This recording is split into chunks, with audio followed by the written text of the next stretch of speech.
The gray and sad landscape of snow-capped mountains did not attract or please the eye, causing a vague feeling of danger and apathy.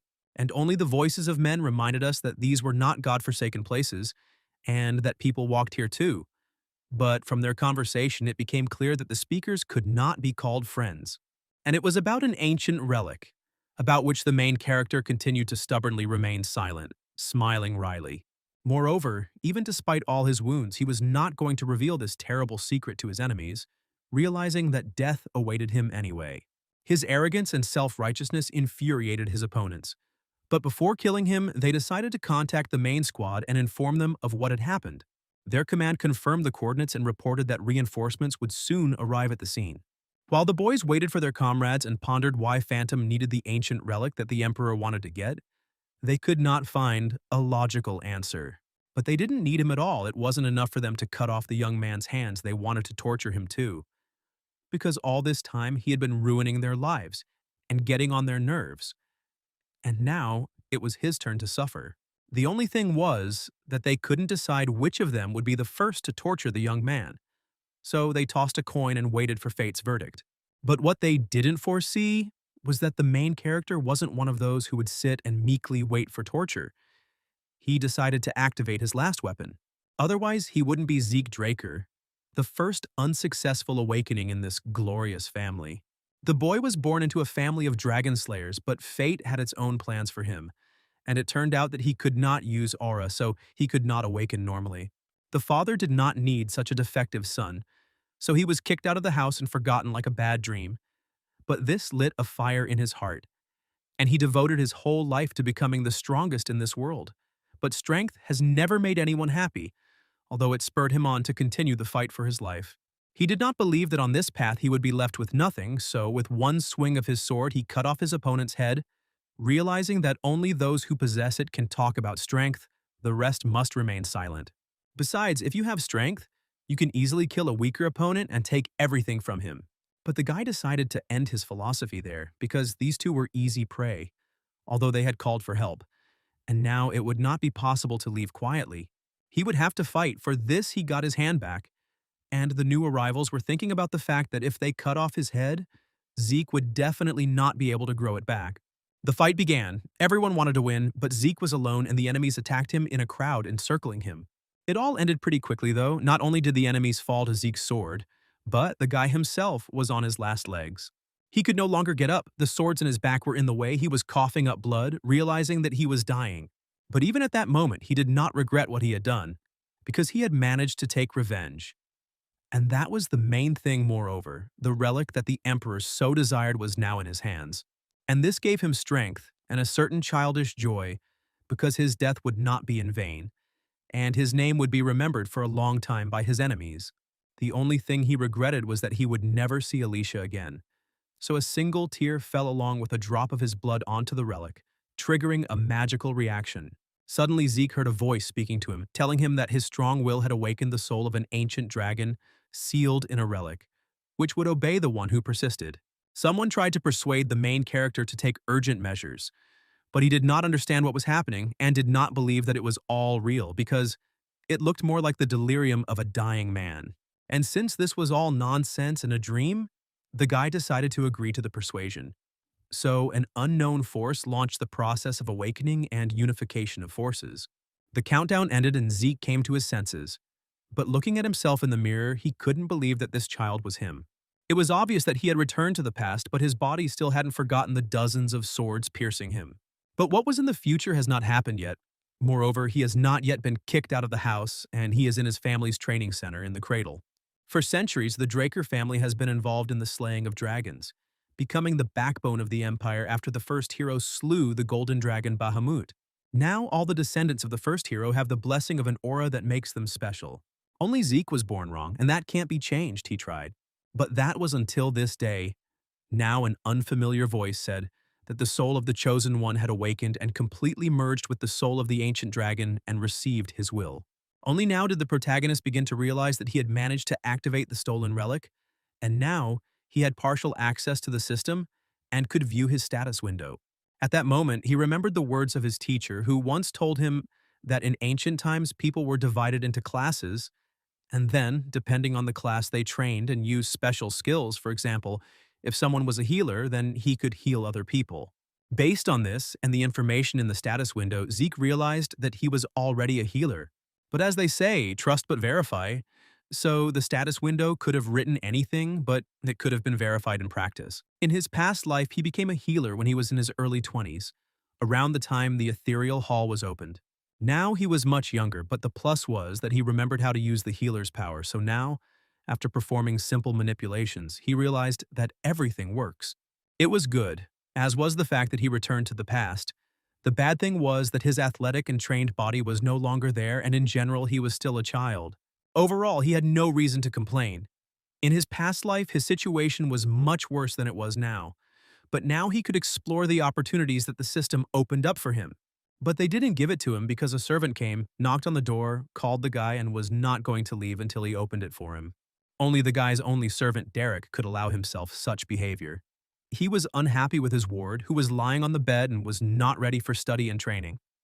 True, Zeke couldn't remember what exactly he was supposed to be prepared for, and even though he was essentially 32 years old, he was still afraid of Derek. But he was lucky. The cold mind skill was activated, and the guy immediately felt better. Moreover, Zeke even remembered the test he had to take today. It was no secret that all members of the Draker family had undergone basic physical training at the Cradle Training Center, starting at the age of 7. Every year, instructors evaluate students' progress in sword fighting and no-holds-barred pancration. Often, instructors themselves divide students into pairs for sparring, but there are cases when the guys themselves choose their opponent. But the fight can only take place when both members of such a pair agree to sparring together. But that's half the trouble. The main feature of this test is the absence of rules, which means injuries and wounds cannot be avoided. And because it is during this sparring that the future class is determined, the guys give it their all and go over heads to get the best result. Unfortunately for the main character, he had to go through this nasty test for the second time in his life. The commander hoped that all the cadets understood perfectly well that their assessment depended on how they performed today, since this sparring was the last component of the final result. Everyone understood everything perfectly well and was ready, so the man was not going to drag things out and announced the start of the fights. The crowd was buzzing, but most of it was discussing not the sparring, but Zeke, who stood in front and pretended not to hear anyone, so the guys were brazen and did not hide their disdain for him. But this continued until Aaron and Gota appeared on the field and began their sparring. True, Zeke got bored from the first minutes, since it was immediately clear to him who would win and who would lose, so he couldn't suppress a yawn and didn't even try. Aaron won, and overall the main character even admitted that these guys were not bad, but not the best. And if before he was afraid of this test, now there was not a shadow of the previous feelings in him. And this did not go unnoticed by some other students. One of the guys was clearly burning with an undisguised desire to put the yawning young man in his place, to show that he was a nobody here, and that his name was nothing. And such an opportunity presented itself to him in a few minutes. But the main character did not look nervous. For some reason, he was calm and ready for battle. Zeke knew that his opponent would be Leyon, who from the very beginning decided to morally disorient him. But this time it didn't work. Moreover, the young man remembered very well how every year during the test Leyon beat him up and then humiliated him in front of everyone. But this time, everything would be completely different. Besides, without dirty tricks, this arrogant guy would not have been able to achieve the fact that he was his opponent every year. And for the guy's family members, such behavior was the order of the day. In a past life, the direct heirs of the main branch of the Drake family could not meet each other. But cousins crossed paths with enviable regularity, by the way. Leyon was one of such cousins. And all these cousins considered it their duty to mock the main character both physically and morally. And now Leyon was going to teach Zeke another lesson in obedience. Because due to his limited mental abilities, the boy had not drawn any conclusions from the last time. But Zeke was still under the influence of cold mind, so he reacted too calmly to all the barbs directed at him. But before the sparring began, the main character asked his brother to slow down because if he continued in this spirit, he would not restrain himself. True, his words did not make an impression on his cousin, who was used to Zeke enduring his bullying and unable to fight back due to his inferiority. It was in vain that he behaved like that, since the main character activated critical strike and sent his brother flying. The guy stood his ground but grabbed his face, realizing that Zeke had most likely broken something. The main character wasn't particularly worried about this. But he understood perfectly well that he needed to learn to better control the new skills. Since this time, they were activated automatically with a normal blow, strengthening it several times. The instructor, meanwhile, ran up to Leyon and began to scold Zeke, because he had hit before he gave the signal to start the fight. He found something to say because the new Zeke believed that the advantage in a fight always belongs to the one who strikes first. So he struck. And this new Zeke really didn't please Pan. He emanated a real thirst for blood, which was not typical for an ordinary student at the camp. And perhaps the instructor would not have allowed this sparring to happen at all, but both guys were determined to continue, and each was going to kill or maim the other. Since that was the case, Pan was not going to delay and gave the signal. Leyon attacked first. Only this time Zeke didn't stand there like a pillar, but fought back. And for a moment, Leyon was even afraid of his brother.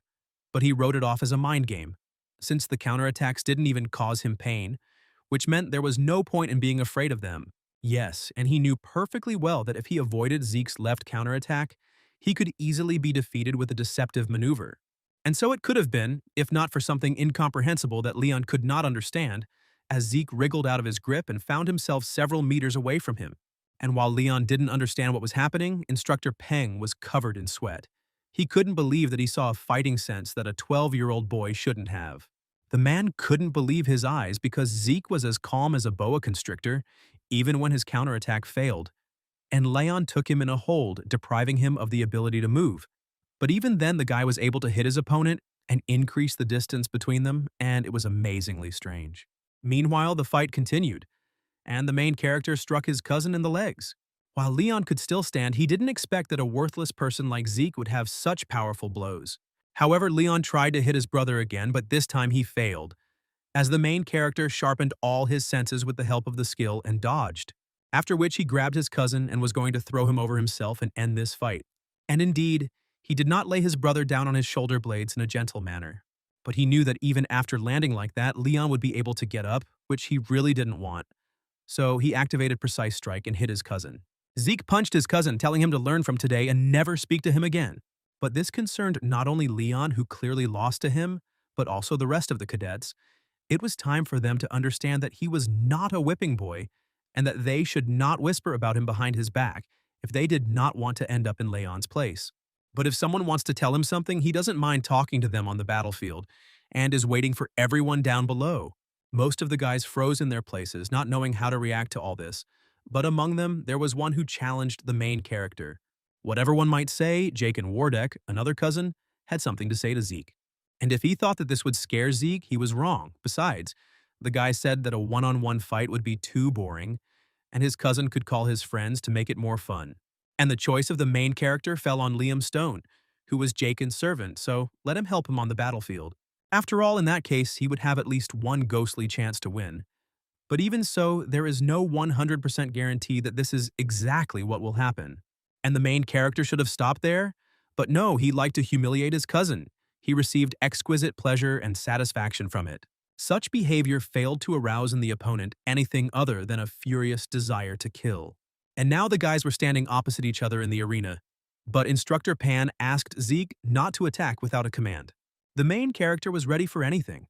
And besides, he was very interested to see the mercenary King Liam in the uniform of this training camp. After all, in his past life, Liam ended up in this place only because he served Jacen. But after the training camp, his fate took a turn for the worse, and because he was of low birth, he was not allowed to continue his education, although he almost begged his relatives on his knees for permission to do so. However, the guy found a way out and joined the seedy small knightly order of Baranon.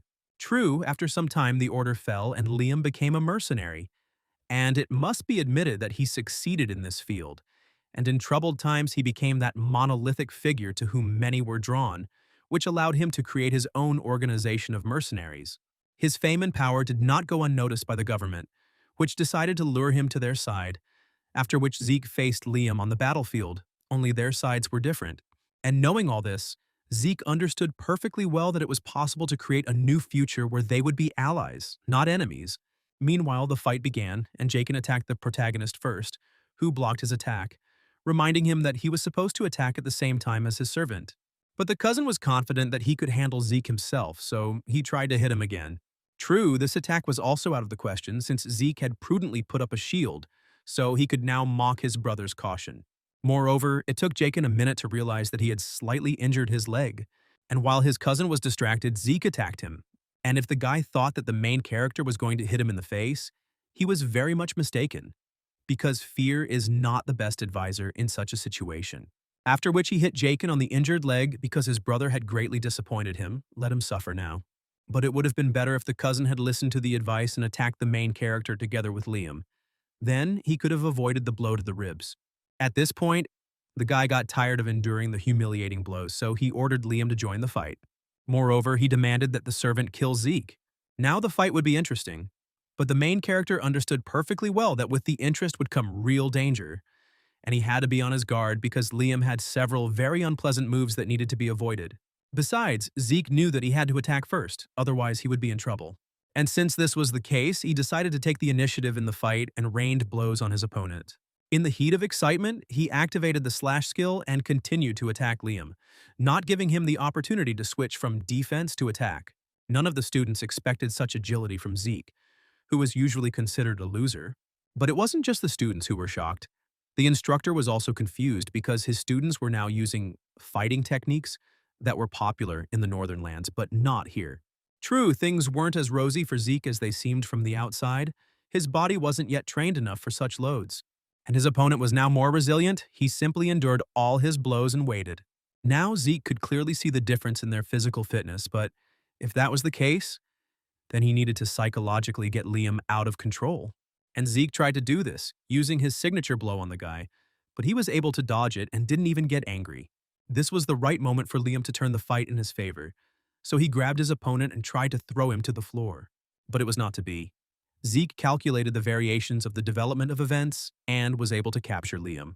Unexpectedly for everyone, they changed places. The main character was going to see how long Liam's endurance would last, because people do not live long without oxygen. But something clearly went wrong, and now Zeke was suffering from the enemy's painful actions. The clash of wills and characters lasted for some time, and in the end it was difficult to understand which of the guys won. The only one who enjoyed the spectacle was Jacen, because it wasn't him who was being beaten now. However, the test ended and the protagonist was changing clothes in his room, and everything was outwardly fine with him. But the assistant still wanted to check his pulse just in case. The guy wasn't going to refuse, realizing that the old man wanted to check whether he had awakened the aura or not. The test began, and at that moment it became clear that Derek was not a simple servant, but a real blue knight. Usually when someone looks at a person's aura and determines the level of awakening, they turn their attention to the Dantian, but Derek approached this issue more thoroughly. Besides, not all knights are the same. It is clear that they have different abilities. Some are stronger, some are weaker. Some masterfully control their aura, while others can only dream of it.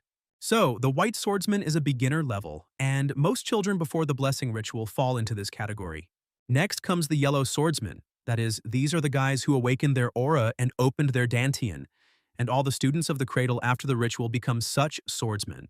After much training, a person can become a Purple Knight, and at this stage, he will be able to strengthen his sword with aura.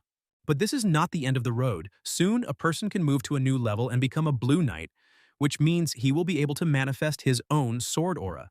And many stop there, but in a past life there were two people who went further and broke into the transcendental realm of abilities.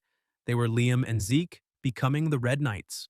And knowing all this information, the main character could not understand how such an experienced and strong person like Derek became his nanny. On the other hand, the guy didn't have to worry about it so much, because even the Blue Knight wouldn't be able to detect the ether, since only two people in the whole world can see and use it. Derek, like Zeke, perfectly felt a certain unspokenness that hung between them, because each of them was hiding something, but no one wanted to be the first to reveal their cards. And since this was the case, the young gentleman decided to turn this entire strange conversation into an ordinary joke. But the faithful servant didn't want to end the conversation so easily. He was interested in why the guy had suddenly changed so much, not realizing that he had asked a fundamentally wrong question. After all, by and large, the man should have asked why his young master had changed only now and not all this. In general, the servant had to realize that from this moment on, a lot would change, would simply fall into place, so that all Derek had to do was follow the young man and not ask unnecessary questions. The servant was not stupid and understood everything perfectly. Moreover, the man had already managed to prepare the training room that the main character had asked for, which earned the guy's approval. The man's efficiency pleased Zeke, although he understood that most likely this man was assigned to him for supervision.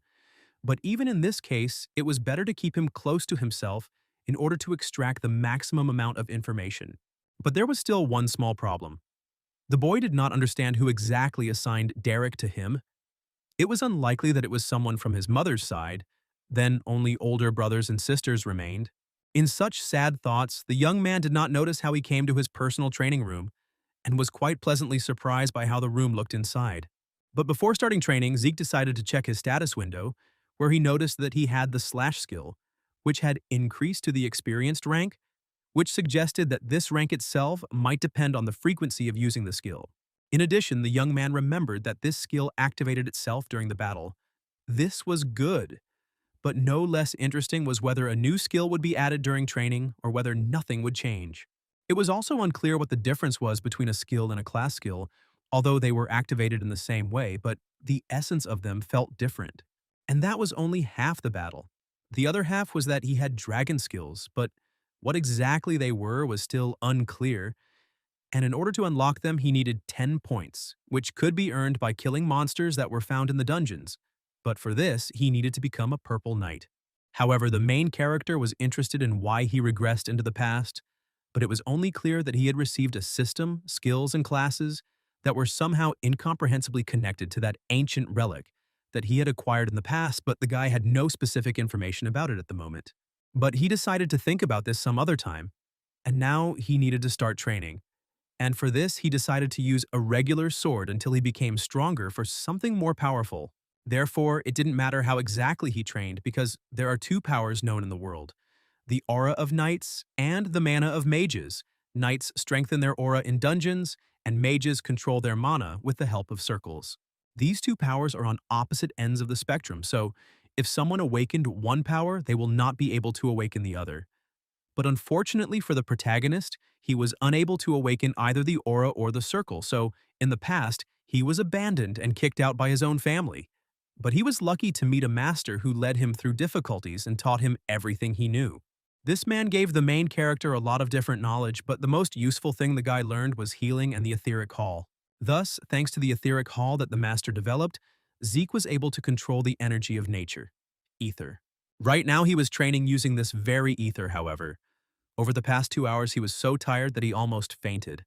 But he was very lucky that the system activated 2 class skills of healing and energy recovery, so after a while he was as fit as a fiddle. But unfortunately the guy could not use these 2 skills during the test, so that the judges and other participants in the competition would not suspect him of anything.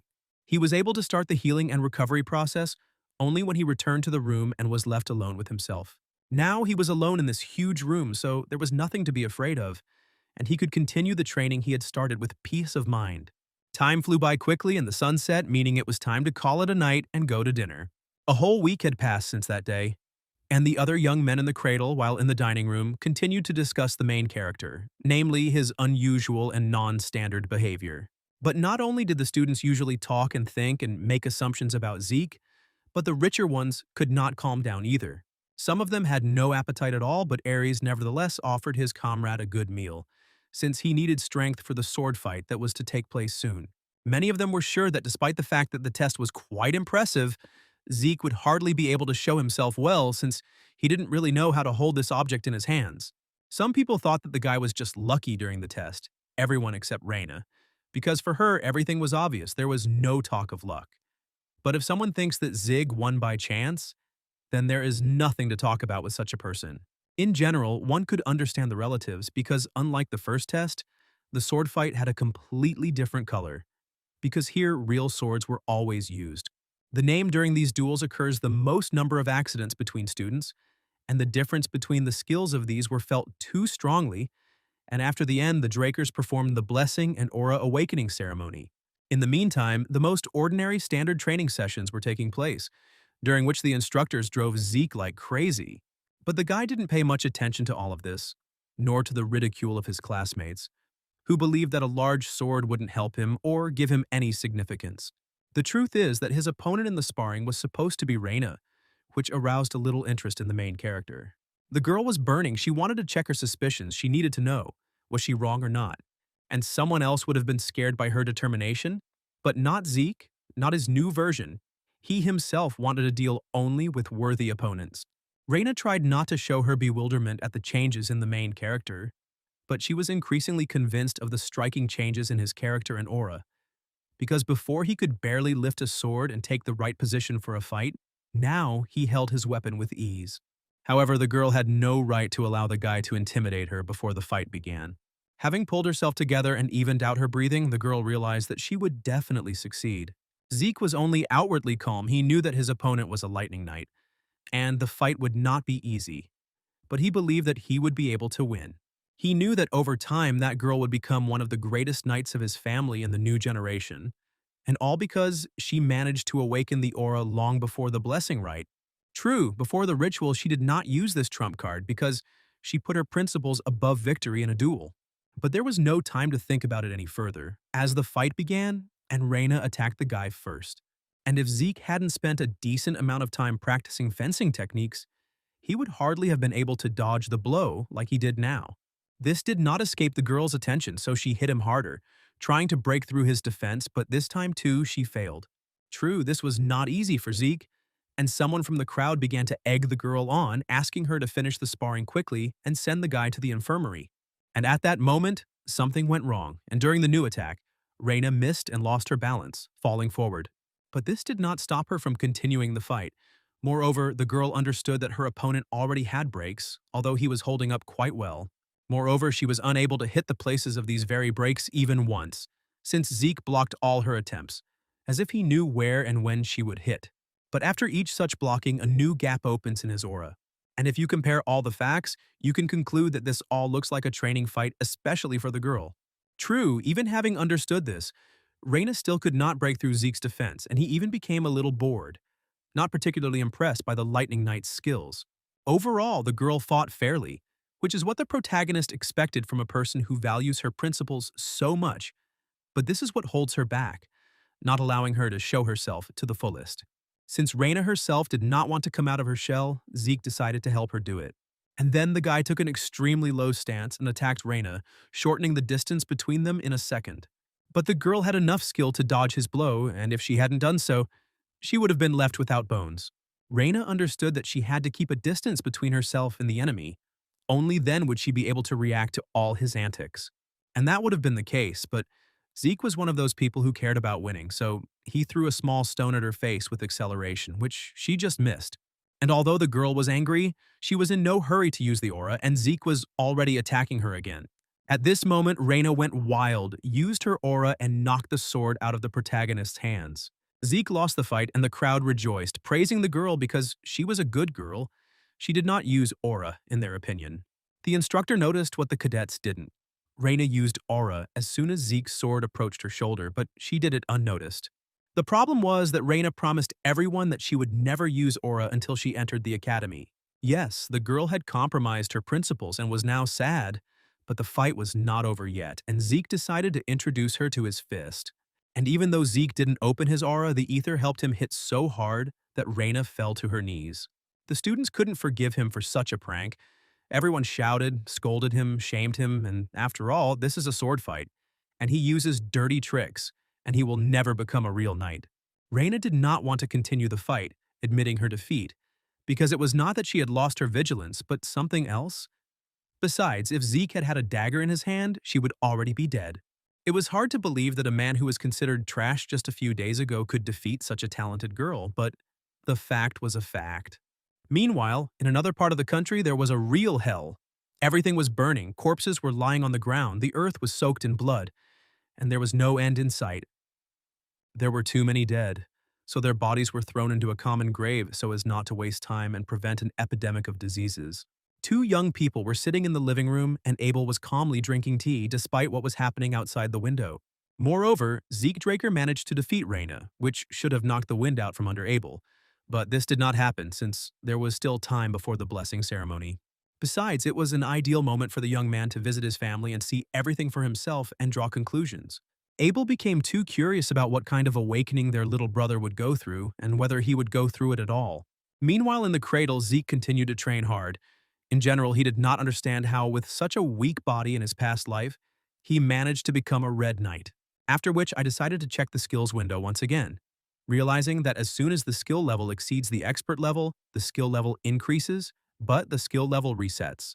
At that moment, the guy felt Derek's presence, so he asked what he needed from him. It turned out that it was time to finish the training. There were a few hours left. And now the main character is already sitting in a carriage and traveling to the main estate of his family, realizing that too much time has passed since the day he was last there. Zeke was not going home just like that. Even though the Draker family lands were vast, the blessing ceremony had to take place in the main estate, where the legend of the dragon slaying originated. The dragon's lair, as usual, greeted the main character coldly, unlike the other cadets. In his past life, the guy didn't pay attention to many things, but now everything felt different, and he noticed much more. For example, there were a lot of high-ranking spectators at this celebration. It was obvious that the family had sent someone to watch him. It was also clear that as soon as the observers saw that he would not be able to wake up, he would ignore him. But suddenly he felt something was wrong. The last thing Zeke wanted to see here was his older brother Abel Draker, or Lionblade, but he was pleased with himself and his spectacular appearance. Zeke ordered himself to calm down because now he couldn't do anything even if he wanted to. His brother was stronger than him, so he needed to stay calm and keep a cool head. Moreover, this meeting did not take place in the past life, which meant that the protagonist's actions could change the future. The guy decided to think about this later since the return of the blessing had begun. Aaron was the first to experience the delights of the ritual. And if anyone had any hopes up until this point that everything would be easy and simple, now they have sunk into oblivion, since Aaron was clearly in damn pain. And so, having gone through the pain, the boy unsealed his aura. In general, every cadet at the age of 12 had to wake up and leave the cradle. Aaron finished and the ritual continued. Zeke recalled that among the new generation after awakening, there were those who came very close to the Dragon Slayer mark, having learned the mana suppression skill. Then they could compete with knights of other colors in strength. They eventually became so strong that they could awaken pure blood within themselves, and Raina was a shining example of this. Moreover, due to mana suppression, these people, Raina for example, will have to wear special gloves for the rest of their lives so as not to harm anyone, including themselves. They looked ordinary even though they weren't, but that was a small problem that couldn't overshadow the fact that Raina could now bear the Draker name, since she had proven her purity of blood. And now, it was Zeke's turn to undergo awakening. Everyone was interested in what it would be like. The guy knew in advance what and how would happen to him, but he could not even imagine in his worst nightmare that he would have to go through this again. Last time everything was very sad, he was disgraced, but now everything is different. He is different. He no longer gives up. He fights for himself to the last and puts in their place everyone who dares to say a word against. He knows how to heal and control the ether. All that was left was to hope that this time the bronze statue would save his nerves and come to meet him halfway. But nothing happened, and everyone froze in anticipation, wondering if this was really where it would all end. It was sad for Zeke to realize that all his efforts had gone to waste, and all because he believed that he could change the future. At this moment, the main character unexpectedly received system notifications that arrived with a delay. And as soon as the system said that the guy's class was unlocked, the statue began to glow red. But the surprises didn't end there. The dragon's blessing was also unlocked, after which the statue changed its color to gold. Zeke didn't understand what was happening, but the system kept throwing him gifts. And now, a new class had formed. There was a noise around people. No one had ever seen a golden glow during this ritual before. And there were some red inclusions in it, but there were still too many questions. The situation was not just mysterious, but something else, since Zeke now had no choice but to remain silent, because everything he said would be used against him, which he really didn't want. But while everyone else was making noise and making various assumptions, Abel took the floor and asked everyone to calm down, since they should be happy, not sad, because two purebreds had awakened in one ritual. If so, then we need to go to another room and celebrate this event. Everyone immediately began to agree with Abel, who demanded special gloves for his younger brother. The guy didn't feel particularly comfortable in the new accessory. After all, they were heavy and quite heavy. The ritual continued. Zeke felt his brother's gaze on his back. He understood his intentions perfectly, but today he had to accept his help, even if he didn't really want to. A little time passed and the blessing ceremony ended, and the instructor informed everyone that a celebration would soon be organized where everyone could rest and relax. And while all the cadets were rejoicing and anticipating this event, the main character went to look for the training hall. But no one let him leave, or rather, Abel stopped him and asked why his brother didn't want to attend the party. And it seemed like he was smiling, congratulating, and extending his hand to shake, but it was all completely false. And Zeke didn't particularly want to respond to this gesture, and he couldn't not do it, because otherwise his brother would perceive his refusal as an insult. And Zeke honestly tried to play along with Abel, but memories from his past life flooded him, and he was unable to shake the man's hand. The guy understood that he was acting recklessly, that he had to save face, but shaking hands with a monster like Abel was beyond his strength. Abel did not insist on his own and was even going to leave, but still could not resist and told the guy that this was not their last meeting. Meanwhile, the party had begun, but the main character didn't go to it and was changing clothes in his chambers. He had a lot to think about and understand what was happening to him, because all purebloods had mana suppression. But apparently not him. In general, this ability helps purebloods in fighting dragons, but in everyday life it hinders them, because without gloves they cannot use most mechanisms. And this would happen to Zeke too, if he were pureblood. So he studied his status window again, the characteristics had changed, and now he had the ability not to suppress mana, but to reflect it. So mana reflection is not a passive skill, but an active skill that creates a distorted field that zeroes out mana reserves. This became a little clearer, but now other questions have arisen. For example, all the students woke up with a blue glow, Raina with a red one, but for some reason, he with a gold one, which was also initially red, but then changed. And all this happened after his special system entered the missing information into the terminal, that is, into the statue. It turns out that the statue does not determine whether the knight has awakened or not. It determines the person's predisposition, his potential and class. So red is a rare class, and gold is unique. From this we can draw another conclusion. This article is a very ancient artifact, and the knowledge of its use was partially lost, so it was used only for awakening, and no one thought about classes. The sad thing was that not a single head of the Draken family realized this truth. But that's not important anymore. What was important was that he received dragon skills, dragon vision, and dragon power, although they were blocked for now. So he decided to spend some karma points to buy something that would definitely be useful to him in battle. True, Zeke understood that using the dragon's power here would be too dangerous, but the dragon's vision was another matter. So the guy, without thinking twice, activated dragon vision, but nothing happened. Even the objects didn't become clearer, although the description said that he would see detailed information about everything. But it was only like that for a while, and then everything changed when he looked out the window. And the statue that was far away in the garden was now right in front of his nose because of the skill. It was a useful skill, but it was draining, and Zeke realized he wouldn't be able to use it much, at least not yet. And while he was feeling sorry for himself, the system activated healing and energy restoration, so Zeke immediately felt better, only this happened again on its own. This issue required some investigation, and it turned out that all of his class skills had become passive and had increased by 1. And then a brilliant idea came to him, to cut his hand to check whether the healing factor was as limitless as he imagined. Everything turned out exactly as he imagined. There was no trace left of the cut after the activation of the healing factor. Now he could enter the academy, moreover, he was going to graduate from it in 2 years and not in 5, like the others. Spring has come, and all the cadets have entered Draker Academy, the most famous, prestigious, and largest, for a place in which many are ready to sell their souls. Students with the highest ratings are no different from adults, as they are trained just as well. But if Zeke was going to compare the students with each other, one thing was clear. Here were members of noble families who were rotten to the core, and the saddest thing was that they enjoyed authority. In all, the Drakers were supported by 3 noble families, the first of which was Tarun, the personification of strength. The second most important family is the Zimmons family, which can boast of its wisdom. But the third family, the Wardex, can boast of their wealth. It is not surprising that the children of these families take full advantage of their position, but the main character, by and large, did not care about this. But in truth, he is not far behind them, since he will be living in the Platinum Mansion for purebloods. There is everything in this dormitory, a library, a gym, and much more to please the best of the best.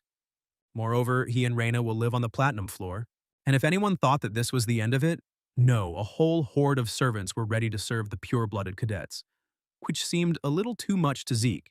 But what remained unchanged was that Zeke would be personally served by Derek, who was waiting for him in the room. The most interesting thing is that the man came not empty-handed, but with a chest. It turned out that Derek brought his master new gloves, which turned out to be much better than the temporary ones. At that moment, the guy thought that it would be nice to change the sword since the academy is located in a place where there are a lot of high-quality materials for weapons and no fewer craftsmen. Moreover, he had one such special master in mind. And Zeke planned to meet him as soon as he received permission to meet. Only until this moment, Derek had never heard of Galleon Halbert, but promised to find him and contact him soon. And while the meeting is not scheduled, Derek asked the protagonist to familiarize himself with all the documents, since tomorrow is the first day of school. Zeke did just that, thinking along the way that on the platinum floor he would have more freedom to hone his dragon skills, since the floor was completely isolated from the others. But at that moment, Raina's maid came to him and conveyed an invitation to dinner. It was an unexpected invitation, but nevertheless the guy decided to go and find out what was what and why.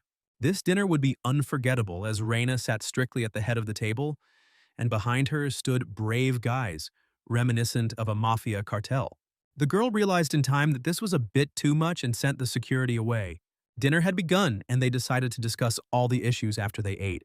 Zeke watched the girl, noticing that she used her lower abdomen to control her aura, which suggested that she wanted to become a purple knight. It's interesting, but it's unclear why her sword skills have plateaued. But the dishes were brought and they started eating. It turned out that the girl ate more than Zeke, despite the fact that he never complained about a lack of appetite. Now it was time to talk, and Raina stunned the guy with an offer. She suggested that he accept the support of her family. After all, despite all the privileges they had at this stage, they were in stasis in their development. Even the best of the best received support when they were studying at the academy, for example, Abel, the youngest Black Knight. And Zeke had no chance of getting support from his maternal family. Why Raina didn't know. She didn't doubt the words of the head of her clan. For this reason, Raina offered him the support of the Turin family. But the main character wasn't interested in all this, and he decided to refuse the offer. Moreover, he understood that he had been made a lucrative offer, but he did not need anything beyond what his pure blood status gave him. But before leaving, he decided to give Raina one piece of advice. She didn't need to attack head-on, but rather crush her opponents with force, smoothly deflecting the enemy's attacks to the side, delivering single, precise, delicate blows. There was a grain of truth in this advice, but it was hard for the girl to accept it since she had followed the rules and covenants of her family all her life. The sad thing was that everyone called her a genius, but no one gave her any practical advice on how to become better and stronger. And the only one who did this was Zeke, which gave rise to some very interesting thoughts. Meanwhile, the protagonist walked to his room thinking that all of his skills in the modified class showed incredible effectiveness, since he was fine, despite having trained for it the entire previous night. By and large, in his past life, he considered the academy to be hell on earth. But now, having awakened as a pureblood, he realized that he was wrong and the academy is heaven. So now he had both power and money, which meant there was no better place to go than the academy, and everything would be fine. But in any barrel of honey, there will be at least one fly in the ointment. And now, the role of this fly was played by Ares, one of the representatives of the upper class. Ares was the third son of the Simmons family, one of the three great families, so he used the family's specialty of deception to bully the protagonist in the past and cunningly maintained his own position and image. This guy tried to seem nice, easygoing and kind, and even invited Zeke to dinner, but he didn't show up. So now Ares was wondering if his friend hadn't received an invitation. Only the main character just received this very invitation, but decided that he didn't have to answer letters from the first people he met. Such impudent behavior certainly offended Ares' minions, so one of them pointed out to Zeke that he was wrong. The only problem was that the main character didn't know half of the academy's students, and he wasn't interested in them or other people, even though he understood that this big guy wanted to curry favor with his master, but he personally wasn't interested in such games, so he turned away and went to his place. And at that very moment, the big guy attacked the young man, but he was ready for it. It was a pretty good attack, and the boy realized that this was a high-ranking student who could handle mana, and did it quite well. He was pleased with himself, and so that the main character would understand who was going to beat him now, he introduced himself. It turned out that his name was Durban Roswell. True, Zeke doubted that this, so to speak, powerful cadet had enough strength to defeat him. And it was funny that a person who was not yet a resident already had a nickname, like some kind of bandit, after which he himself rushed into the attack in order to show the difference in skills and levels between them. And we must give credit to the main character's blow, which was just right. knocking the wind out of the man and making the mighty guy cough up blood. And a second later, the young man was lying on the ground unconscious, and the main character was ready to knock out the next comer. But there were no more volunteers, and he and his henchmen decided to leave the scene of the incident, looking eloquently at Zeke and saying that he definitely liked to bask in the rays of his own glory, but sooner or later it would end badly. But the main character didn't pay much attention to these words, considering them to be complete nonsense. The squabble ended there, and the main character reflected on the fact that the academy is divided into two classes. In the regular classes, they teach those who have no talent, so these cadets have to make a lot of effort to achieve something, but here they adhere to a strict regime from early morning until late at night. And there is also a special class where you can freely choose subjects other than the basic ones. In the academy, the place where the greatest elites gather is a special class, so the main character had some expectations from the training process, but apparently they were not particularly justified. By and large, most of the people in this class were graduates of the cradle, and it was a very ordinary class. Nevertheless, the lecture began, and the teacher announced that today there would be an unusual lesson since someone completely exceptional had come to congratulate the first-year students of the special class. This man not only held the position of commander-in-chief during the war with the Eastern Empire 20 years ago, and became a hero who stopped the Empire's invasion thanks to his resourcefulness. It was the dean of the academy, Howard Draker.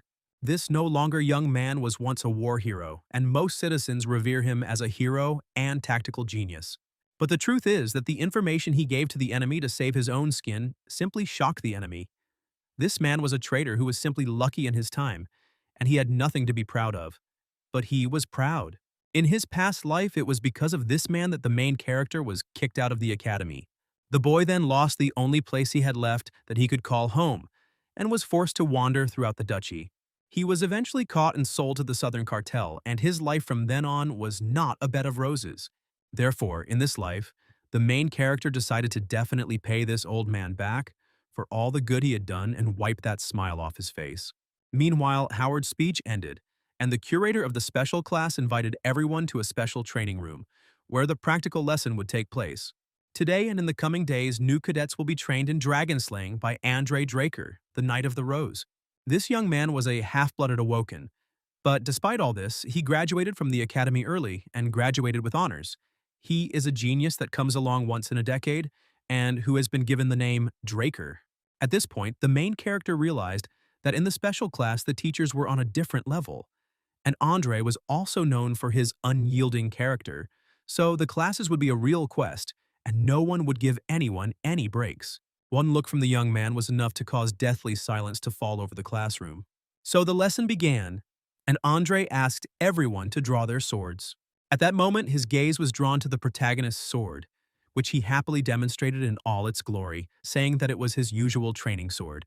The instructor didn't particularly like this state of affairs, so he called Zeke into the arena, asking him if the guy knew that he had to choose a sword based on his body's capabilities. The main character knew this very well, but he took this sword with him specifically to be noticed and to challenge his instructor, saying that even with such a weapon he could defeat him. All this in order to demonstrate his skills and quickly figure out this ridiculous course. And it's good that the system worked properly and independently activated the indomitable mental defense. Otherwise, under Andre's pressure, he would have broken down morally, but here he stands and doesn't even itch. The man appreciated the young man's endurance, so he accepted his challenge and set one condition. If he could touch his body with his blade at least once, he would free the boy from punishment for his rudeness, as well as from the need to attend lessons in the art of destroying dragons. But Andre decided to give the cadet a little leniency, saying that he would not use his aura against him. And on the one hand, this was very good, because the main character could defeat his opponent since he knew his weaknesses. But considering that everyone was watching him, he shouldn't attract unnecessary attention to himself, because it's quite dangerous for him now. Therefore, the main character decided to just lightly hit his opponent with his sword and solemnly lose. So the fight began, and the main character attacked Andre, and his sword passed within a millimeter of the man's neck. Of course, Andre was good, so it wouldn't be easy to get him. But the main character knew where to hit anyway to achieve the goal. If he wasn't lucky the first time, he'll be lucky the second time. But the main character didn't succeed the second, third, or even fourth time. The rest of the students watched Zeke's thrashing, knowing that he would most likely not be able to land even one blow on the official representative of the Draker family. since half an hour had already passed and no positive results had been observed. But he saw something that others did not see. The sword in Andre's hand began to tremble. The machine was already starting to get tired, but Zeke didn't care. Even though, yes, he was suppressing his aura, but the thought that he would lose to an ordinary cadet made him want to breathe fire if he could, of course. At that moment, he realized that the existence of purebloods in relation to everyone else was damn unfair. Meanwhile, the main character once again convinced himself that Andre's endurance, as in the past, leaves much to be desired, and even holding back his mana does not help him at all on the gate. The Draker cultivation was known to activate during exercise, during daily tasks, during meals, and even during sleep, becoming an integral part of life. And at that moment, when Andre decided not to use the aura during this fight, it was as if he decided not to breathe anymore. Therefore, it was now extremely difficult for him to withstand the constant attacks of the main character. In addition, the unconventional swordsmanship further reduced his endurance. But even with all this, he was an outstanding knight, so he withstood Zeke's new attack. And at that moment, as always, a brilliant idea came to the young man's mind. He didn't want to lose for nothing, so he decided to force his opponent to use aura. After all, it is useless to make attacks that can be easily dealt with. He needs to do something that will make Andre unconsciously use the aura, then it will be fair and interesting. Now would be a great idea to create an extreme situation. If so, then the ideal option would be to activate Swift Steps. It was hard for Andre to believe what he saw because the cadet shouldn't have known such attacks and skills. But he knew what these men were guided by, but the surprises didn't end there because Zeke activated Critical Strike. And in such a situation, the only option to stay alive and not get hit by a critical hit was for the man to activate the aura. It was a beautiful art dragon slaying first verse piece of sky. This is exactly what Zeke was trying to achieve, which is why the guy looked absolutely happy and satisfied, even though he knew that he was about to be in a lot of pain. It was very difficult to withstand such an attack, but not impossible. The rest of the cadets watched what was happening, spellbound. Remna with a degree of surprise and the guys with undisguised glee, believing that Zeke was about to lose. This battle was definitely quite difficult, and if it weren't for the healing factor, the guy would have choked on his own blood, but he only broke his sword. After which, with a sense of duty accomplished, he could theatrically lose consciousness. Medics were already running to him, and Andre said that Zeke might not attend his further classes, admitting that the first blood was spilled by him. There were no more cadets who wanted to be exempted from attending these classes in this way, so Andre did not have to worry about discipline. Meanwhile, while the others continued their classes, the main character was resting in the medical center.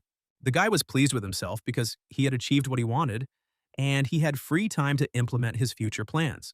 But he was not tormented by the memories of the last battle because Andre demonstrated the most basic technique in the art of dragon slaying. But since this technique was used by the Blue Knight, his take was simply incredible no matter what. And the guy could not defeat the Blue Knight yet, considering that even relying on his incredible endurance and healing effect. Moreover, he understood that his level was not yet sufficient to live freely, so he needed to acquire unstoppable power by any means necessary, but he still did not know exactly how to do this. He thought that he hadn't noticed a strange man appear in his room who obviously knew him, or at least his father. But the main character saw this man for the first time, so he had no idea what to expect from him. It is clear that in such a situation, Zeke wanted to know with whom he had the honor of talking, but the man was in no hurry to answer this question. He was more interested in finding out how the guy pulled off his little deal. It turned out that this man was not as simple as he would have liked, because he noticed that after the last fight, there was not a single scratch on the guy, but there should have been very serious things left. So he was curious to know how the guy achieved such a result. Now Zeke felt uneasy. He even activated mental protection, although he understood that no one in the academy could know about his special skills in class. Therefore, he considered the best option to play the fool and continue to pretend that he did not understand what the stranger was talking about. And then something happened that the main character did not expect. The man tried to finish him off, but the main character's excellent reaction did not allow this to happen. Moreover, he did not shout that if he did not kill the stranger, then he would kill him, so he activated everything that he could activate and rushed to attack. But the man stopped his sword with a light movement of his hand without even straining himself. Moreover, the man understood that the teenager's reaction was incredibly similar to the reaction of a mercenary who was used to taking risks and killing. And just a moment later, the main character's sword was in the hands of the mercenary who was making fun of the guy. It's good that at least Zeke managed to jump away from the dangerous guy at a decent distance. The guy didn't understand who was in front of him and why he suddenly remembered the mercenaries. Could this man really know anything about Zeke's past life? It's unlikely, but he had some suspicions because the Drakers never throw down their weapons or retreat. But then the man returned the sword to the boy, saying that he looked more like a mercenary than a knight. At that moment, for the first time in many years, Zeke felt a stickiness of sensations because this man was much stronger than him, about the level of the Red Knight, and he could kill him in a couple of seconds if he wanted to. The man was calm and did not attack anymore, but he did not understand what such a talented guy was doing in the academy if he wielded the claymore so well. At that moment, the doors to the ward opened and Andre entered the room. The knight did not understand what Dexter, the garden keeper, had forgotten in the chamber. The men no longer paid attention to the guy and exchanged barbs with each other. Obviously, they were not on the best of terms. And in order not to fall under their hot hand, Zeke decided to quietly leave.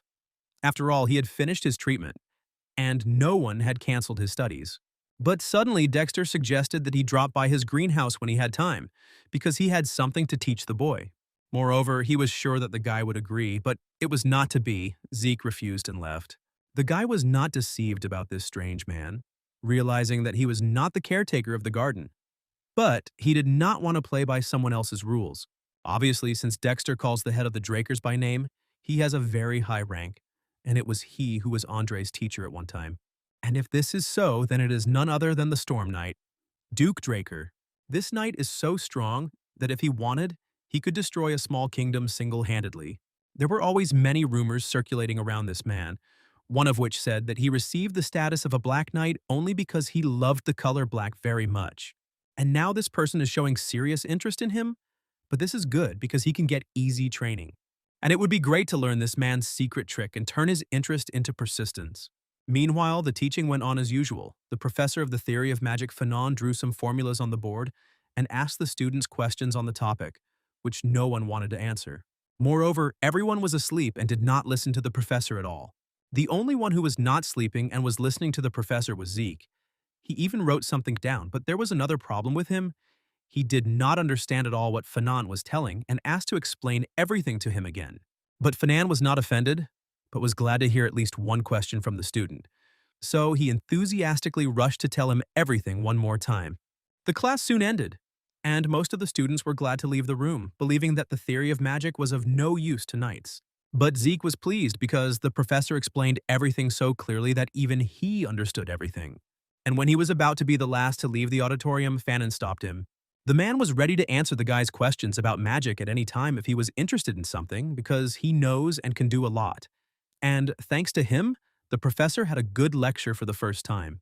It was a great idea, so Zeke decided to get closer to Fanon, who was clearly not a simple magician. The guy understood perfectly well that magicians who were good at mathematics were usually flexible thinkers, so they were much better as colleagues than prim knights. In such thoughts, the guy found himself in the courtyard of the academy, where Dexter was sleeping on a bench, obviously waiting for him. After all, it's hard to call him patient. He didn't even last a week. And yes, courtesy and politeness were not about this man. So he directly asked the guy why he didn't come to the greenhouse. But Zeke was not going to give up, saying that he was not interested in all this, which caused a wave of indignation in the man. He did not understand why the guy did not want to study with him. True, he abruptly changed his behavior, demonstrating a small part of his skills, surprising the main character because he wanted to drag out the intrigue a little more. But it is clear that everything was not going according to his plan. And then he got hit in the neck with the edge of his palm, and even when he noticed the movement, the guy didn't have enough reaction to stop it. It was unpleasant, especially coming to my senses in the bushes and with a pain in my neck. But he could think about that later because now he was alone with Dexter in his plant kingdom. Overall, things weren't that bad yet, but Zeke didn't understand why the man had kidnapped him and brought him here. Dexter did not deny that he kidnapped the guy because he was very interested in him, but he himself did not want to come, so he had to resort to such measures. The man's impatience was evident, but the time had not come to give up without a fight, so Zeke activated swift steps and tried to escape. It was in vain that he tried. Dexter was faster than him and was already standing behind him, but Zeke jumped aside, realizing that they weren't taking him seriously yet. If so, it was necessary to somehow add fuel to the fire. So first the main character decided to find out what it was about his modest person that caught the gardener's attention. Dexter made no secret of the fact that he was curious as to why the boy's wounds had healed so quickly, and that was what was needed. Zeke wasn't going to reveal the secret for nothing, so he asked to make the gardener do it. And Dexter decided to force it by throwing a sword at the guy, but he was able to dodge and not die from the unexpected attack. Obviously, the knight was not going to retreat so easily, and now the main character will have to accept the fight. But it wasn't even about the fight, but about the bet. The man offered that if the guy touched him with his sword at least once, then he would fulfill one of his wishes. And if Zeke refuses the bet, then he will have to tell everything that he is trying to hide. Zeke generally agreed, and Dexter tried to figure out his secret. 3 hours into their standoff, Zeke is still ready to fight, even though there are broken trees all around and dust obscuring their view. Now the man saw perfectly well that it was not only the guy's endurance that was the problem, but also the fact that the wounds healed on him like on a dog. But even so, Zeke knew he couldn't win the bet even if he spent the whole day on it. However, he had an ace up his sleeve. Dragon power, yes, he had previously not wanted to use this skill until a certain time, since it was very strong and dangerous. But without it, it was obvious that he would not be able to win. And if so, then you can take a risk, because desire doesn't lie on the road. At that moment, Dexter beamed with happiness because he definitely liked the guy's attitude and his look, which was full of determination. Meanwhile, the protagonist activated swift steps to gain an advantage when attacking. But this was only the first step in a brilliant plan that helped to shorten the distance to the goal. True, this was damn little. Dexter did not understand why Zeke used only this one technique, which did not bring results. But this guy had something that neither Andre nor Raina had, a malice that surpassed his stubbornness, and the man liked this more. Therefore, the man even decided to use a little aura when, unexpectedly for him, Zeke activated the power of the dragon. And it was something unreal. The guy somehow deprived the enemy of visibility, but at the same time did not make his task easier, since in the smoke and dust it is difficult to find Dexter. Only the man made a mistake, and Zeke found himself behind him ready to strike again. At the same time, the guy activated dragon vision. But even so, he could not win, and only broke his sword. But these skills forced Dexter to use a secret technique. It would seem that the man made the most ordinary jerk, but it caused a strong gust of wind. It is not surprising that he received the title of Knight of the Storm. Now the man was everywhere and nowhere at once, demanding that the boy continue to try to win. And then Zeke got hit. He fell, but even so he felt beaten, but happy, because this fight reminded him of training with the master, which would never be repeated. And everything would be fine, but the consciousness slowly left the main character, leaving behind only darkness. Time passed and the guy came to his senses. He was glad that he was in his room, on a soft bed, and not in the garden under a bush. His body ached, reminding him of the events of the day. Just a little more and he would probably have won. But that little bit was exactly what he lacked. Overall, he did everything he could to win at this stage, so there was no point in lamenting the loss.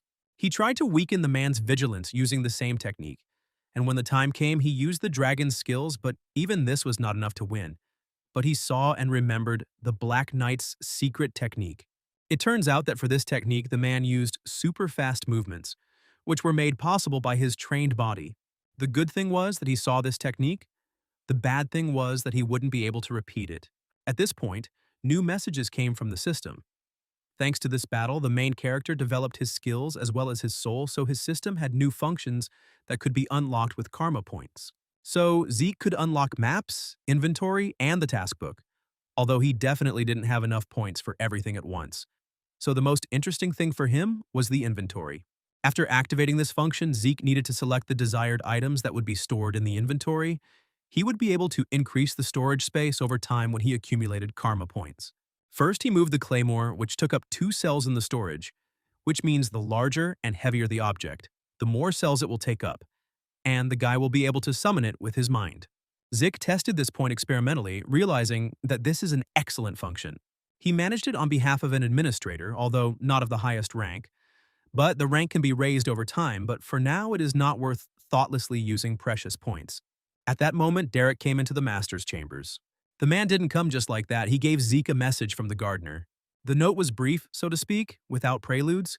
Dexter invited him to his place for training at any time of the day or night, which meant that their last sparring session had not been such a failure. This meant that the main character still had the opportunity to find out about the man's secret technique. But that wasn't the end of the news for Zeke. Derek found the blacksmith the guy was talking about, but there would be no meeting since the master had retired. The main character definitely didn't like this news, so he personally decided to visit his old friend and arrange for the forging of a new sword. But both in his past life and in this one, Zeke understood that the owner of the workshop had chosen a very contradictory name for it, which hardly suited this establishment. Nevertheless, the young man went inside the workshop and was unpleasantly surprised by what he saw, since weapons and armor were lying on the floor and the master himself was clearly drunk. Under any other circumstances, the guy wouldn't have even stuck his nose in here, but he needed a sword, and he couldn't find a better master anywhere.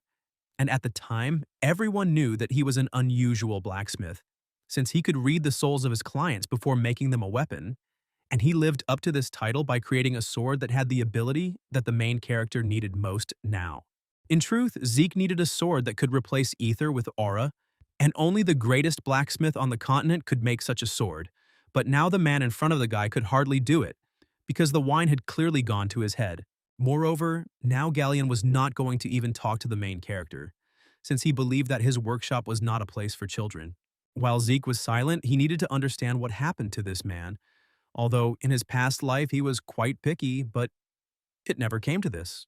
And it would have been better if the guy had said something, but he understood that words would not help anyone in this situation, and the best cure for a hangover would be a bucket of cold water, which he carefully poured over his old friend's head.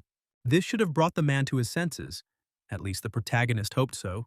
Indeed, the blacksmith came to a more or less adequate state and could answer the question of why he refused to fulfill the order. At first, Galleon studied the young man closely, but as soon as he saw the distinctive signs of the boy's family, he even banged his head on the table, asking for forgiveness for his inappropriate behavior. It turned out that the man was not taking orders now for the reason that he could not create a weapon for himself. So he considered it inappropriate to create something for others, because he was a shoemaker without shoes. This statement was a revelation for the main character, because he had no idea that this talented man also had a dark streak in his life when he did not believe in himself. But if you think about it, Galleon was already the greatest blacksmith on the continent when the guy met him. But he never told the main character what kind of life he led before that, because he didn't want to share such a shameful past. And under other circumstances, the main character would have waited 10 years, but in this situation, he could not afford it, and wait until his old acquaintance came to his senses and started his business from scratch. And since that was the case, Zeke thought it was right to push the man to take the right actions. So he asked him to show him a couple of already completed works. The blacksmith could not refuse the boy such a simple request, so he took him out into the backyard where there were thousands of different swords. There were indeed quite a few good works here, so the main character decided to pick out something from what was there for now. And although the blacksmith was dissatisfied with each of these swords, he admitted that they were quite sharp, so he asked the guy to be extremely careful. And while Zeke was examining the swords, he realized that many of them were far from being failures, and in terms of quality, they were no different from the swords that Galleon had fought with when he became the best on the continent. So in battle, each of them could be useful and serve well. And then, in order to confirm his guesses, the guy activated Dragon Vision. So he asked the blacksmith one single question. Was everything okay with the brazier? The blacksmith didn't have time to answer, and the boy continued talking, pointing out that Galleon uses several types of metals to create lighter and more refined materials. And this was great, but the problem was that the strength of this metal was a little weak. This was true, and was due to the fact that the impurities present in the metals were not properly removed during the calcination process. Galleon was amazed. He did not expect that someone would be able to find out his method of smelting and also find the main flaw and its cause. It was curious and incredible. If so, then it was possible to ask a few questions to the main character. But before voicing them, the man led the young man into his office so that he could look at his notes and developments, and perhaps be able to give some practical advice. And so the man showed the main character a drawing of the magic brazier and shared his biggest secret. Then, in the distant past, Galleon also did not hide anything from the main character since he saved his life. And one fine evening he told about the magic brazier, in which the temperature is maintained with the help of magic. These memories warmed the soul of the young man. He smiled and seemed very inspired now, because he understood that with this invention the blacksmith's method would become impeccable. The only thing Zeke didn't understand yet was why Galleon hadn't created his miracle brazier, since he already had the blueprint, and all that was left was a small matter. And in general, everything was simple. In order to implement this project, a scheme of the law of mana energy was needed. But the commission of the magic tower is 10,000 gold, which the man did not have. The main character did not expect such a turn of events because, if you think about it, on average, a family of 4 spends 10 gold per month. So it will take Galleon about 10 years to save up the required amount. For this reason, the blacksmith turned to the main character because if he helps him with the brazier, he undertakes to carry out any of his orders as long as his own heart beats in his hot chest. But for Zeke, it was also problematic because if he were a knight guardian of the family, then such a sum would not be a problem for him. But now he is just a purebred, so he will not be able to get the required amount. But he also could not refuse Graham's shining sword. And at that moment, a brilliant idea came to his mind, because it was about the law of energy. And he had in mind just one wizard who could help them in this difficult matter. After which he took the drawing and was about to leave, telling the blacksmith that as soon as there was news, he would immediately inform him about it. But before leaving, the guy asked his old friend to stop drinking alcohol, as it would not end well. Responding with a new sword and grand plans for the future, Zeke returned to the academy, thinking that in essence the drawing was not that difficult, but he was surprised by the prices of the mage tower. It was lucky that the academy had a very successful research laboratory, which was worth visiting in your spare time. And it was located in one of the alleys on the academy's territory, but here's the problem. In this very alley, there was a crowd of hostile cadets, and these cadets beat up their fellow student, who was already bursting into tears and asking for forgiveness, just because he accidentally touched Leyon. Unfortunately, the main character himself went through a similar humiliation at one time, so he would like to pass by now, but anger for previous humiliations made him take a wrong turn. Meanwhile, in the alley, the fight was gaining momentum. Blood was already gushing from blows in different directions. Leyon went completely wild. He lost control over his actions, and all because he lost to Zeke. And now everyone's attention was focused on him. Because he was a purebred, this could not pass by. And since he no longer wanted to conflict with Zeke, he beat up the weaker ones. He generally believed that he lost to Zeke because of a sudden attack that he did not expect from the guy, but the thought that Zeke had become a pure-blooded awakened did not fit into Leyon's head, hence the attacks of aggression. At that moment, the main character walked into the alley with a light gait, who was clearly not in the mood for long dialogues, and he gave Leyon 3 seconds to remove his hands and feet from the guy. Leyon, however, had no intention of fulfilling this request, considering it beneath his dignity, and besides, the numerical advantage was on his side. And in general, the guy read that the main character became too arrogant since he woke up as a pureblood. Zeke was not going to listen to all this any longer, so he interrupted Leyon. Moreover, he ordered the cadet to kneel down and he looked as if it would be better for him to obey. Leyon had never expected such pressure on himself, so he broke out in a cold sweat, but he was in no hurry to obey. Just a couple of months ago, it was Zeke who crawled on his knees. Now they have switched places. This spurred Leyon to new outrages. He ordered all his minions to attack the main character because he could not admit his defeat. Of course, Zeke didn't want to take part in the fight, but if everything turned out this way, then let the guys not blame him for what happens next. He easily avoided the cadets' blows and struck back at them, easily, quickly, and clearly. Nobody expected such agility from the main character because they remembered him as a completely different person, and now he was knocking them out one after another. Obviously, it was impossible to take him with numbers, and the quality of the guy's strikes was poor. He showed miracles of dexterity, accuracy, and ruthlessness. The guys didn't have a single chance against him. Leyon stood and watched what was happening with silent horror. Because this was incomprehensible, impossible, unbelievable, it shouldn't have happened. But it was.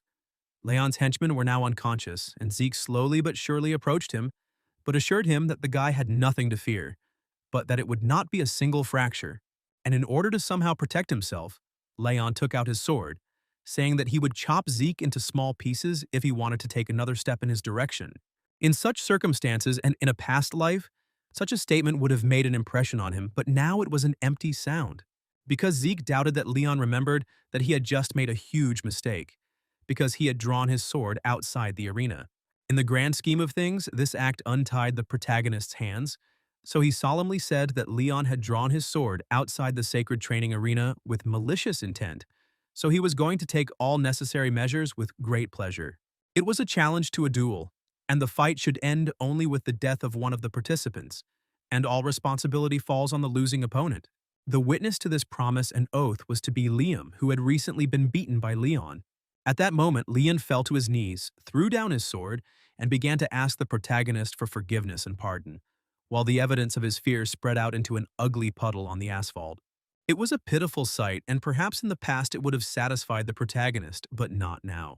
Moreover, this picture stirred up forgotten memories when he also stood on his knees, also cried, also humiliated himself, also asked for mercy, but no one heard him then.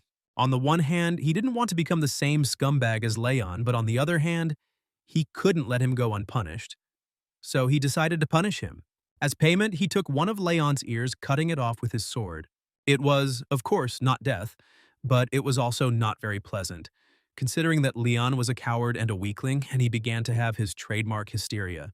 Therefore, at the end, the main character promised his former offender that if he somehow, inexplicably, returned the ear to its place, he would lose his head. The guy had no reason not to believe this, so he lost consciousness out of fear, after which the main character decided to leave the alley and find the magician's workshop, but he was stopped by Liam's call. The young man could not understand why a pureblood helped him, an ordinary cadet. Only Zeke didn't think that he was helping Liam specifically, so he asked him not to dwell on this fact. Everything just coincided perfectly. After all, by and large, Zeke now helped himself. That boy from the past who humiliated himself in this alley. In general, the main character himself did not really understand why he decided to act in such a way. Perhaps Galleon had such an effect on him. Or perhaps the professor offered him a hand, or maybe he needed to let go of the past in order to move forward. He did not know, and he was not particularly sad about it. And so he finally reached Fanon and showed him the drawing of the forge. The magician studied the future device for a long time and carefully, and came to the conclusion that it would be quite possible to recreate it. Yes, the professor understood that by and large this design looked quite simple, but there was one snag, which was in the core responsible for the output power. The core is the heart of the machine, but the circuit has an extremely complex constraint, and the core may be small but must be incredibly powerful, and a way to regulate the output power had to be devised. And here was a real problem, since the magician had never encountered anything like this in his practice. However, there were two possible ways out of the situation, given the position of the core, and in principle, the professor could have adjusted the drawing a little in order to bring these ideas to life. However, it would probably take about 10 years, or maybe even 15, but the main character didn't have that much time, and he didn't want to wait that long either. But there was a second option for the development of events.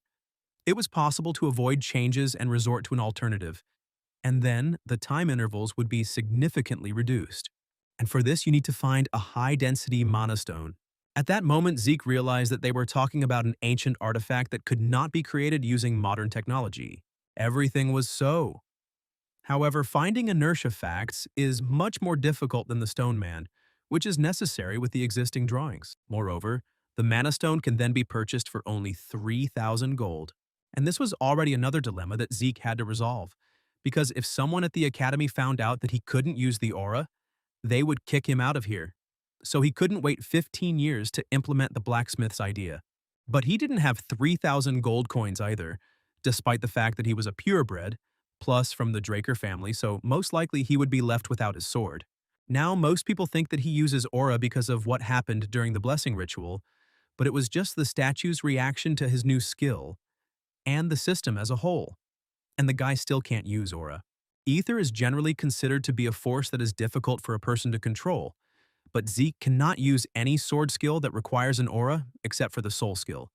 But even with it, the most he can do is only strengthen his body and change the position of the sword in space. That's why he desperately needs Graham's sword, and therefore the stone. But where can he get it if he has no money? Meanwhile, Fanon continued speaking, acknowledging the talent of the man who created this design, and even taking into account the complex core, the design seemed quite effective. It is very difficult to find something like this, even to come across relics of the Golden Age. And here the usual course could not create something so incredible. At this moment, another brilliant idea came to the main character's head.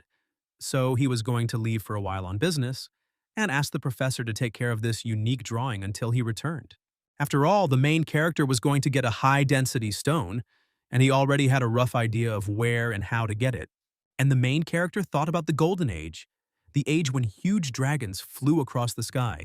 It was then that humans began a war with these creatures, and after many bloody battles, Tarek and Draker won the victory over Bahamut. The war ended, and peace reigned in these lands, and all the artifacts that were found in the dragon's lair were taken away and classified because they were far superior in magic and technology of their creation to modern ones. And among all those items, there was a high-density mana stone that would be ideal for the main character's purposes. And if you're lucky, you won't even have to go far for the stone, because there is the central library of the Academy, where in 10 years, when the storage facilities are expanded, relics of the Golden Age will be discovered. But for now, this hasn't happened, and it was possible to take advantage of the moment. Now it is just a library, just shelves with books, and no one has any idea what treasures lie under the layer of earth in the depths of the archives. But the problem was that the guy had no idea where to look for the entrance to the bin, so he activated Dragon Vision. True, even so, he had to wander around the library until he found the right entry point. Now it was time to begin the second stage of the operation to find the stone, the entrance to the dungeon. Now he used ether, but it must be admitted that he learned only one technique from the master, Soul of the Spirit. But even that was more than enough for him at the time, because ether materializes the user's will and the necessary properties can be applied to it. And this was one of the pros. One of the cons, it was very energy consuming, which Zeke again felt on himself. But the game was worth the candle, and the main character, unnoticed by anyone, walked along a long underground corridor to his goal. Although he did not expect it to be so dark and so deep. But these are the little things in life. The main thing is to find the stone, and everything would be fine, except that the ancient creators of this place took precautions against uninvited guests, and the skeletal guards carried out their tasks properly. Zeke didn't expect this turn of events, but it was too late to run away. He needed to act. Obviously, these creatures weren't the work of the Lich, since they had construction equipment in their hands, so a critical strike should have been enough for the guy to defeat them. Everything happened as he expected. Killing the skeleton was easy, he didn't even break a sweat. Moreover, the system pleased him with 2 karma points. And then the guy remembered that he could not only find artifacts here, but also earn points by killing monsters, so to speak. Combine business with pleasure. And he combined. Karma points dripped into his account, and the road behind him was paved with the bones of fallen skeletons. It was time to take a break and see what he could unlock with the points he had earned. From the entire list so far, he only had enough for a mini-map, which he did and was a little taken aback, as the mini-map was surprisingly accurate. It was more like a magic map, which, in addition to the plan, had some interesting marks, the meaning of which the guy didn't know but wanted to find out. And how to do it? Correctly by pressing a button. And at that moment, the map is transformed into 3D format. It was incredible. Zeke had never seen anything like it in his 2 lives. And then he found a building on the map that was different from the others because it was red. It turned out that this was the burial place of the Dragon Slayer, or in other words, a storeroom. And the system even offered to pave the way there if the main character wanted it. In the past, it took a search party several days to find that place, but it took him a few hours to do it all. Moreover, the route was built instantly, and after some time the guy stood in front of a closed door thinking about how to open it. It was obvious that it wouldn't open just like that, but he had no idea how to move it from its place yet. And he was right, because as soon as he put his hand on the door, the security spell worked. Now it is clear why in the past the Tower of Bugs and the Supreme Mage were involved. The knights on their own could not cope with the spell. So Zeke wouldn't have stood a chance against magic, so he asked the system if it could open the door. The system didn't need any coaxing. It started trying to hack, and at that moment it dawned on Zeke that it was reacting to his words like a normal living being. The realization was interesting. The guy could talk to the system, so he asked a question that had been bothering him for a long time, why he regressed, but the system had no right to answer it. Okay, since the system didn't answer this question, but Zeke tried to ask about the administration system, but the system didn't answer here either. As with the next one, Zeke understood that the system would not answer all the important questions, of course. This was expected, but offensive. If so, then let him at least open the door and the system will open it. Zeke didn't waste any time and went into the storage room. And what he saw there amazed his imagination. Huge shelves with chests full of artifacts. There was gold and jewels and various relics, and Zeke had to tinker around until he found the right item. Moreover, there was not just 1 mana stone in the chest, but 4, and this meant that he could hide a couple for himself. Besides, there were a lot of useful things here that the guy wanted to take for himself. For this, he wouldn't even mind spending karma points to expand his inventory. He was about to leave when he felt something was wrong with his skin. His sixth sense did not fail him, but he could do nothing against the magical trap. He was able to partially free himself from the magic rings, but not completely because magic was everywhere. And after a few minutes, he found himself in another room, which was also cluttered with something, so he asked the system where to be. It turned out that magic had transported the boy to the house of the dragon slayer Terracon. Now this was already curious, since in the past life, the magical messenger said nothing about a room filled with different coffins. The map showed that he was not far from the storeroom, but there was no direct passage from point A to point B. The conclusion was obvious that this was a hidden area that no one had found before. And if so, then everything here needed to be thoroughly examined. So, having opened the first coffin, the guy found armor. But outwardly, it was no different from many others that he saw every day at the academy. But the system suggested that this was not an ordinary but an exclusive Dragon Slayer armor. If you think about it and take a closer look, this equipment really was a little different from both modern and Golden Age items. Moreover, it had an interesting hole on it. Obviously something needed to be inserted there, and Zeke decided that he could experiment with the Mana Stone, and suddenly something interesting would happen.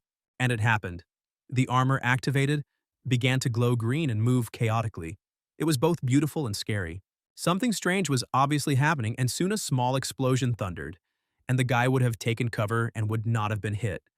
But the system belatedly warned him of the danger. But even this unpleasant incident turned out to be useful, as Zeke now understood that the armor needed to be launched using high-density mana stones. True, this understanding didn't give him anything yet, but it was worth talking to Fanon about it. But now, it was necessary to continue examining the premises. The rest of the rooms were completely empty and only the last hall remained. And it was practically empty.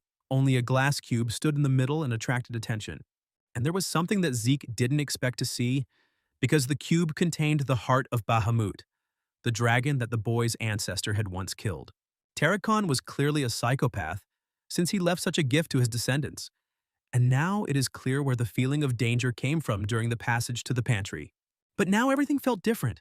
The fear and danger had passed, and the boy felt other, more complex feelings. Moreover, his heart reacted positively to Zeke. It affected the guy, spoke to him, beckoned him, hypnotized him, saying that it would kill everyone. And although the system activated mental protection, it was too late. One of Zeke's eyes turned black, and this was not a good sign. Now he was no longer happy, but frighteningly uneasy because something strange was happening. And it wasn't just strange. An unplanned quest had begun, and the young man had to overcome the curse of his ancestor, and if he managed to do so, he would receive the right of ownership of the Terracan item gift. Only this curse influenced the consciousness and subconscious, whispering to the guy that if he killed everyone, he would become free. Mental defense doesn't work, and anyone else would have broken under such pressure. But not Zeke. He broke the wall, hitting his head against it and interrupting the monologue with a curse. After all, freedom is freedom for a reason. It just exists. You just feel it, and no one and nothing can give it to someone. It was powerful. The curse had lifted, and the dragon's heart was now in the protagonist's hands, as he had overcome the curse. This was good news, because Zeke didn't expect that the mental defense skill would fail him at the most inopportune moment. It's good that everything ended well. True, this was not the end, and the guy unexpectedly for himself began to absorb Bahamut's heart.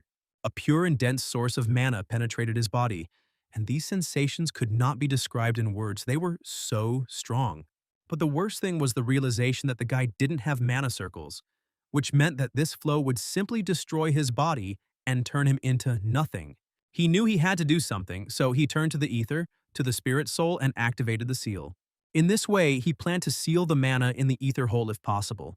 It's hard to say whether it worked or not, but for now Zeke was still alive and in his body. Moreover, he stood perfectly on his own 2 feet, but the dragon's heart was nowhere to be seen. And it's not surprising, because according to the system, he absorbed Bahamut's heart, and the seal on his chest spoke eloquently about this. It turned out that now his body had changed and become divine. The library had opened, and other interesting things had become available. And the most curious thing was another object gift from Terracon Draker. The system readily opened the second gift from the ancestor for the protagonist. Having taken everything he could, the guy returned to the Platinum Mansion and was ready to get acquainted in more detail with the characteristics of the items he had received. Some of the new abilities, such as Spell, Zeke could not unlock yet as he lacked experience, but in the future he will add trump cards to his collection. He could also summon and control dragons, and his body would become 100 times faster than it was before. A status window also appeared, which had not been seen before, as well as windows related to Terracan, and the guy wanted to take a closer look at them. But to do this, it was necessary to first update the information. True, to do this it was necessary to move to the place marked with a red dot on the map. Unexpectedly, this place turned out to be Valhalla, the most prestigious institution on the continent for training knights, entry to which was forbidden to outsiders. Even as a pureblood and a direct descendant of the Draker family, Zeke would not be able to get in there, and he had no intention of going there. But obviously fate had other plans for the guy, so I'll have to make some personal adjustments. In the meantime, he was going to undergo low-level administrator training, and if everything went according to plan, in the end, he would not only become stronger but also receive a reward. In general, it was similar to the system in adventurer or mercenary guilds. And as usual, it all started unexpectedly. Moreover, the system prepared a surprise and transferred the guy to a strange, remote space to undergo training. At first, Zeke thought that teleportation had worked, but after listening to his feelings, he realized that it was something fundamentally different. But the guy didn't have time to think about it because the orcs were already attacking him. So Zeke had to defeat all the monsters, but the time for this was limited, as was the number of skills to use. But if the guy succeeded, he would receive karma points and a reward. At that moment, the idea occurred to him that the system was simulating a situation in which he should take advantage of it. It would have been great if he had something like this in his past life. But alas, in the meantime, the orcs attacked him. But this attack didn't affect the guy because he activated swift steps, after which he treated the orcs to slash. And so all that was left of the monsters was a pile of pieces, seasoned with red blood. But Zeke didn't pay attention to this, since all his thoughts were only about the lightness of his body and the speed of his blows. With such indicators, he could defeat even the Purple Knight. The most interesting thing is that the training quest ended at this point, and the guy was standing in a regular training room again. Since everything went well, the main character received several bonus skills, as well as 40 points in karma and the ability to buy items through the store. And there was everything there: giant flesh, giant blood, and many other different and useful things. And if you think about it, you can create a whole business out of this, buying goods in a store and then reselling them in reality to other cadets. True, there were restrictions here too, since he could only sell and buy ancient artifacts, for which he could earn a decent amount of money at auction. If so, then he is unlikely to use this function, and in general, the day was too long. It's time to rest. A new day dawned, and the first thing Zeke did was visit Fanon and give him the Mana Stone, without going into detail about where he found it in just one day. Overall, the guy felt the mistrust that emanated from the professor, after all. All such artifacts are strictly registered and a title is issued for them, but this one seemed to belong to no one. More precisely, it was essentially nobody's, since Fanon could not find its owner, but he should have because there are no unaccounted high-density mana stones in the world. This kind of reassurance, prudence, and special talent of this man really impressed the guy. He saw perfectly well from the outside that he was looking for a registration number and did not interfere with him. But now it was time for them to go to another place. And the academy was not for Fanon. Great success awaited him in the future, but clearly not here. So they came to the workshop of Leyon, who tried to start his magic brazier in front of them. Everyone could clearly see that this time, this enterprise was definitely destined for great success. Galleon was happy. He had no longer hoped that he would see the birth of such a roaster. And now everything happened thanks to the main character. Now it was his turn to fulfill his part of the deal. So Zeke opened the box and asked the man to make him a weapon from Bahamut's fang. It goes without saying that the guy couldn't say where he got this treasure, but Galleon didn't need that. He was burning with enthusiasm and promised to create a truly unique weapon for his benefactor. Zeke didn't even doubt that the man would do it, because in both his past and this life, he was an honest guy who never forgot the people who were kind to him. But still, he was curious what kind of sword Galleon would create for him this time. The guy didn't wander around doing nothing and soon returned to his room. He wanted to rest, since he had spent a lot of effort on creating the sword. He had a strange presentiment that something was going to happen soon, as a whole week had passed since he had received the note from the gardener. His premonition did not fail him, since he was not alone in the room, and the oppressive aura of the person who came sent shivers down his spine. Dexter didn't understand why the boy didn't come to him when he called him so kindly, and now this man was radiating a desire to kill. even though he said he wanted to hear the truthful answer to his question. Zeke decided to duck and say that the note said that he should come when he wanted to challenge the man, but the problem was that he had no desire to do so. Dexter, as expected, did not believe this fairy tale and repeated his question, and it would have been stupid for the guy to continue to dodge. But he decided to test the man's patience, which didn't last long, and so the main character flew out the window. Flying wasn't part of Zeke's plan since the altitude was quite high and no healing would help him if he reached the ground. So he tried to climb onto the balcony, but it was no use, and the gardener stopped this pathetic attempt. Moreover, the man perfectly sensed the lie, and it is clear that the guy knows perfectly well about his intentions. So he can leave the tale about him not wanting to challenge him for others. But Dexter was giving Zeke one last chance to tell him the truth, and he had 5 seconds to do it all. And if this was the guy's first life, he would have immediately laid everything out. But now you can write your own rules for this game. So the guy hinted that the man did not say who he really is, but at the same time, demands that he reveal his secrets and thoughts. Now this was interesting, so the man threw the main character back into the room. Zeke hit his head against the wall pretty hard, but it was better than falling from a height and turning into a pancake. At that moment, Dexter extended his hand to the guy for a handshake, saying that he was once a Black Knight of the Draker family. After which something happened that was not an official meeting between two strong personalities. It was beautiful, so Zeke couldn't help but respond in kind, and formally asked Dexter to forgive him for the disrespect he had shown. At that moment, the man realized that the main character had thought everything through in advance. But it didn't matter nevertheless. Zeke asked the man what he meant by saying that he was once a Black Knight. But he didn't answer, saying that he used to be, but not anymore. It sounded strange because the guy heard that it was possible to rise but to fall, and then he fell silent, turning his attention to the trembling in the man's hand without commenting on it in any way. Now it was possible to move on to the essence of their communication. Dexter understood perfectly well that the guy wanted to become his student, and he did not deny it. Zeke had no shortage of impudence, but the gardener rather liked it, so he easily agreed to teach him. It was easy, but until the man refused, Zeke took the oath of a disciple according to all the rules. Dexter didn't expect this because few people use this oath these days, but it was beautiful, nothing to say. But none of this mattered, so Zeke couldn't help but ask why the man had taken him on as an apprentice. Everyone knew that the gardener had never taken anyone as his apprentice, and only Andre was able to persuade him to teach him. And even then, he spent many years on it. And now the man so easily agreed to teach the main character. But Dexter kept the intrigue and asked the guy to guess the answer to this question. And Zeke tried, saying he was a genius, so Dexter couldn't resist, but his self-confidence looked ridiculous. It turned out that it was just the guy's stubbornness, because in order to become a red or black knight, talent alone is not enough. Many geniuses broke under the pressure of difficulties and remained only blue knights, but this was not a threat to the guy. That was the end of the conversation, and they headed off to their first lesson. True, the training was strange. The guy had been just running in circles for 3 hours when suddenly Dexter stopped him, because he had one question. And at that very second, the man appeared behind the young man. He wanted to touch Zeke's hand, but he pushed the teacher's hand away. The conclusion was obvious. The guy had some problems checking his vital signs. And it's not just now. Since their first meeting, the man understood that something was wrong with the main character. His fears during sparring were confirmed. Did the guy really not know how to use aura at all? In general, the man saw that bronze statue. Then there was a stir because of the previously unseen golden glow. But everyone thought the guy was purebred, so the question arose as to why he didn't let them check his pulse. On the one hand, the main character understood that this man did not suspect him, but on the other hand, the situation was out of the ordinary if one of the Drakers was not able to control the aura, so he was very curious.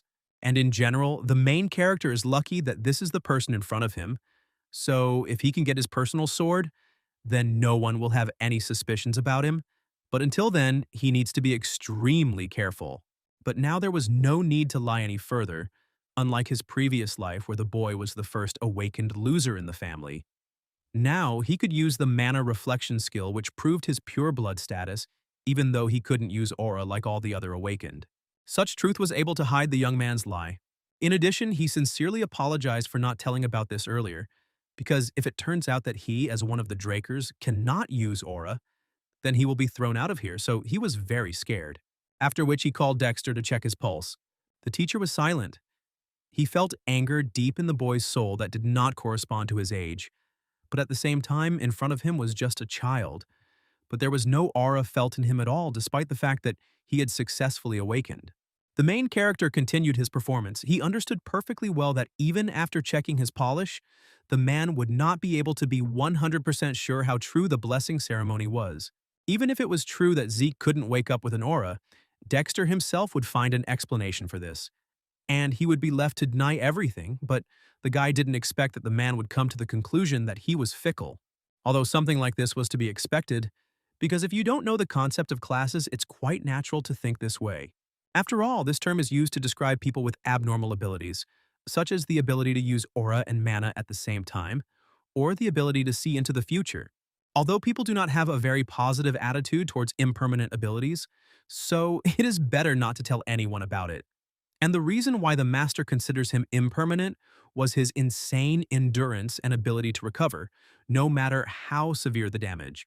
The man came to these conclusions because he saw the protagonist instantly recover, although this meant that it must have taken a lot of energy to do something like this, and most likely this energy was aura. And since it was constantly being spent due to stamina and healing, there was almost none left to perceive. If you think about it, this was a completely working hypothesis for most people. But even if this is the case, the guy shouldn't worry at all because the art of the storm is a special art that doesn't use aura. In essence, a special art is a special technique created by a knight who has reached great heights. Usually this skill is used to kill dragons, so it would be more correct to use. But the gardener's art only uses the resources of a trained body. And now Dexter was going to demonstrate this very art, so Zeke had to watch carefully and remember his movements. And Zeke watched, only the man moved so quickly that it was extremely difficult to track his movements, but not impossible. However, Zeke believed that he could remember everything and asked the master for permission to show it to him. And the guy repeated it. Now he could repeat the master's movement and saw what he had never seen before. Apparently, these steps were taken as if Dexter was fighting with someone, others indicated that he was attacking, others were taken to return, and others were shortening the distance. And on the other side, they were increasing it. That is, there is a specific goal behind each step. Zeke finished and Dexter couldn't believe what just happened. Not that this guy didn't have talent a week ago, but he wasn't as good as he was now. Something had clearly happened this week, and this guy was just perfect right now. And everything would be fine if the main character behaved a little more restrained, not so arrogantly, then he would simply be priceless. The training ended, and it was obvious that the gardener would continue to work with the main character. A whole month flew by at this pace, and after each training session, the main character wanted to eat like crazy. At that moment, when Zeke was eating another bun, Andre approached him as he had a serious conversation with the guy. But the conversation was not really that serious. Andre was simply curious about how Zeke managed to persuade Dexter to become his teacher. At that moment, Zeke remembered that Andre had not yet become Dexter's student. So he asked the guy about his success, but Zeke did not really have anything to answer, and he said that the gardener simply chose him. Andre thought that Zeke's purebredness played a role in this matter, but this was absolutely not the case. And the boy pointed out to his teacher that he had a real inferiority complex, since he believed that it was only a matter of purebredness.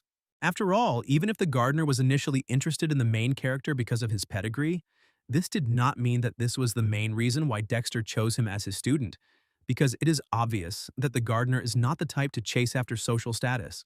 The fact is that the main character managed to intrigue him, and use this intrigue to become his student, which testified to the level of his intellectual abilities. After which he suggested to the mentor of all the cadets to try to do something to get selected, and not just support his ego with an inferiority complex. Andre, who had already run more than one lap around the training arena, came to the next training session of the main character and the gardener. Moreover, Dexter promised to take Andre as his student if he could run 300 laps without using aura. And Andre ran, stubbornly ran, although by and large the main character did not count on it. But it turned out that this guy is not a lost weakling and can, when he wants, insist on his own and show character. A new day arrived, and all the cadets of the academy were gathered in the courtyard and lined up, since the head was supposed to arrive that day. Everyone was expecting the appearance of the leader as if it were manna from heaven, and even Howard came out to greet him. Everyone froze in anticipation, and then the carriage slowed down and the head came out. All the knights and cadets who were on the academy's territory bowed their heads before this man, acknowledging his strength and power. The man thought that Howard had done a great job, so he praised him, although by and large the classes at the academy were nothing compared to what the head had been doing all this time. Arthur Draker believed that only Howard truly understood how important the job of the head of the family was, and how important it was to educate the younger generation. After which the man turned to the young cadets saying that each of them was the future of the country, because sooner or later they would protect civilians from the encroachments of dragons and the like. That's why it's important for them to train long and hard now, because their development is the development of the Drakers. It was a motivational speech that helped to raise the morale of the cadets because their idol was in front of them. After which Howard and Arthur went on to take care of their business, and one of these business was Zeke Draker, who greeted the head of the knights and the guardian of the name of the Dragon Slayer and part-time his father. The man even prepared tea to drink with his offspring, and such formal address was no longer in use, so it was possible to omit the formalities and move on to a heart-to-heart conversation. And it was strange, because the main character did not expect that they would even report to his father about the food that he liked. But it was not only about food that Arthur was informed, but also that the Black Knight had taken on an apprentice. Unexpectedly, the father did not beat around the bush, but the main character did not deny the obvious either. The father did not understand what goal his son was pursuing, and was very surprised when he said that he wanted to become the strongest man on the continent. Steel immediately flashed in his gaze, but Zeke didn't pay any attention to this because he was going to become stronger than everyone else in order to live freely. The goal, of course, was quite ambitious and implied that one day the boy would surpass his father, but now the man suppressed his offspring with his aura. The main character could not help but recognize the Sword of Aura. After all, they say that it gives power over all living things within its radius of action, which makes it the pinnacle of aura use, available only to Black Knights. It was difficult to withstand this pressure, but the main character was determined and did not give up. This answer, oddly enough, satisfied the head of the family, so he stopped attacking his son. After all, this was the most interesting thing Arthur had heard in years. Most people simply bowed down, recognizing his strength. By and large, Arthur had come to the academy to support both the institution itself and Zeke, but now he knew that it wouldn't be enough. And the next minute, the man handed his son a black card as a gift for becoming the gardener's apprentice. It was a credit card that was given only to a select few, and the protagonist never thought he would see it in person. But now, holding it in his hands, he realized that with its help he could get incredible benefits. On the one hand, it was an amazing gift. But the main character understood that his father was pretending to care about him, but his intentions were too obvious because, after using a credit card, a record remains, and he just wants to monitor what the guy will do in the future and keep him under control. But it was better to let it be so than to resort to the help of a fighting black squad. Right now, in Arthur's opinion, Zeke did not pose any particular danger, and he could be left alone for a while. And the young man was happy to try, so he left the office where his father was sitting with great pleasure. But instead of him, Dexter entered the office, who certainly gave his brother a jab, because he knew that he had suddenly started to act like a caring daddy, although all this time he had been neglecting his own child. But Arthur didn't pay much attention to this because he was the head of the family, which meant her interests were above all else, even if he had to neglect his own child. Now it was time to talk, but in order for the conversation between the brothers to be productive, Arthur offered the gardener a little drink. And the conversation really took a more interesting route. It turned out that the emperor had gone crazy with the idea of immortality and was looking for him all over the continent. But this seemed completely unrealistic, because magic can rejuvenate, but never give immortality. Arthur thought so too, but there is a relic that is connected to an ancient dragon, and which the emperor wants to find. Zeke didn't leave, but hid in the next room and eavesdropped on the conversation of his older relatives. It's good that there was an interesting artifact in the storeroom that made this possible. The conversation was about a relic that could make their emperor immortal, and it was clear from the conversation that Arthur knew its approximate location. According to the Black Stage's report, the item is located somewhere on the northern continent. This information has not yet reached the Empire and the Emperor, but we must understand that it is a matter of time. Yes, and I didn't want the ruler to find out about this, because in the past, as soon as he gained power, he unleashed a war on the continent. And if he gets what he wants now, history will repeat itself and rivers of blood will flow. For this reason, Arthur wanted to personally find the relic. But if he left his post, then there would be no one to restrain the impulses of the emperor. For this reason, he came to his brother. Dexter could not refuse, since he himself understood that Arthur was right. The men were still talking about something, but Zeke didn't have the strength to eavesdrop any longer, and he interrupted the artifact's operation. After absorbing Bahamut's heart, it was extremely difficult for him to avoid the side effects of using certain things. After hearing this, many things fell into place. In his past life, before the regression, he stole a dragon statue that could fulfill the Emperor's wish. So elite fighters were on his trail. That's why a strange voice sounded in his head, and unity with the system occurred. But then he was so absorbed in revenge that he did not want to understand anything. Now he could think clearly and put two and two together. The administrator system that sent him into the past was one of the functions of the relic. It remained to be seen who and why created such a powerful thing. Meanwhile, the brothers also finished the meeting and each went their separate ways. Suddenly, Arthur felt something was wrong from one of the doors, which, by a lucky chance, turned out to be next to the office where he was talking with his brother. And right behind this door, Zeke was hiding, still not having come to his senses and wondering whether his statuette could really grant immortality and youth. Suddenly, the door opened and Arthur entered the room. Only now it was already empty, only walls and some boxes, and spiders frozen like statues to themselves in the corners. This was the end of Zeke's adventures, and to relieve stress, he decided to exercise. True, Derek interrupted his lesson, saying that a fellow student had come to see him, which sounded strange because the main character had not communicated with anyone. It was possible that Raina had come to see him, but this was also unlikely. But it wasn't Raina, but Liam Stone, the surprise of the day. And now the guy begged Zeke to take him in, and the main character only sighed, realizing that last time he should have just passed by, and there would have been fewer problems now. It turned out that Jacen had kicked him out, but the guy continued to obsessively want to get to Wallaga, so he came to Zeke, giving himself entirely to serve him. A similar situation had already happened in a past life, only Liam was kneeling in front of another person. But Stone came to the main character in vain. He didn't have family support, so he couldn't help with admission. And Zeke couldn't trust the guy's words because he could just be a spy for Jacen, and here he could be telling a beautiful fairy tale. And these fears were understandable, so Liam took out a blade and began to mutilate himself, saying that if necessary, he would cut out his tongue. If Zeke wanted him to limp, then he would damage his limbs. He would do everything to be accepted and trusted.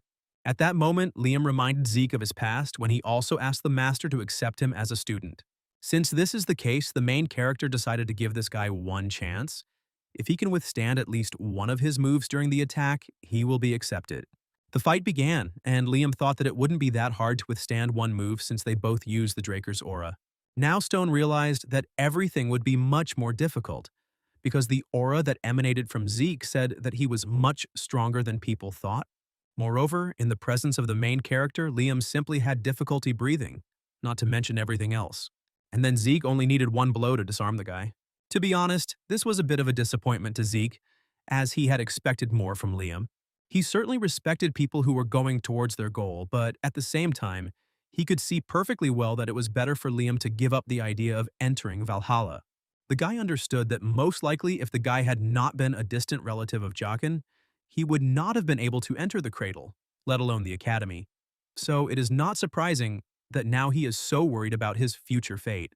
Suddenly, Liam grabbed him by the leg of his pants, stopping him. In his past life, Liam was expelled from the academy and his knightly order fell apart, but despite this, the guy was able to reach the Crimson World and was called the King of Mercenaries. So is it worth grabbing the opportunity to enter a higher educational institution? But looking at the young man's tear-stained face, the main character suddenly realized that he was not going to stop, which meant it was entirely possible to give him one chance for a better life. But to test the guy's determination, the main character suggested that he cut off his right hand. Zeke knew that such an offer meant ceasing to be a swordsman, and no one in their right mind would ever agree to such a thing. Meanwhile, Liam was silent, then rose from his knees thinking about what to do. But the main character was not particularly worried about this guy because in the future he will become a great man even without entering Valhalla. But then something happened that the main character could not have predicted. Namely, Liam raised the blade and was actually going to cut off his right hand. Somehow Zeke managed to knock the sword out of Liam's hands because, in truth, he had no intention of crippling him.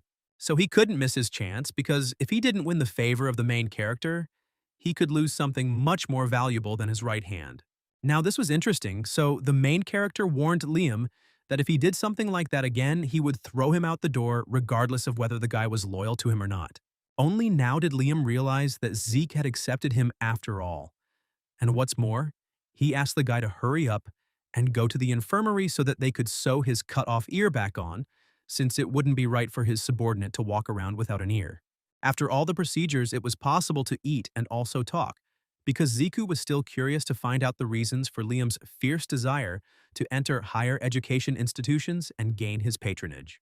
It turned out that everything was both simple and complicated at the same time. The fact is that he did not want to lose his mother. After all, a couple of days after Jacen left him, the guy received news that his mother had come down with a fever. It was good that the fever quickly subsided, but her entire body was covered in red spots that resembled blossoming roses.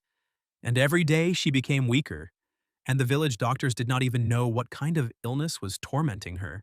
That's why he wanted to enroll in Valhalla, as the students of this academy are considered to be the best doctors on the continent.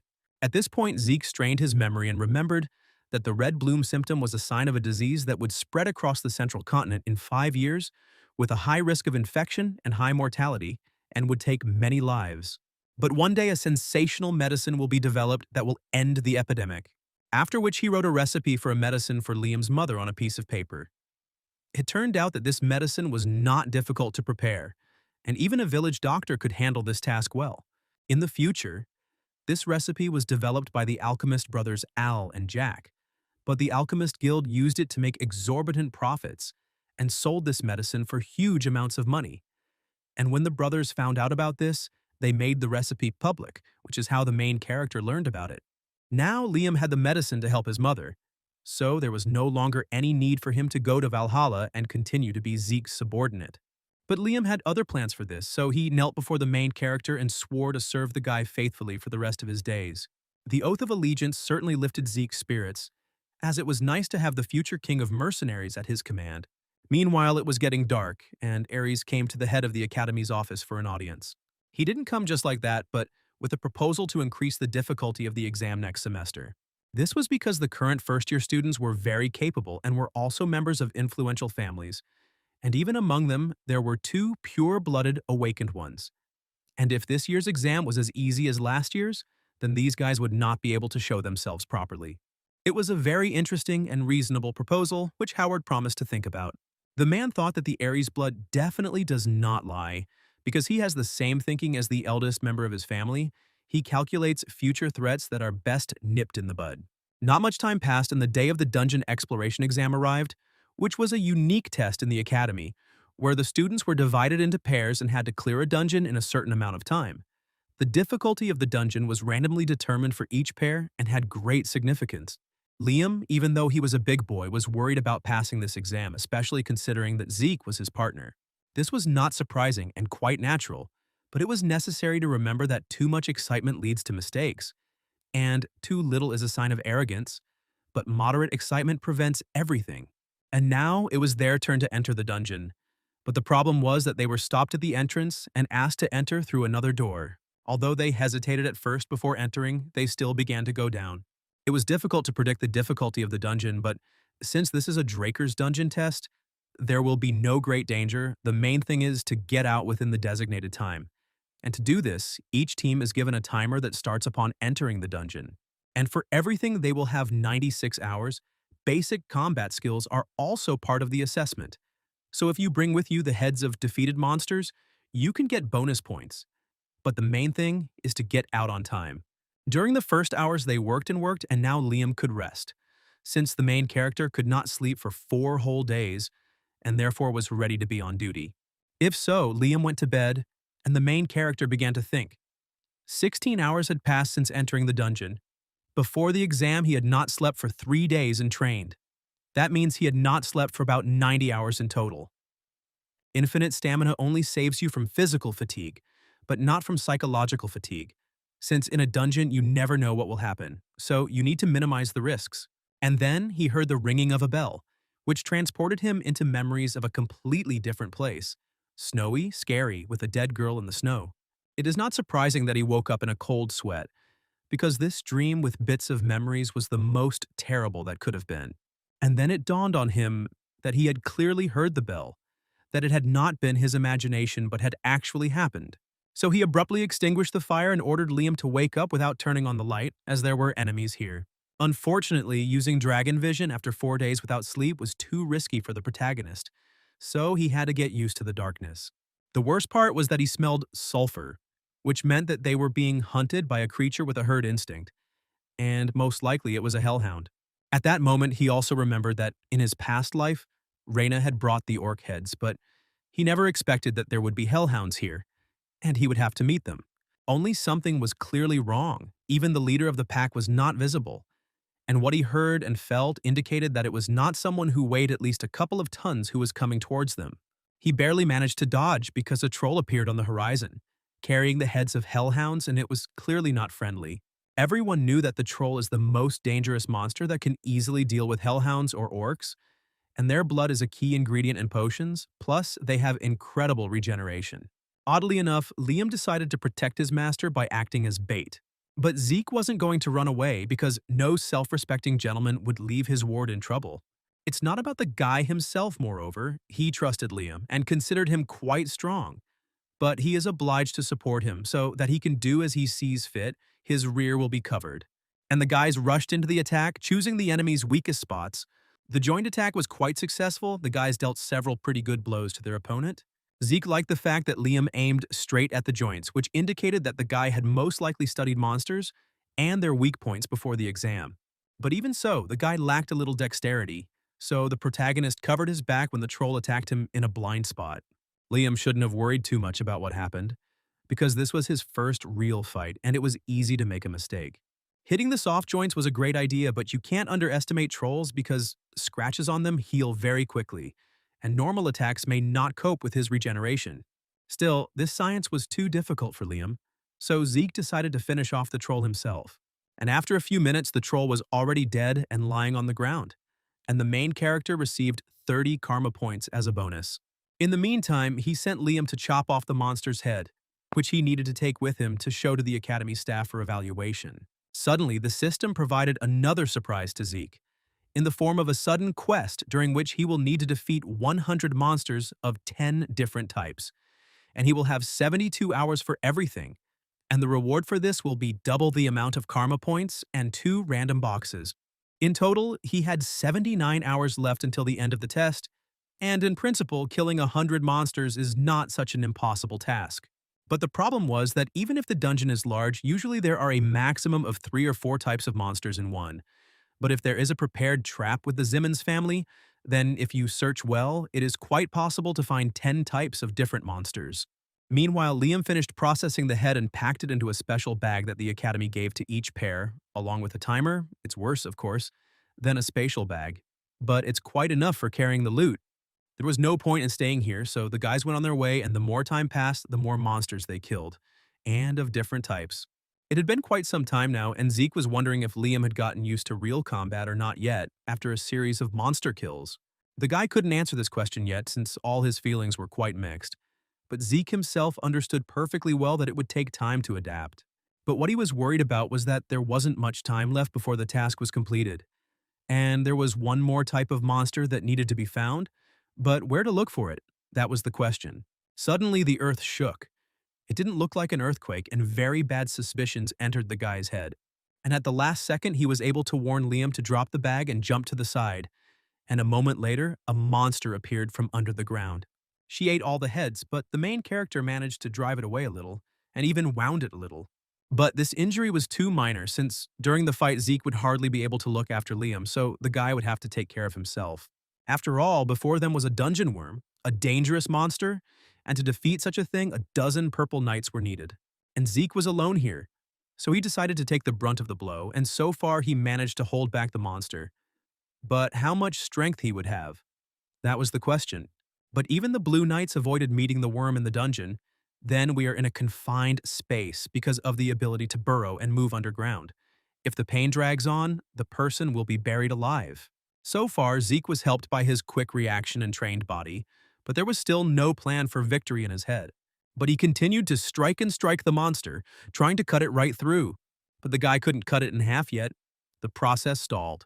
The worm turned out to be too tenacious and was already about to counterattack the young man with its free tail. and in just a moment the steel rings of the worm were squeezing the main character's body. The young man held on with all his might. It was good that the healing effect worked in the background.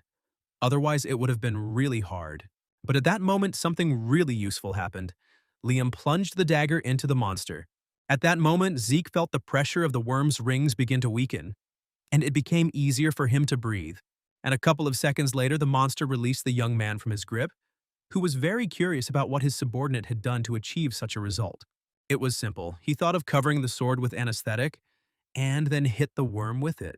Now everything fell into place because the main ingredients of the anesthetic were belladonna. In people, it slightly dulls the senses, and for the worm, it was akin to poison. But the most amazing thing is that in a critical situation, Liam was still able to remember that belladonna is poisonous to the worm and improvise using an anesthetic. Such prudence and adaptability justified this guy's reputation. At that moment, Zeke knew perfectly well that he had done the right thing by taking Liam with him. So he ordered him to wait for a moment, and when he gave him a special sign to strike the enemy again with the poisoned blade. A few minutes passed and the boys simultaneously attacked the monster, which howled in pain. After which the main character activated the soul and body technique and cut the worm in half, as he wanted. It became obvious in an instant that he had managed to complete the surprise quest and earned extra karma points as well as 2 random boxes. Meanwhile, most of the students had already finished the exam, so it was time to sum up the results. The evaluation began with a pair that included Raina and another unknown cadet. For the exit, she received 30 points, and she and her partner also killed 20 goblins, 2 hobgoblins, and 1 orc, thus earning 180 points. In this way, she almost broke Abel's record, which was 200 points. This was 130 points more than the passing score. So there was no need to worry about further education for this pair. Next on the list was Ares, and he scored 120 points, which was 70 points more than the minimum.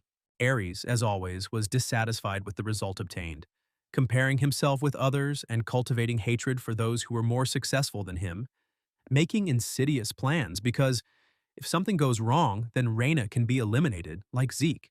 But everything went as usual, not according to plan, and the main character appeared on the square together with his faithful comrade, and they were carrying the head of a huge monster. No one expected that this monster would be a worm because everyone thought that the orc was the most expensive monster that lived in the training dungeons, and these two killed an entire worm.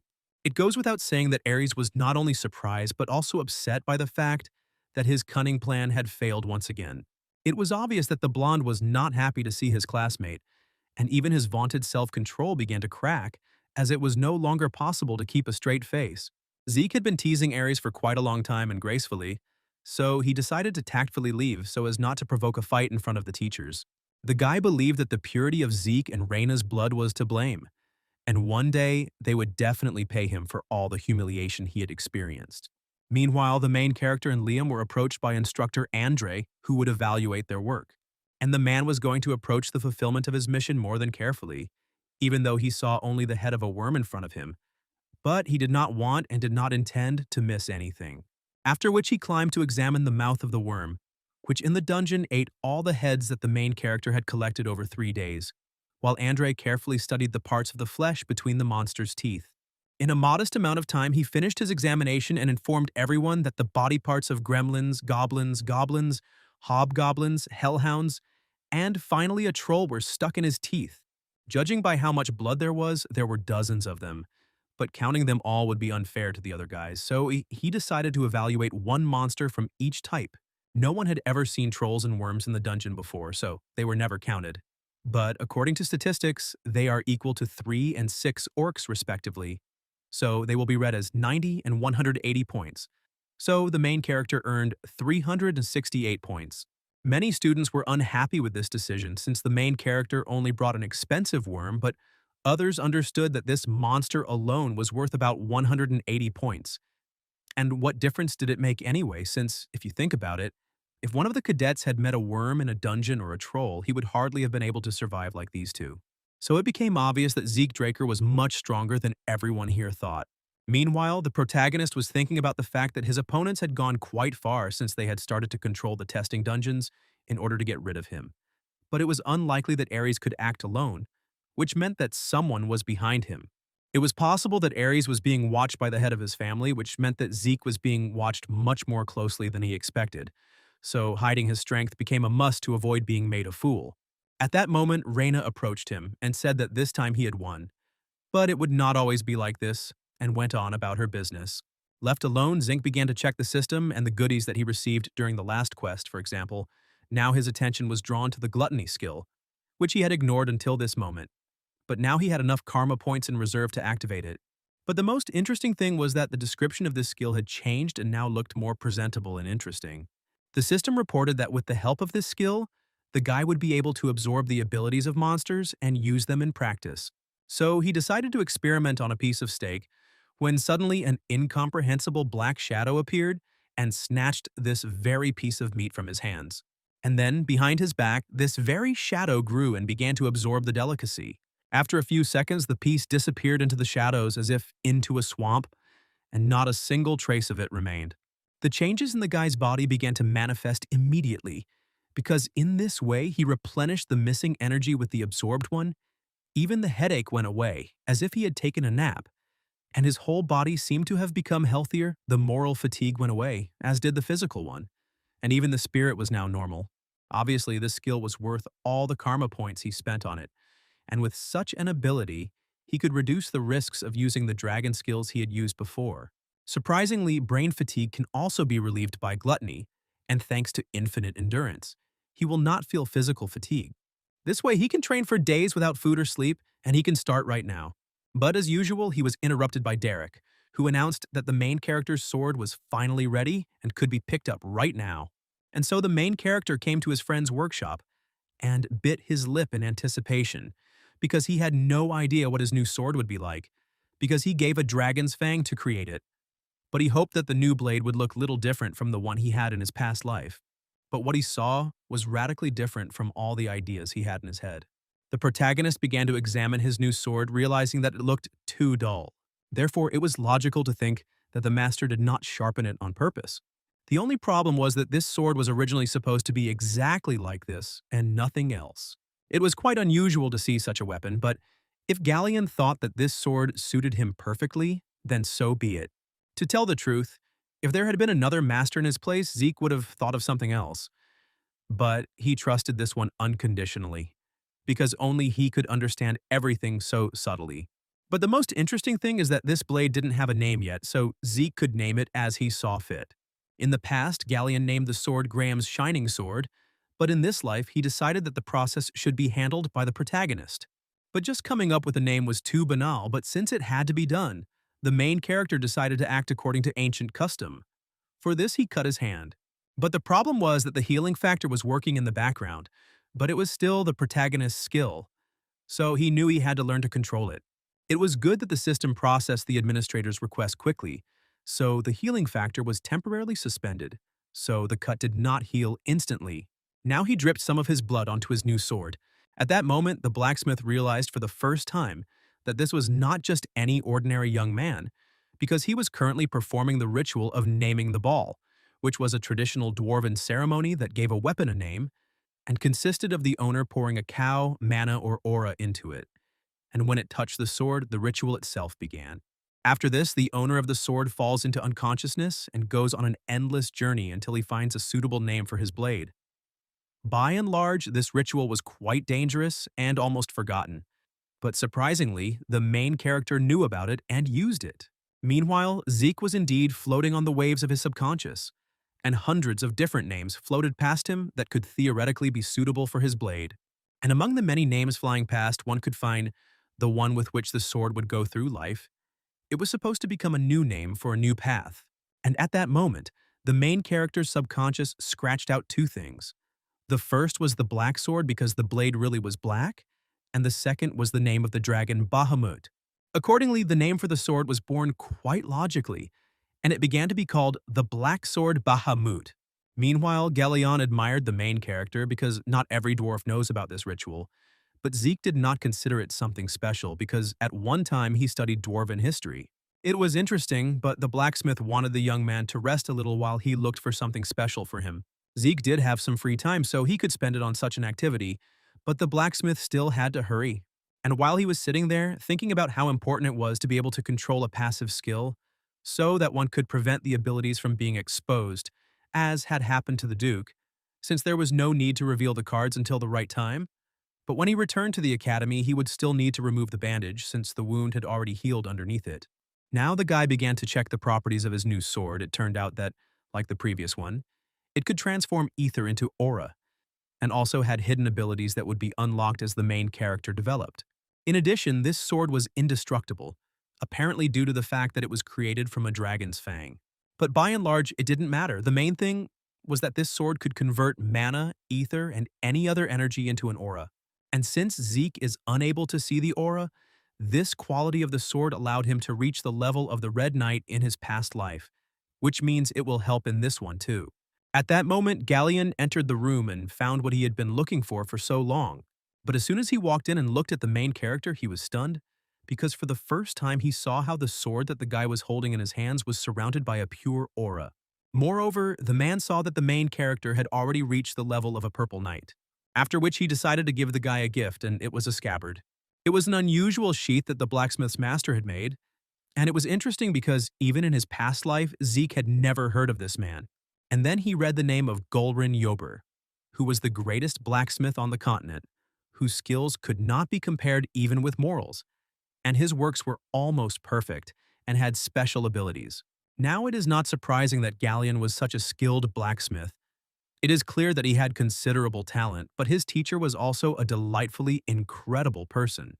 And at that moment, it dawned on Zeke that if Golrin had made these scabbards, they were completely unusual, and he was right, because if you press the button on the side, they turned into a shield.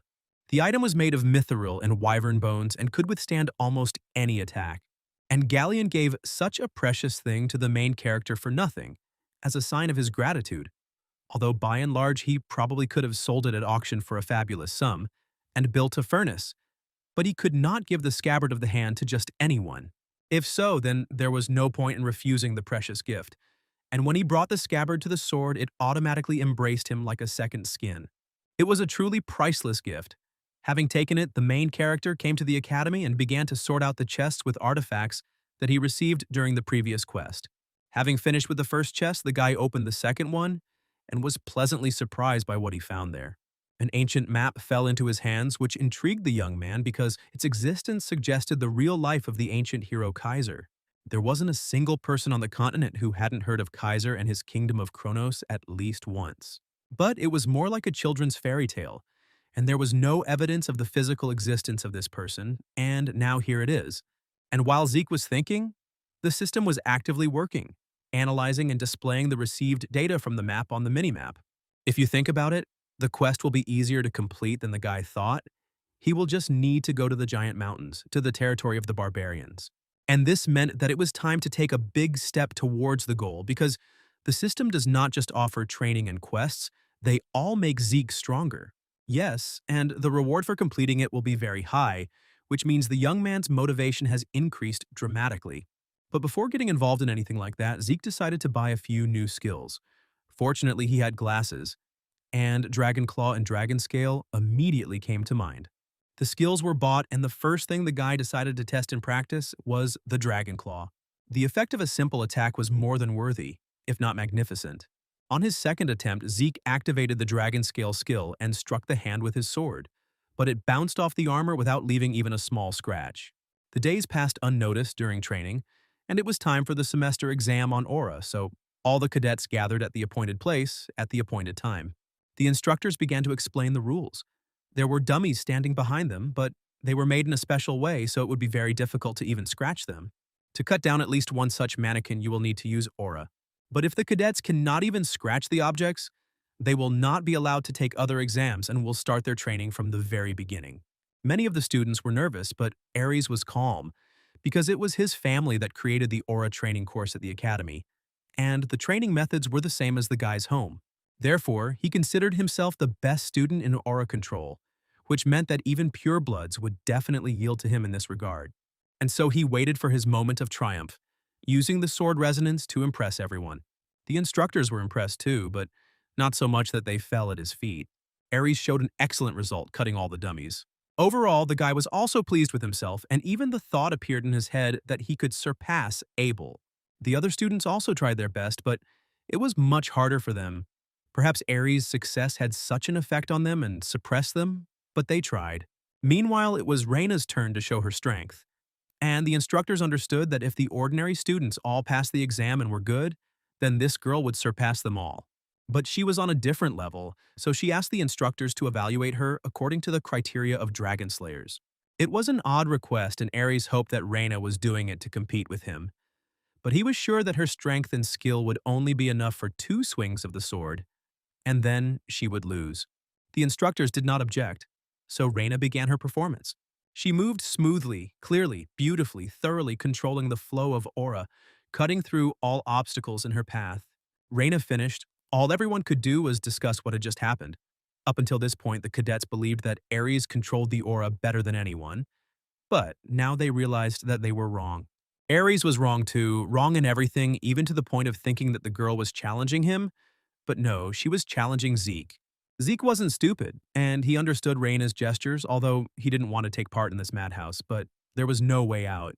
The fiery gaze of the girl from the crowd of cadets was difficult to ignore, even though I wanted to.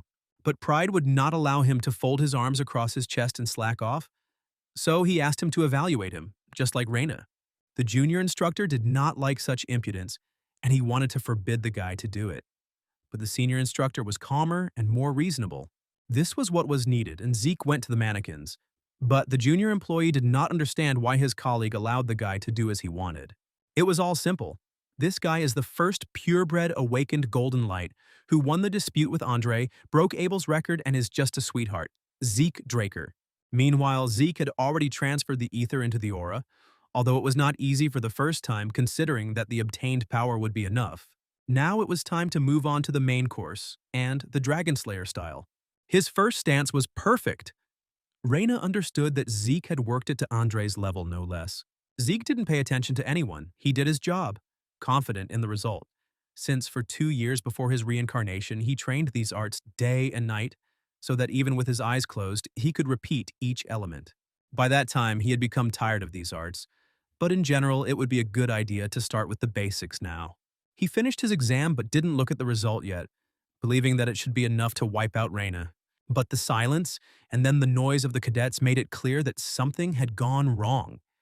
And when he looked to see what it was, he realized that he had overdone it again and stood out, even though he didn't want to. This event did not go unnoticed by Howard, so he invited the guy to his office for a talk. And this was not surprising, since he showed himself to be approximately at the level of a purple knight, which could not be attributed to a simple coincidence. If so, the guy could pass the exam to advance in class. It wasn't a bad idea, and Zeke could skip a year or more of school depending on his exam results. This was exactly what Zeke had been aiming for all along, although he hadn't planned on standing out so much, but it was even better this way.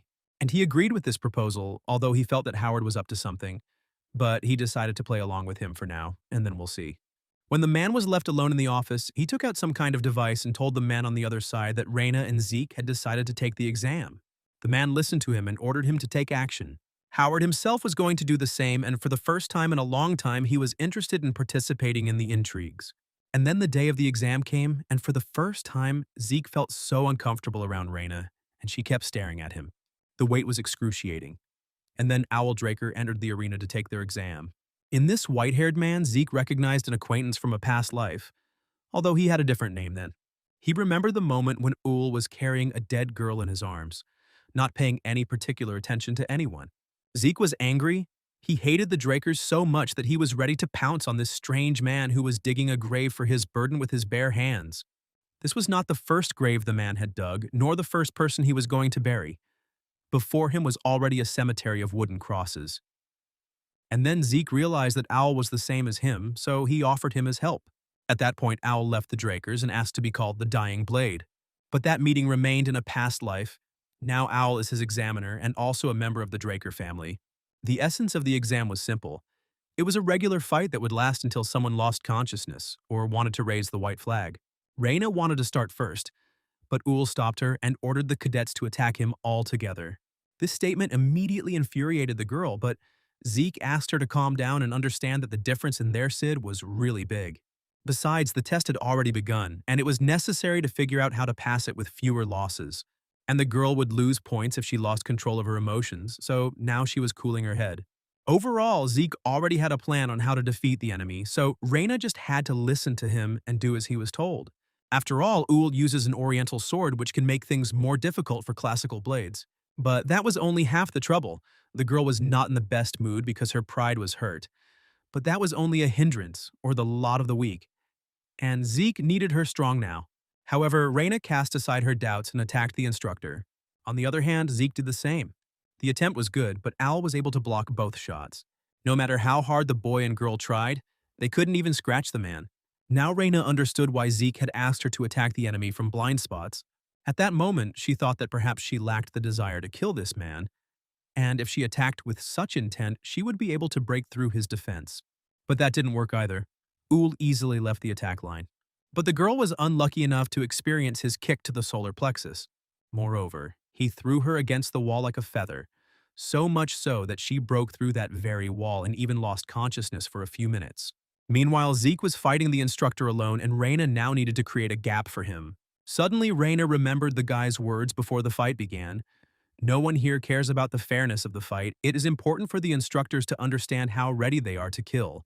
So, honor and all, that does not have much importance for victory. Although reluctantly, Raina understood that Zeke was right, so she agreed to his plan, in which timing was important. The right timing. Now the girl was waiting for the signal that the main character was supposed to give her. Meanwhile, Zeke combined Invisible Steps, Storm Art, and Dragon Slayer art for a new attack. But even so, he was unable to outwit Uhl, who blocked the boy's blow. Suddenly, the light in the room went out, plunging it into darkness.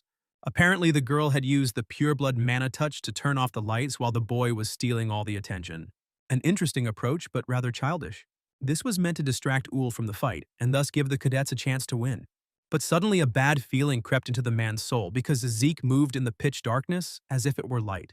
For the main character, this was the perfect moment to try out the Dragon Claw in battle. The enemy wouldn't discuss it with anyone anyway. Owl survived, but it was already noticeable and unpleasant, and in no way resembled a blow from a first-year student. And in general, his behavior, strategy, and skills screamed that Zeke Draker was not who he claimed to be, that he was stronger and more resourceful than anyone Owl knew, and he had ordered the lights turned off for a reason, creating opportunities for himself and limiting the enemy. Moreover, such moves always only work with opponents of equal strength. Meanwhile, Zeke began to feel that Owl's movements had become more confident, indicating that he was getting used to the darkness. But no one wanted to lose, so no one slowed down the pace of the battle, and at some point the instructor thought that he was fighting not with a person, but with a shadow. To some extent this was true since Zeke used ether to move. And then extraneous noises came into play which concealed Zeke's movements in space.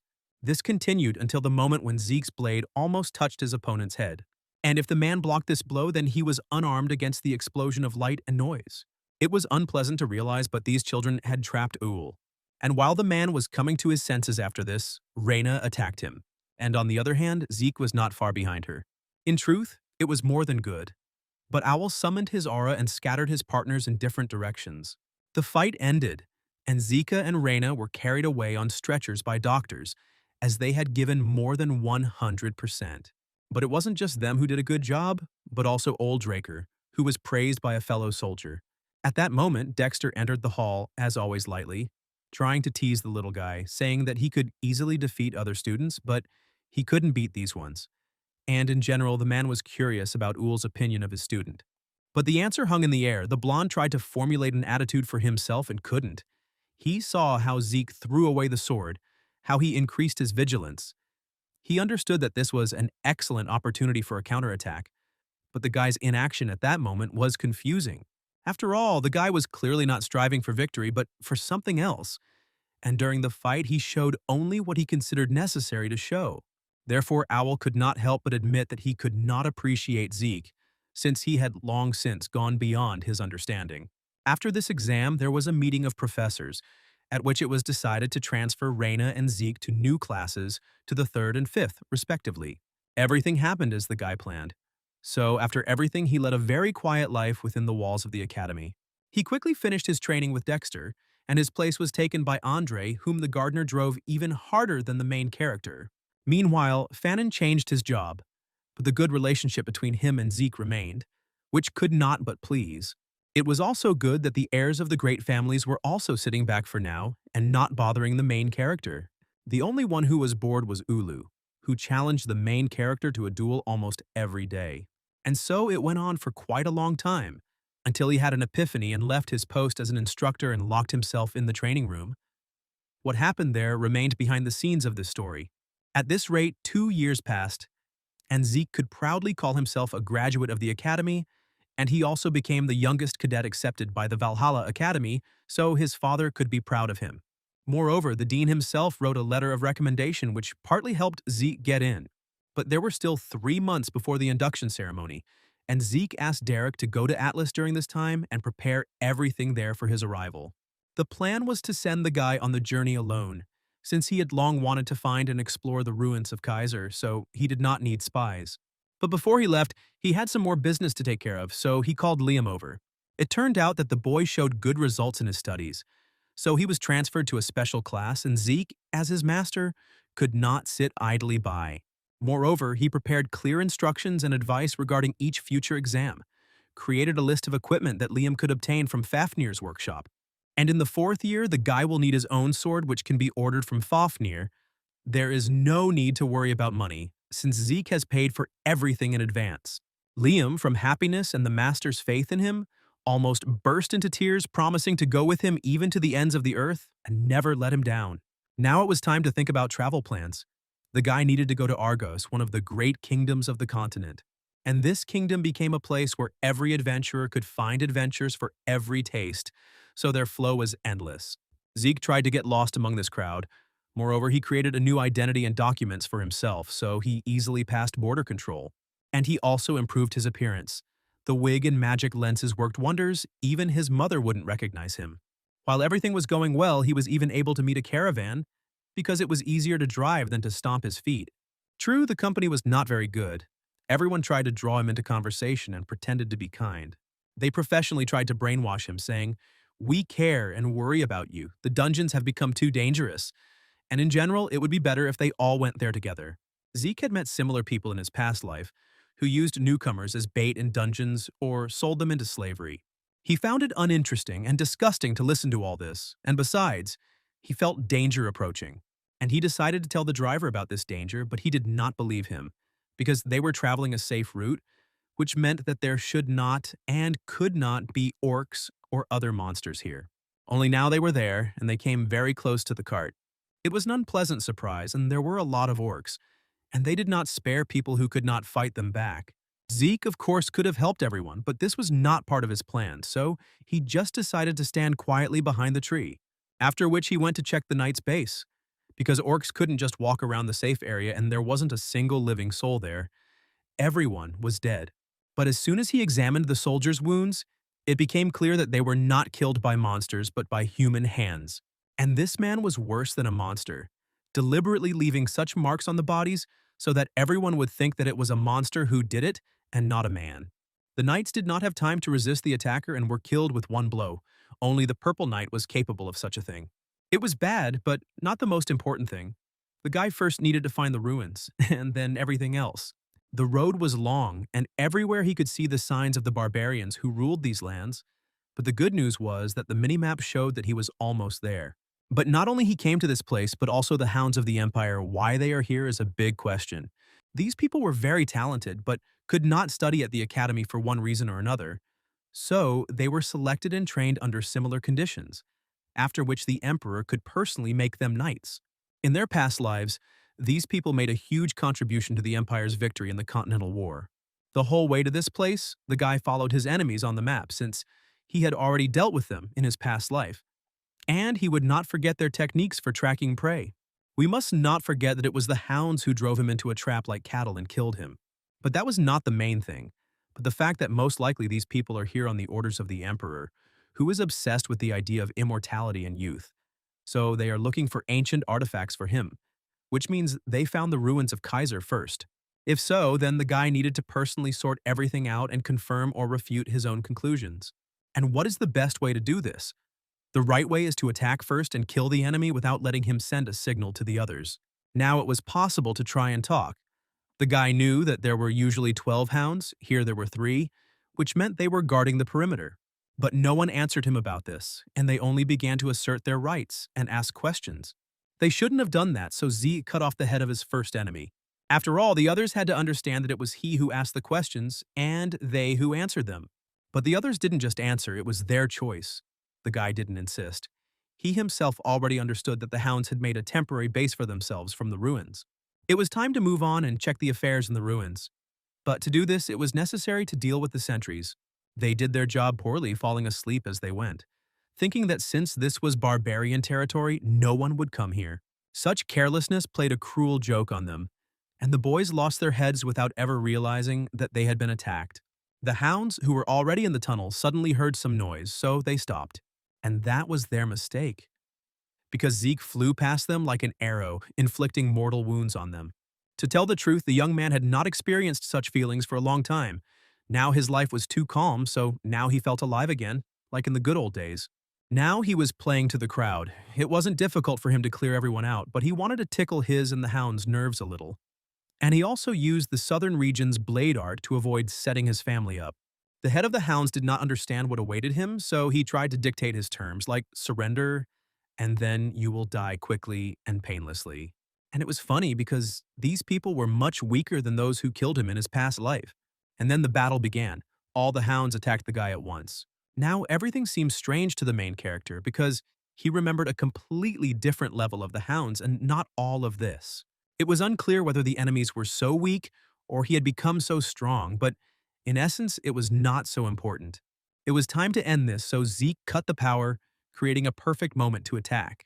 And when the light appeared, it became clear that only the leader of the hounds remained alive. The man was scared for the first time. He did not understand what had just happened, nor the words of the main character, who said something about the Emperor and the excavations. But that didn't matter either, since Zeke would find out everything himself, and leaving anyone alive wasn't part of his plans. Here, everything was finished, and Zeke moved on, having so successfully set up the cartel for which he had worked long and hard in his past life. The Empire and the cartel will have to sort things out between themselves, because if everything goes according to plan, then it will.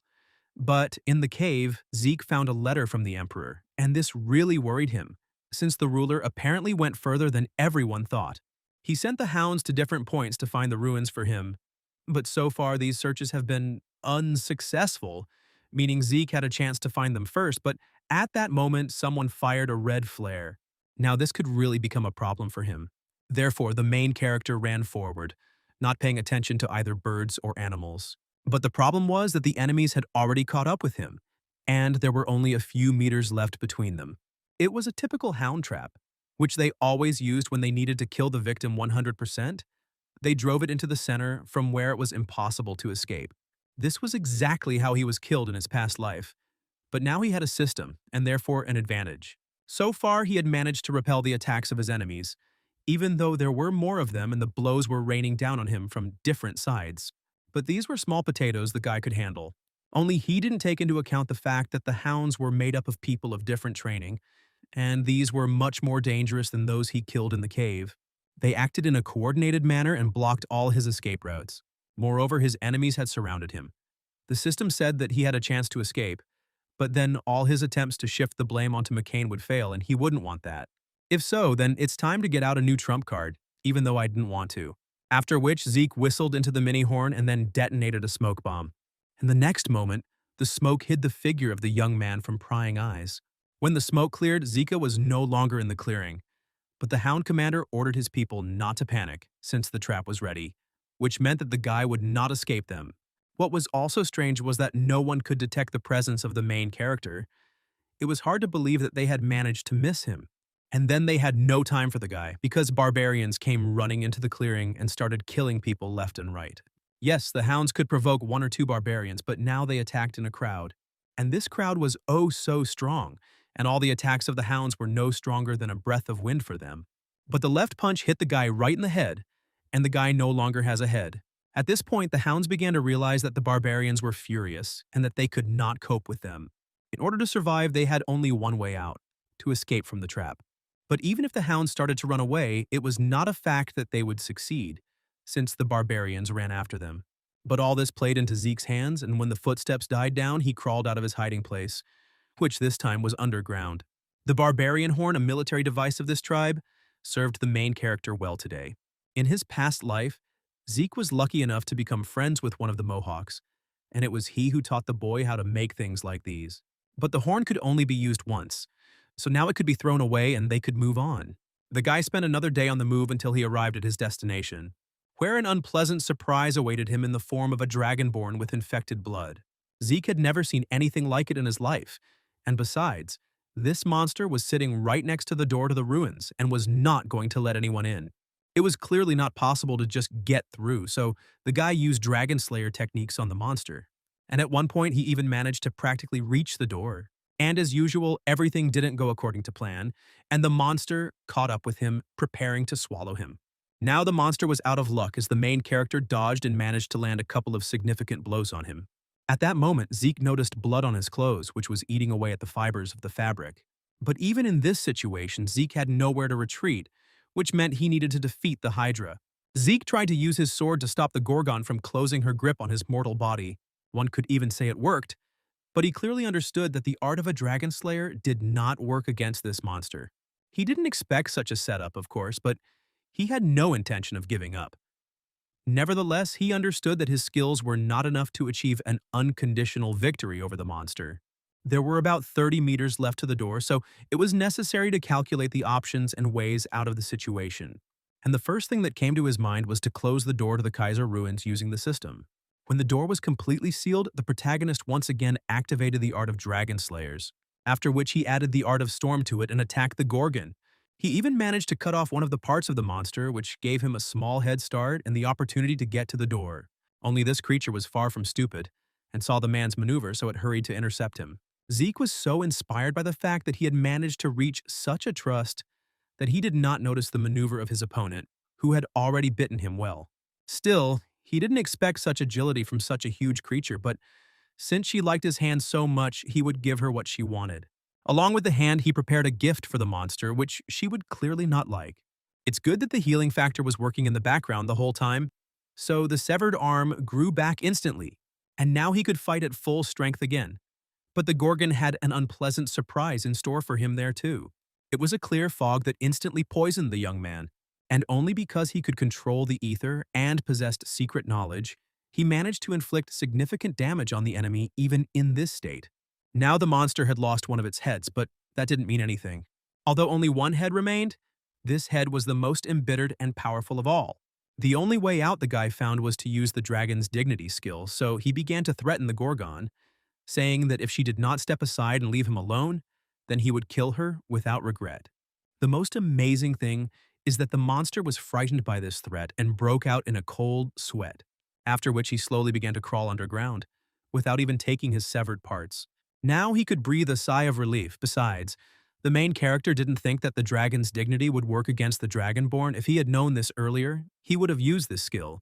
But what was more interesting now was that he was very tired, despite the fact that infinite endurance had been active all this time. The worst thing was when he felt hellish pain throughout his body, not understanding the reason for this condition. It seemed that the level of poison that had entered his body had risen to a critical level. It got worse when he realized that healing wasn't working for him and he needed to find a way to survive. And it would be nice to earn the ability to resist poisons. To do this, the main character activated the gluttony skill. Thus, he absorbed the severed head of the Dragonborn infected with polluted energy, so his gluttony rank was upgraded to life form absorption and reached the expert level. Thus, he also restored energy and absorbed the ability of the absorbing creature kind and gained resistance to poison. After which the system neutralized all the poison that was in the guy's body. Now it was possible to check the state of the system. It turned out that he had pumped up gluttony, which was impossible until that moment. And after he absorbed the target life form, he received additional rewards, but he could not get acquainted with them yet because he needed to move on and inspect the ruins. It was once the home of the hero King Kaiser, a legendary figure who was half human and half fairy. Kaiser's life was hard from birth. He was separated from his parents due to a plot by evil magicians and abandoned in the forest. But the sacred wolf found the little, lonely, crying Kaiser in the forest and raised him, thanks to which the boy grew up safe and sound. But as time went on, the Kaiser grew up and saved the humans, creating a kingdom in the center of the continent exclusively for them, and named it Kronos. Everyone in the central continent knows this legend, but now there are almost no documents left, and this story has become almost a fairy tale. But the proof that the hero King Kaiser and the kingdom of Kronos existed was now right before the protagonist's eyes. But as he looked around, he began to realize that these ruins were much smaller than shown in the books, and in principle, he did not expect that the Kaiser ruins were the kingdom of Kronos. And so, a few moments later, the young man entered the Kaiser's house, which was somewhat reminiscent of his ancestor's house. But here too, there was nothing except a strange crystal illuminated by a blue light. True, as soon as the main character reached out his hands to this crystal, a new quest was activated, but the most interesting thing was that the guy would not be able to leave this building until the end of the task. If Zeke manages to cope completely, he will receive as a reward the tears of the monarch of the fairies, that is, the mother of Kaiser, and these tears will have to fulfill one human wish. The news about the reward, which consisted of such a treasure, surprised the main character because it was something beyond the pale. But that could be thought about a little later. Now it was necessary to get an upgrade, and it turned out that 546 video recordings of the hero King Kaiser were found available for viewing. Of these, only 12 matched the protagonist's request, so the system immediately started playing them. Unfortunately, all these records were made in an ancient language that is no longer used, so the system launched an automatic translation into the language of the central continent, which was understandable to the main character. Kaiser appeared on the video talking to Jacen, who was helping him make these videos. Meanwhile, the Kaiser tried to give advice to his descendants about how he learned to wield a sword. In his understanding, everything was very simple. You need to take a sword in your hands and swing it with all your might. As long as possible, then everything will definitely work out. And then something completely incredible happened. When the hero king swung his sword, it seemed to the main character that he cut him in half, although this was impossible. But the pain was very real, as was the blood loss that accompanied the injury. However, when Zeke came to, there was not a scratch on him, but the realization came that the aura of the man from the video was so strong that it knocked him off his feet even after a millennium. And after recovering from the state of shock, Zeke realized that he wanted to get these improvements from Kaiser at any cost. So he decided to watch the video a few more times, and at this rate, 4 days had passed since he started training. Moreover, everything in this room was created for this, since there were 3 more doors, the right one of which led to the food storage, and the supplies there should be enough for several months ahead. The second door led to the restroom, where there was everything for the complete comfort of a young man. If he wanted to take a bath, he took one.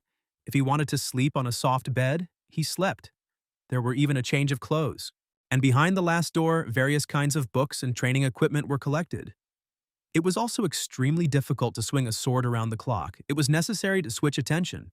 It was immediately obvious that this was a training ground for Kaiser's successor, causing Zeke to focus solely on being able to swing the sword tens of thousands of times.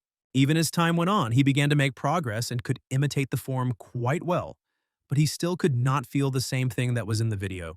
But suddenly one day, the system reported that the young man had received the upgrade of the hero King Kaiser, an elemental sword, and could use its basic form. Now he had every chance to move to an advanced level of use. And then something incredible happened. The system summoned the spirit of the hero King Kaiser, who began to incarnate in this room. And in a few moments, he had regained his physical form and looked absolutely alive, healthy, and a completely young man.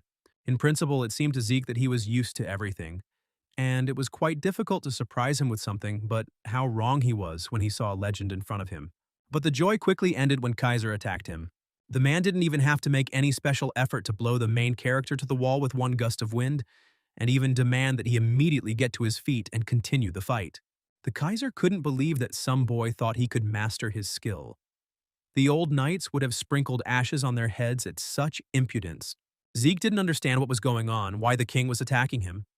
Maybe this was some kind of test, the rules of which he didn't know. He was unable to finish his thought since he needed to defend himself from a new attack.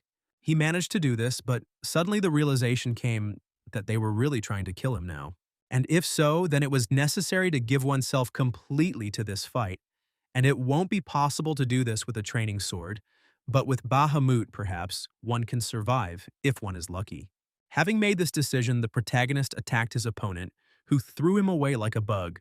And in general, with each passing minute, Kaiser liked this fight more and more because he was having fun, and that's the main thing. They had fun for quite a long time. Zeke, of course, expected something like this to some extent, but not to that extent. He was not happy to feel like an insect, helpless and small against the backdrop of such a strong opponent. And in order to somehow improve his situation, he activated all the skills that were available to him, combining them together for a new attack. But this didn't work either, but it did interest the king, because the guy was using the powers of a dragon, although he was not a dragon. The guy didn't pay any attention to this, deciding that it was time to use the ether. The main character didn't remember what happened next, because he came to his senses lying on the rocks, not knowing whether he had won or lost. The guy had a vague hope that he had dreamed all of this, but it sank into oblivion as soon as he saw the Kaiser, who was happy with his life, in front of him. In principle, the man was pleased with the young man because he had several interesting techniques.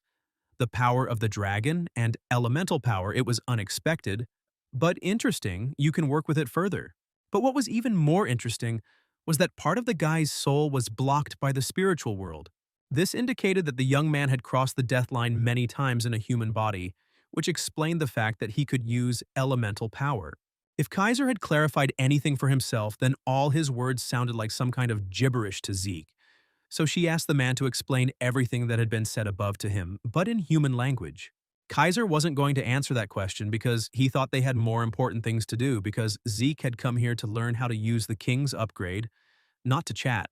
Surprisingly, it turns out he wasn't against teaching the main character an elemental sword, which is based on the 4 elements. After which he demonstrated how this very elemental sword should work using a wind force field.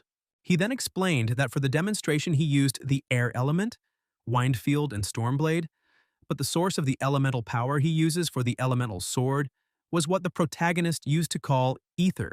Zeke didn't understand how he could master all this because what he saw and heard was more like magic than fencing. Besides, if Kaiser uses ether, then why can't the protagonist sense it from a man? Most likely, the secret was some special way of transforming energy, so Zeke decided to ask the king this question. The only problem was that Kaiser didn't know how to explain what he was doing with such ease. For him, it was self-evident. Since the teacher can't explain, the main character will have to figure out the details himself. At that moment, the boy remembered that during the previous fight, Kaiser had accurately called his full power punch an elemental punch. So it was logical to assume that the boy's full power punch should also use elemental power. Only this was not at all what was needed. So he got hit on the head for stupidity. After all, he should be using elemental power and not some incomprehensible technique of imitating the dragon's language. After all, the guy should understand that the dragon language is exclusively for dragons and should not be used by people.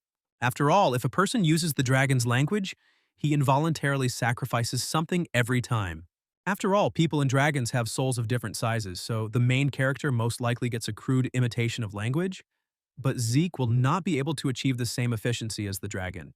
At that moment, the boy remembered that the last time he was in his ancestor's house, he saw the dragon's tongue when he absorbed Bahamut's heart. Then he saw a message that he learned the dragon's language, but then he could not use it. If his full power strike is basic in the dragon language, then when he reaches a certain level, he will be able to unlock his language skills as well, and will be able to freely use the full power strike without any restrictions. But that was something to think about later. Right now, all his days were spent in improvement, which required more time than learning the basics. But thanks to the divine body, Kaiser's demonstrations, and many fights with him, the guy was able to understand the principle of the elemental sword. He realized that magic was activated by using mana in a formula. So the elemental sword used ether as a medium to restructure elemental power into spirit power. And once he understood the principle, he was able to summon and use elemental power, and it was no longer so difficult. Overall, Kaiser was pleased with his successor's performance, but the next stage would be more difficult. So today they could rest a little. Rest is of course good, but the main character had several questions that he would have liked to ask his forced mentor while he had the opportunity. The first question was that at their first meeting, the king had said that the boy was Chetan's student, so he was interested to know what he meant. It turns out that at one time, Chetan said that people cannot use elemental swords, so he created his own technique, which, by the way, Zeke uses. Kaiser had nothing against this technique, but he was offended that Chetan had only handed over his technique and left him out. But what could one expect from Draker? Only something like this. At this moment, Zeke's eyes became like 5 kopecks, because it was about his distant ancestor who was the closest ally of the Hero King, a loyal knight and the creator of the cultivation aura technique. The question arose here as to why everyone considered Terracon to be the founder of the Draker family. But no one had an answer to this question, so Zeke decided to ask about what the spirit world is, where it is, and why he feels spiritual power after studying the elemental sword, but still does not understand how and what it is connected with.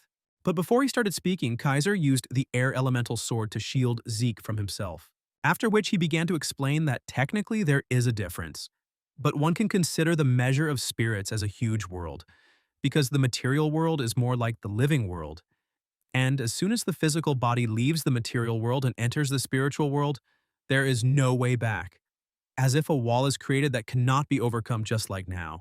Now, it was interesting because Kaiser said that part of the main character's soul is connected to the spirit world, and the king himself has a physical body, even though he is a spirit. But how to explain this fact, the Hero King also did not know yet, because before in his entire long life, he would never do such a thing. But there are several ways to cross the border. If we talk about Kaiser himself, the dragon helped him cross this very border. And this news shocked Zeke again, because he believed that dragons usually do not help people. But the guy was absolutely wrong, because there is no one who would value people more than a dragon. Zeke couldn't believe it. How dragons could care about people, it was like hot ice, impossible. True, perhaps in ancient times, there were other relationships between people and dragons. Kaiser didn't understand why he had to explain such elementary things because Zeke was living proof of these words. For the heart of Bahamut is felt in him, and his sword is made from his claw. Yes, this dragon had a difficult character, but he has a soft side. He cannot refuse anyone a sincere request. At that moment, Zeke realized that Kaiser and Bahamut were friends, and that they had a long and interesting history.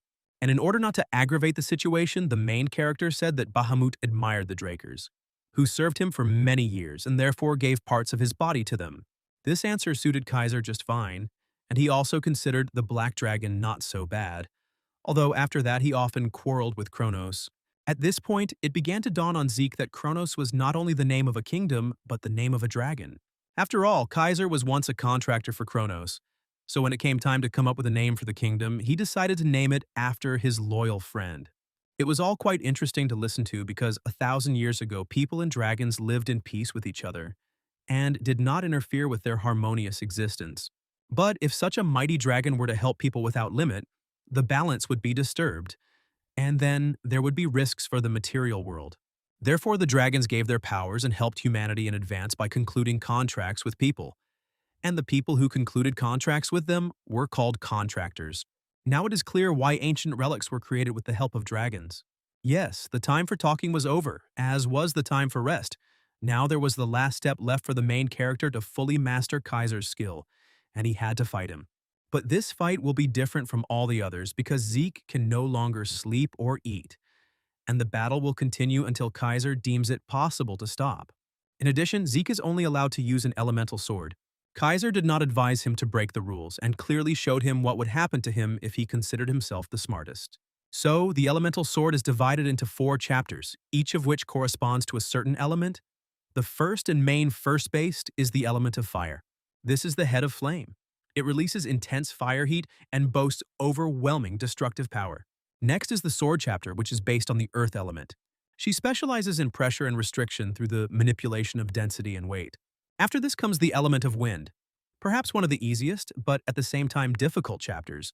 If we compare pure power, it is certainly weaker than the head of flame, but at the same time it is extremely versatile and is suitable for sharp attacks, fast movement, and cutting through the air. And the element of water completes this cycle. If we talk about this chapter, it specializes in offense and defense, even suppression and support. It must be admitted that this force is like water, which flows and adapts. For quite a long time, the protagonist did not understand what was happening, because he should be ahead both in strength and in the scale of his attacks. Then where did such a huge difference between him and the mentor come from? At that moment, he remembered a moment from training. Then it seemed to us that he was on the right path.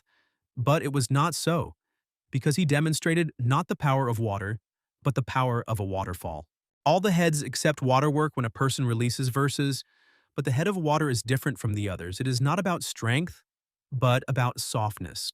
Softness surpasses strength, and the main character had to remember and feel this, but he could not do it. The master's words seemed like some kind of nonsense to him, because softness cannot possibly surpass strength. Besides, if you remember his past life, Zeke lost because he didn't have the strength to resist any longer. He lost people because he didn't have the strength to protect them, to survive, and to maintain his principles, protecting what was dear to him, so he spent his whole life chasing power.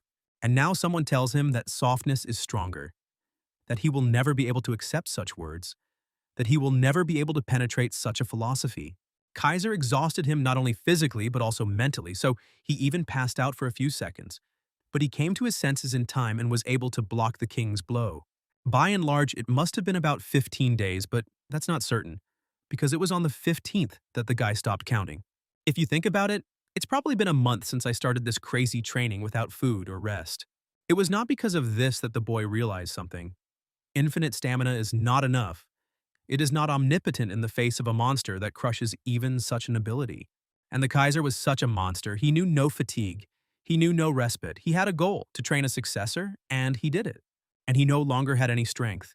Even the hand in which he held the sword began to stop obeying. The ground was also slippery, so it was extremely difficult to maintain balance. And at the same time, it was necessary to block the enemy's blows. Only when he blocked the heaviest blow did he realize the simple truth. From the effort of holding the sword to the effort of simply standing, he needed to let it all go, then he could open his heart and mind to the master's words. The way he had trained all these years to control the path and shape of the sword actually limited his freedom of action. So now he needed to break these unnecessary chains from beginning to end to become like flowing water. In this way, he was going to let the water and himself find their own way. He had felt something similar once in his past life, when the line between him and the sword blurred. And then a feeling of unity was born between the man and the blade. Sometimes it was painful, sometimes smooth, but it was real, just like now. The Kaiser was happy with his student's success because he realized everything and let it in. Now the protagonist's elemental sword was beautiful and ready for battle. But the battle was over, and Kaiser was finally able to hand over his brainchild into worthy hands. It was morning when the protagonist began to come to his senses, realizing that this was the second time he lost consciousness. This was due to him overusing his skills, which exceeded the fatigue limit. And for safety reasons, the user's consciousness was forcibly shut down by the system. Kaiser also disappeared, and his house now resembled even more ruins than it had been before. And the ruler apparently returned to the spirit kingdom, because he had already completed his mission. Left alone with himself, Zeke began to think about whether he had completed the quest or not, because he had to help him in the last stage of the tests. As soon as he opened the system window, dozens of incoming messages started beeping. They said that the task was successfully completed. The time bonus was added to the rewards, and he also received a lot of different bonuses and rewards. And the most interesting thing is that there was a growth of the soul, which partially unsealed Bahamut's heart. The current seal level was 90%. Obviously, now 10% was the maximum that the main character could withstand. It also became clear that the dragon language, which could not be unlocked with karma points, and the control of dragons must be linked to the seal level. So it would be necessary to carefully monitor the percentage ratio. And now it was time to pick up the gifts that the system had prepared for completing tasks. The chest contained pieces of equipment, boots and greaves, and also earrings that increased and restored the wearer's mana by 15%. Of all these gifts, it was these earrings that attracted Zeke's attention the most, since they could be sold to the magicians for a very decent amount of money. Yes, now the system has offered to take 3 random skill cards for yourself. After a few seconds, random skill cards were opened by the system. The first was static electricity, the second was a flash bomb, and the third was dissonance. All these skills were C rank, and that was already good. Because if all high-ranking skills were given for free, then all the efforts of the main character would be meaningless. And so there was a point in training and growing further. Now the main thing was to understand how the acquired skills work, and the first thing he did was activate static electricity. The effect obtained was excellent, and this skill can be used in different ways depending on the situation. After all, if you combine a light bomb and dissonance, you can expect an even greater effect than from the artifact that the guy used in his last exam. Afterwards, Zeke was going to check out the new system features that were unlocked after increasing his authority. These turned out to be quick item slots. The main character could insert items here and then use them when needed. Yes, the guy had infinite stamina and a healing factor, but maybe it would be worth putting something in there, like a healing potion just in case. After all, even the aforementioned ideal skills have their weak points. There is no guarantee that Zeke will not meet a second Kaiser who will break his infinite stamina over his knee. So a healing potion would be ideal. Yes, it was an unexpected expense, but at the level he's at now, it was worth it, and should be able to replace infinite stamina and healing factor for a while if needed. Now it was the monarch's turn to cry, of course. He could have called upon this very monarch, but at the moment it seemed like an irrational waste of resources. After all, the guy remembered the legend according to which the fairy could fulfill one true wish of a person, so he didn't want to lose such a prospect. That's why he decided to hide the bottle of tears for an emergency. Now it was possible to leave this destroyed place. Moreover, he used one of the acquired skills and teleported from point A to point B. And he ended up at an adventurer's outpost, where everything was as he remembered from his past life. The system never ceased to please him, because he could now select any point on the minimap and move to that very point quickly and reliably. The only drawback was that he had to use a large amount of karma points to move, but if he had enough of them, he could even travel between continents. But now, he tried to confuse his pursuers in such a simple way. Suddenly, he noticed that something very beautiful had begun to bloom around the flowers. It was strange, because in theory it should still be winter now. Only it wasn't winter at all, and he missed the entrance ceremony at Valhalla Academy, where student life was already in full swing. And now Zeke came to bow to the rector of the academy, who was furious because Zeke was the first cadet who came to the academy a month after the start of classes. The main character was also upset because he could not lose this year. It was important for him now to gain access to the secret archive of his ancestor. So he had to convince the rector at all costs, and he began to tell that he went into a trance during his training alone in order to erase his shortcomings, and lost consciousness for a long time. The man didn't believe this fairy tale, but the cadet could have come up with some better excuse that would have looked more plausible. Flaubert Borges is not used to trusting us, but in the past he served longer than all the captains of the royal guard of the kingdom of Tibia and was the most respected resident throughout the continent. This person values honor and principles, so appealing to emotions will only produce the opposite reaction. Therefore, the main character insisted on his own, so the rector decided to give him a chance. Besides, he was personally recommended by the head of the academy, Draker. But all this will not be for nothing. The guy will have to show the results of his training, which will be assessed by the commission. And if they consider the guy worthy of continuing his studies, he will continue. If not, then he will leave the walls of this educational institution. And in just a few minutes, the training hall was prepared. All the teachers from different faculties were gathered in order to evaluate the skills of the main character. Moreover, every professor here is a famous knight, whom the guy has seen at least once in his life in the news feeds, which spoke of the high level of this academy. And now that everyone was gathered here, Flaubert ordered the main character to show everything he was capable of if he wanted to continue studying here. And now Zeke stood before this commission and thought about what interesting thing he could show them so as not to be exposed and to move on. It's clear that there's no need to show him the elemental sword, but a simple old trick won't work here either. The decision came instantly. It was necessary to show at least a drop of what the guy was really capable of. That's why the aura blades seemed like the perfect solution, and such a beautiful, perfectly powerful one at that. Only this time the guy overdid it because it meant that he had reached the level of a blue knight at the age of 15, and the previous record was set by his brother Abel at 19. And this was not at all according to plan. It's just that after several months of endless training with Kaiser, Zeke forgot how to restrain his aura, and now he screwed up a little. But the good thing about the situation was that the members of the commission thought that he was only at the level of a blue knight, which was not entirely true, but no one needed to know about that. After all, before meeting Kaiser, his aura was indeed at the level of a blue knight, but after he mastered the elemental sword, including the head of water, his aura also broke through to a new level, and as a result, he reached the stage of a red knight. The key difference between these two knights is the use of the aura blade. The aura blade is a technique that covers the sword with a thin and sharp layer of aura to increase the weapon's lethality. The blue knight is only able to manifest and maintain it. But the red rating is a completely different story. It is already able to freely manipulate its form, while at the same time maintaining its lethality. Now the guy praised himself for stopping only at the manifestation of the aura blade, because if he had gone even half a step further, his life could have become more difficult than he wanted. At this moment, Flaubert approached him, who abruptly changed his attitude towards him and now showed kindness, good nature, and joy that such a student would study with them. The members of the commission were also not against it, since such a manifestation of the blade of aura was rare even among active knights, so there was no point in further verification. From that moment on, Zeke was officially accepted as a student at Valhalla Academy. But this time the main character was not going to live in a dormitory, he had a personal house in Atlas. At this point, even though the boy had a black card that his father had given him, such a huge house seemed like an unjustified luxury to him. All these thoughts disappeared from his head as soon as he returned home in the middle of the night, where, as if by magic, a congratulatory surprise was waiting for him. The guy could only guess what wind had brought Dexter and Andre here, who were also dressed as clowns. But all the questions had to be put off for later and celebrate. But out of curiosity, the guy asked Dexter why he was here and not in his garden at the academy. It turned out that Dexter was called by the head of the clan of the Fortress of the Four Seasons, and since last month he personally decided that he would manage this name.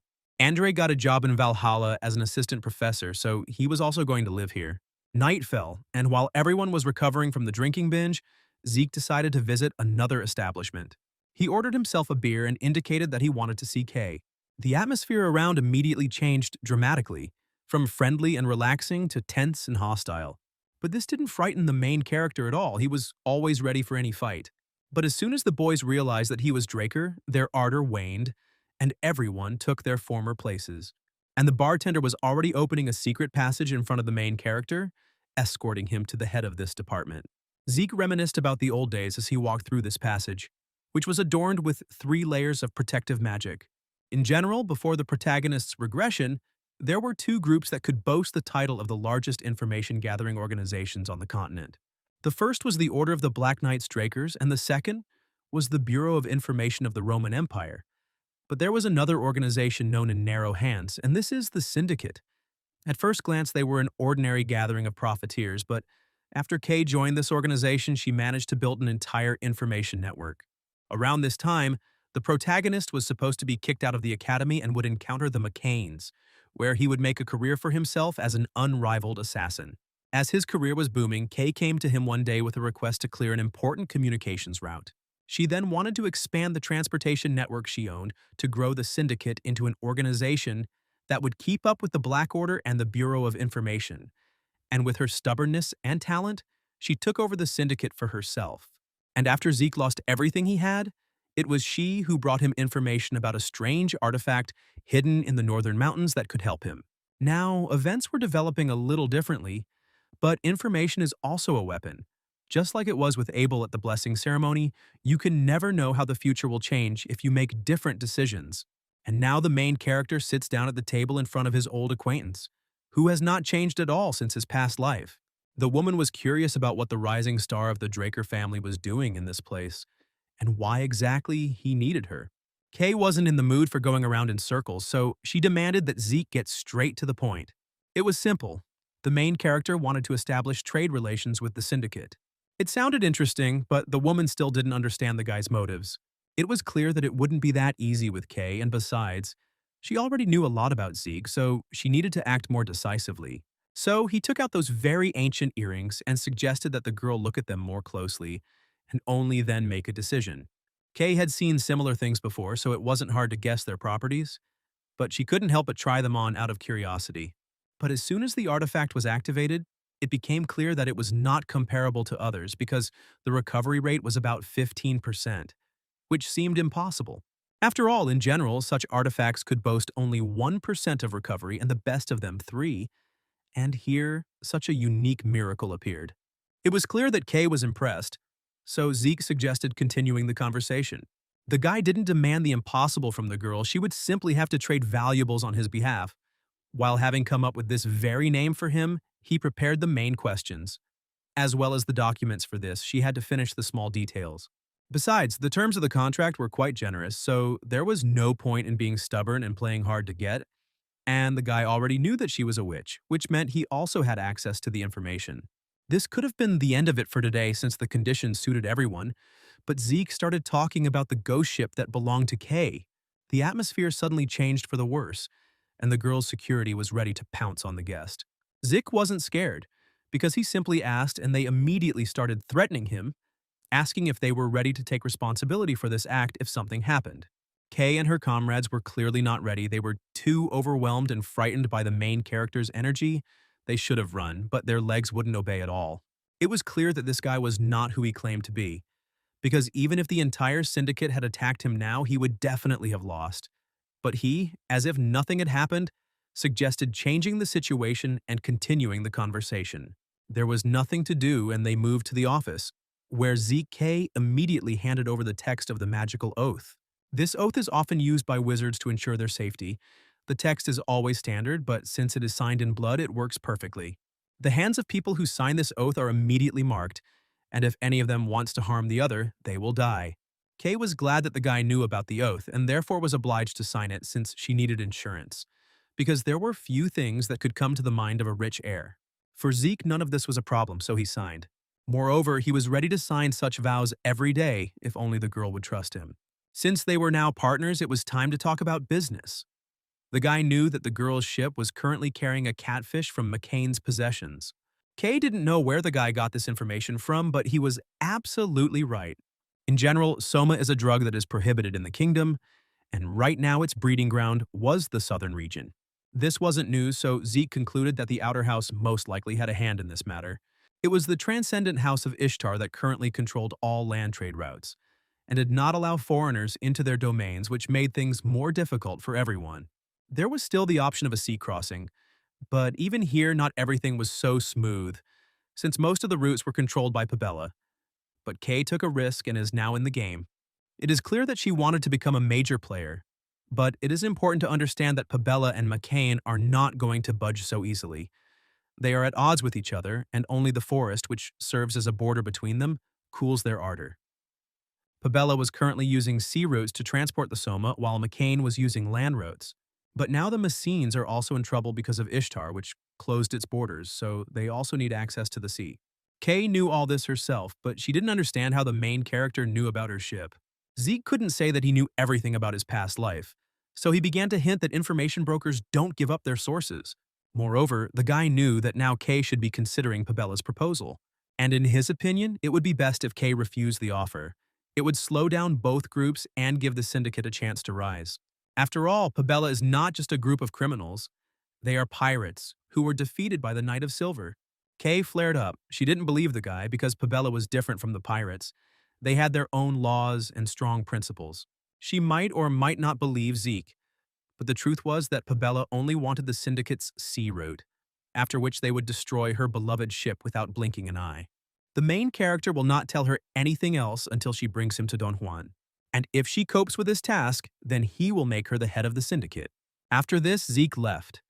But he was pleased with himself as he had lit a spark that would soon become a flame and consume all the local mafia bosses. The main character's student life also began. But in this educational institution, the atmosphere was different from that in the Cradle and Draker Academy. Here, everyone felt truly free. Today, even the head of the academy found someone who would give Zeke a tour of the grounds. This very man, whom the rector selected for the excursion, turned out to be a very eccentric person. So there was an awkward pause between the young people. They were so different from each other.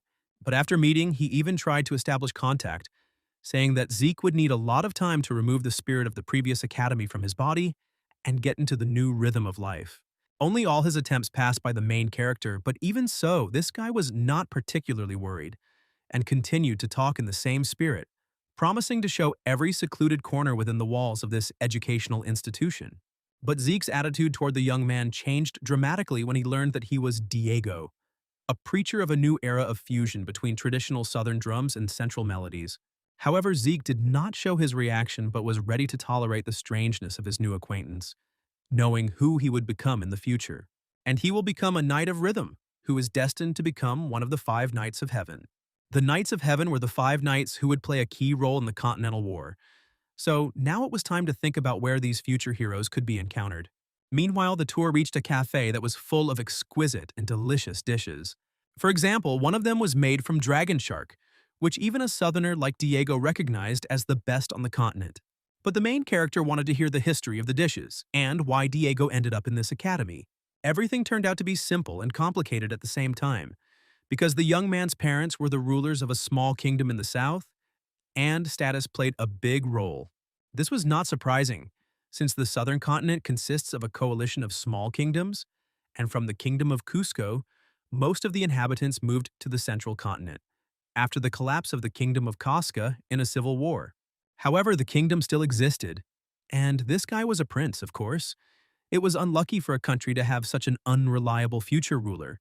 But the main character did not say this out loud. But all the explanations boiled down to the fact that the older generation demanded that the traditional dual fencing of the royal family be inherited by someone. And this someone turned out to be Diego. For this reason, he was sent to this academy. But fencing didn't interest him at all, and the boy dreamed of becoming a great musician in the future.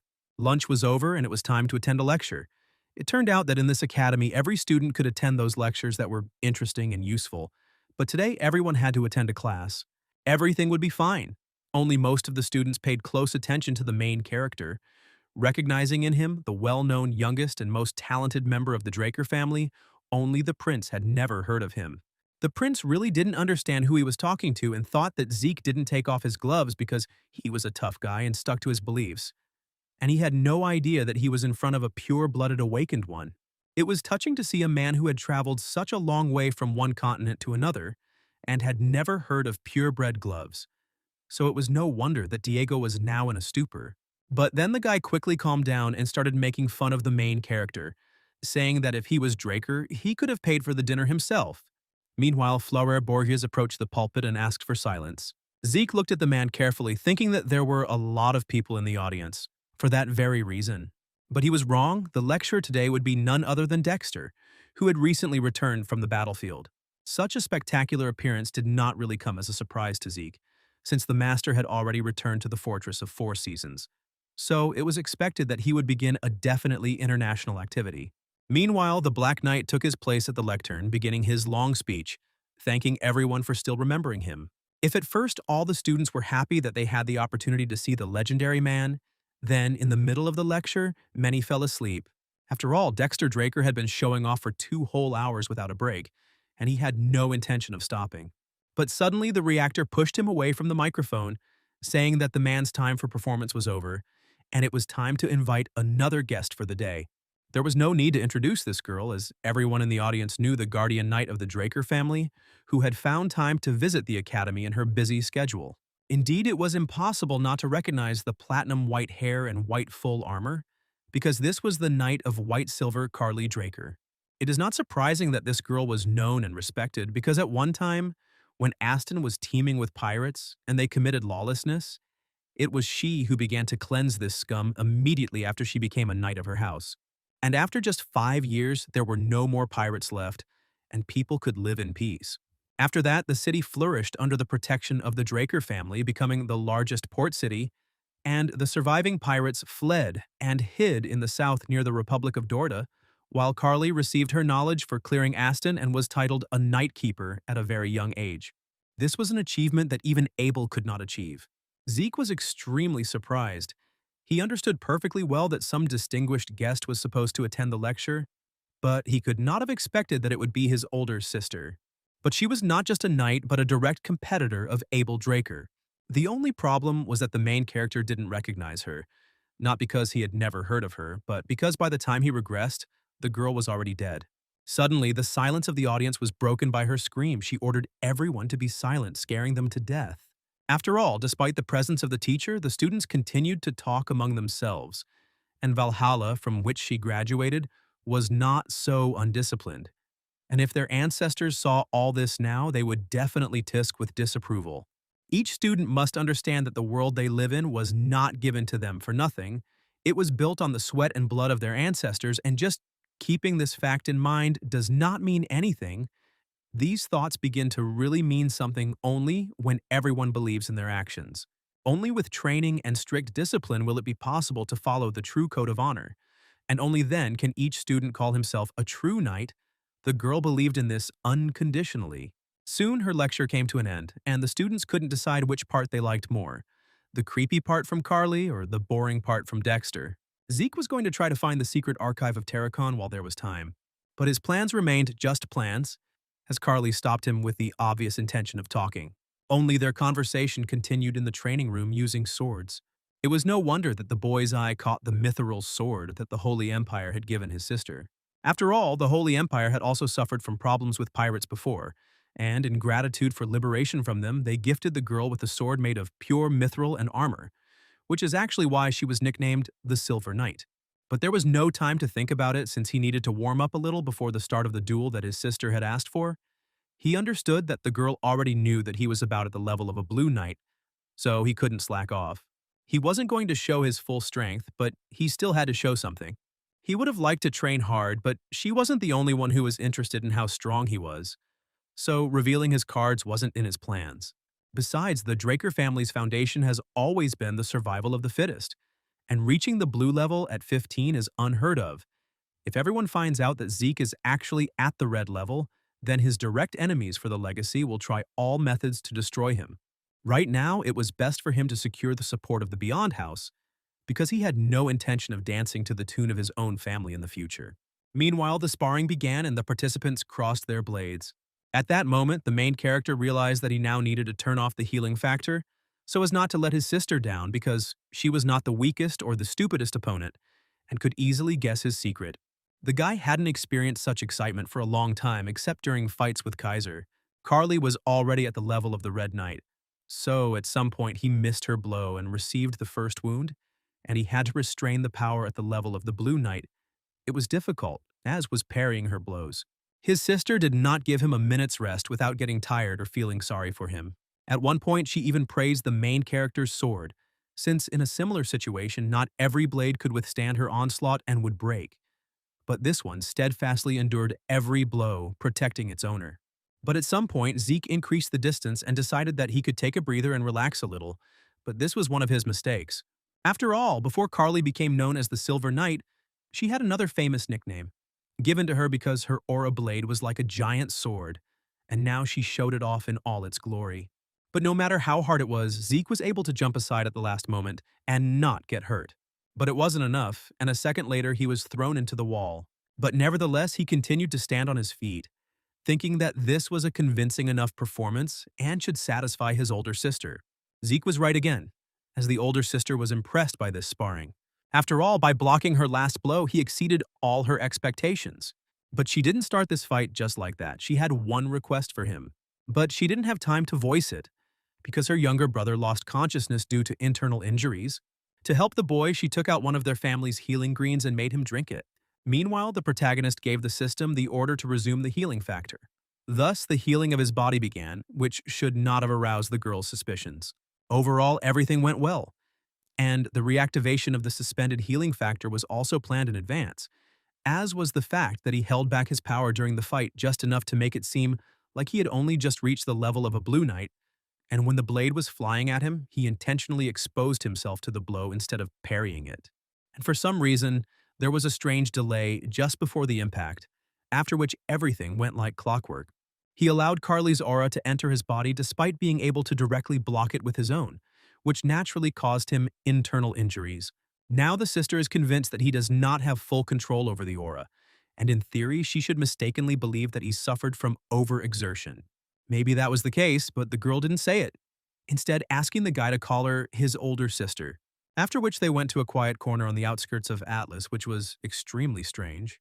The interesting thing was that they were sitting in an ordinary carriage, but inside it was a huge space that was impossible to guess, as it was created by magical camouflage. So inside there was an ideal atmosphere for conversation. The conversation actually began, and it was quite serious, because the girl asked the main character to help her destroy Abel. Right now, Abel is breaking one of the core principles of their family, the Oath of Neutrality, and is actively participating in the conflict between the Roman Empire and Alencia on the side of the Empire. Zeke didn't expect his brother to act so early, so he wondered if no one in the Four Seasons Fortress knew about it yet. But absolutely everyone knew about this, but they successfully turned a blind eye.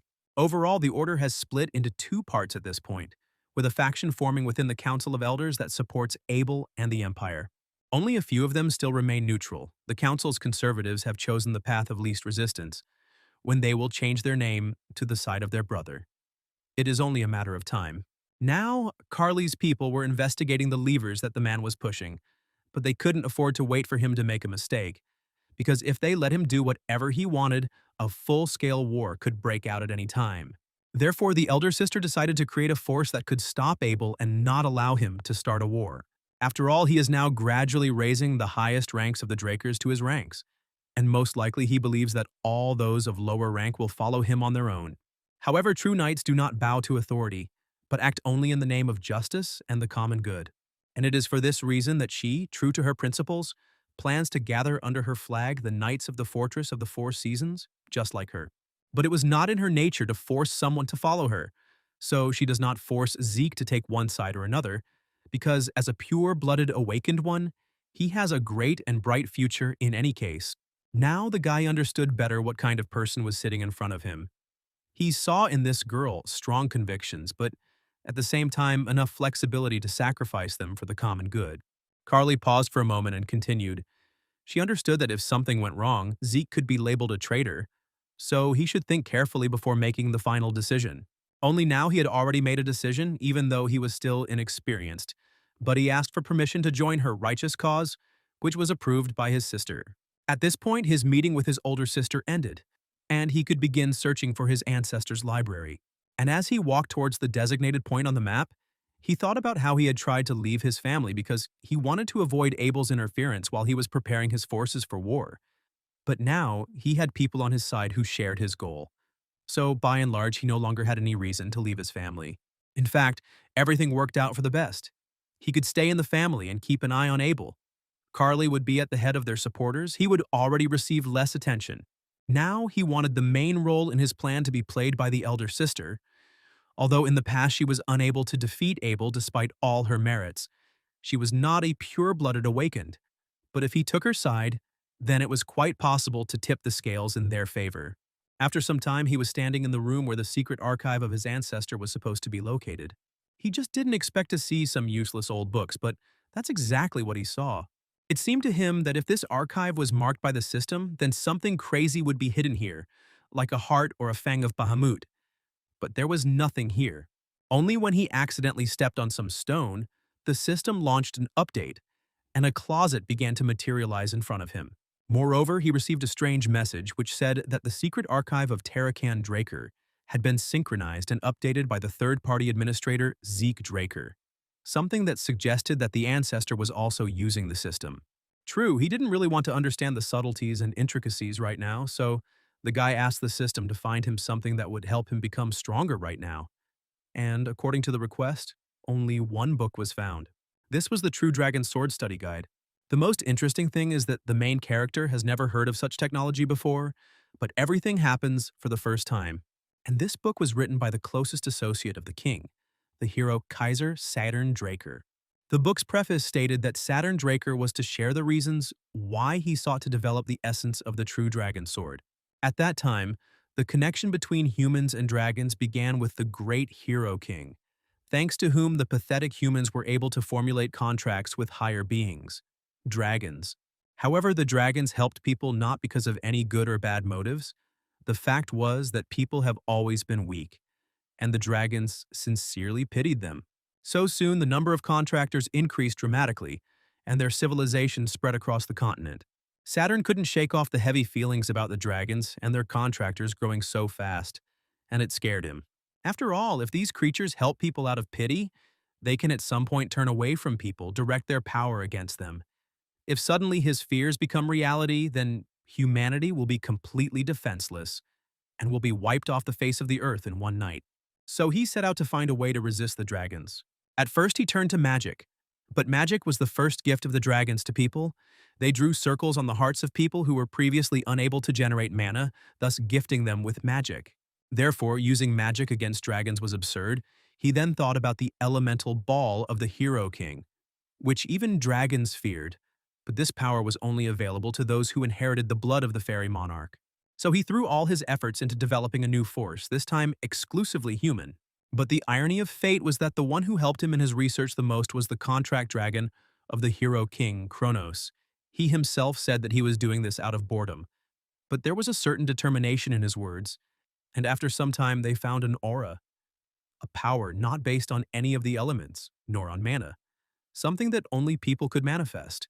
Having discovered this lead, Saturn continued his research into the aura even after the Hero King had passed into the spirit world. But it did not take long for him to reap the fruits of his labors, and he described the principles of forming and controlling the aura and its application in swordsmanship, and distributed the manual for studying the true dragon sword throughout all the kingdoms. However, in the world of dragons, their artifacts offered quick and easy power. Few were interested in the true dragon sword, which gave power in exchange for hard work. It was fortunate that his fears of dragon betrayal had not yet come true, but he knew that the day would come when this swordsmanship would be useful to someone. So he asked the person who found this manual to master the technique described in it. At this point, the system gave the main character a new quest in which he would have to master the secret technique of the heavenly dragon sword, although there were time limits, but rewards for completing it were also offered. Moreover, as a reward, he will receive the coordinates of the treasury of the kingdom of Kronos, where there should be many interesting artifacts. The only problem was the time limit, so it would most likely be more difficult to master this data than the elemental sword. Of course, he would complete the task, but for the first time the boy clearly understood that his ancestor was right. It was unknown how much time had passed since the death of the Hero King, but what Saturn feared had happened: a war between dragons and people. And it would be nice to learn something interesting on this topic, so he asked the system to find useful information in the secret archive. Perhaps some Tarakan diary was stored there or something like that. The system found one magical visual recording, which the system reproduced. The space around the main character changed and he moved to an unknown place. Suddenly, a huge dragon appeared in front of him, and in order to withstand the onslaught of this monster, the guy activated a mental defense skill, because the realism of this recording was simply off the charts. Suddenly, Zhu heard the voice of a man calling the dragon by name, and he was behind him. The voice belonged to a man who was a monster in an entirely different sense of the word.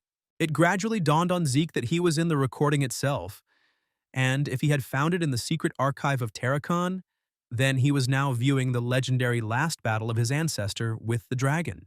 But something strange was happening, and it wasn't just that the recording was a little glitchy, but also that the dragon and the man were behaving extremely unusually. Terracon was waiting for something, the dragon was waiting too. And then Bahamut said that he was disappointed in his contractor, and this put the protagonist into a state of shock. To believe that a distant ancestor was a dragon contractor like Kaiser and Kronos was difficult, unexpected, and beyond incomprehensible. Suddenly, everything around became quiet. The guy could no longer hear any voices.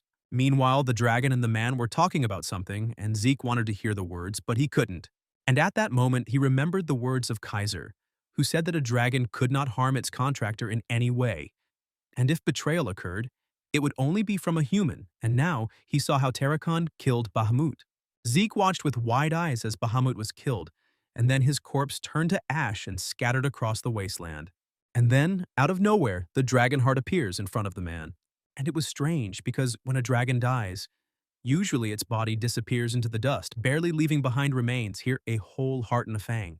Still, given that pureblood armor is made from dragon skin, perhaps Bahamut's death was not as simple as it seemed at first glance. At this point, the recording ended and the guy returned back to the library. The good thing about this whole situation was that during the visit to the Great Central Library, the secret archives of Terracan had been synchronized with the system and could now be viewed anytime and anywhere. So Zeke immediately watched it again. But as expected, the static started in the same scene and he couldn't hear what the dragon and the human were discussing towards the end of the recording. Naturally, he couldn't leave empty-handed, so he mastered all the new information by gradually scratching the archive. Zeke realized at least that the manual for studying the true dragon sword stood at the origins of the creation of the art of dragon fighting. It was just that Terracon at one time simplified the obviously difficult to study moments. Now this art was easier to learn, but its effectiveness was greatly reduced to the point that it was no longer capable of even causing serious injury to dragonborn monsters, despite its grandiose name. However, if one implemented their own special techniques, then the desired effect could be achieved. But what worried Zeke most were the discrepancies between the Dragon Slayer's story for the people and Terracon's real diary. Nowadays, everyone uses the legend of the Dragon Slayer, which says that Terracon defeated Bahamut and started a golden age of peace and prosperity, so it's a typical hero tale. Yes, the general elements of this tale coincide with Terracon's diary, but there is no mention of a contract between the dragon and the man. And then one day, Zeke received a letter from Kay which said that she had studied every legend about the Dragon Slayer from her continent, even those that were not translated into the common language. Naturally, none of these legends said that humans ever made contracts with dragons, nor that legendary figures like Kaiser or Terracon were contractors. But as she continued her research, she noticed something strange. All the sources were suspiciously talking about the same thing, as if it was all coordinated. And as soon as she wanted to look into the matter further, the Drakers personally sent her a warning not to do so. Therefore, her syndicate refused to continue carrying out this task. Zeke expected something like this. Obviously, the Draker family limits access to information about their legendary ancestor. The question remained open as to why his family was doing this, since its fame was built on the legend of Terracan and Bahamut. So why filter the information so much? But as soon as he came home and decided to review the secret archive of Terracon once again, he felt that uninvited guests had appeared in his house. Why is that? Because today was a day off for all the staff, including Derek, Dexter, and Andre were also not expected to return from the mission anytime soon. So there were clearly strangers in the house. So the first thing he did was find out through the system how many people were in the house, and it turned out that there were two of them, one inside, one outside. It is clear that it was necessary to find out not so much who these guys were, but who sent them. Of course, he had a hunch that he now wanted to test, so he caught his enemy a little off guard. The man hadn't answered him yet, but Zeke understood that he could most likely have been sent by Abel, who had learned about the union of the younger brother and the older sister. In order to find out information, the main character attacked the uninvited guest, showing that he can ask questions in a bad way. To his credit, the uninvited guest was quite good at fighting. Now, Zeke understood his opponent better after they crossed blades, because you can hide your face behind a mask, but you can't disguise your fencing style. This dagger-wielding technique belongs exclusively to the Gorka kingdom of the northern continent. The rangers of this kingdom are known as the most capable guardians of the continents, and they specialize in a distinctive curved dagger called a kukri.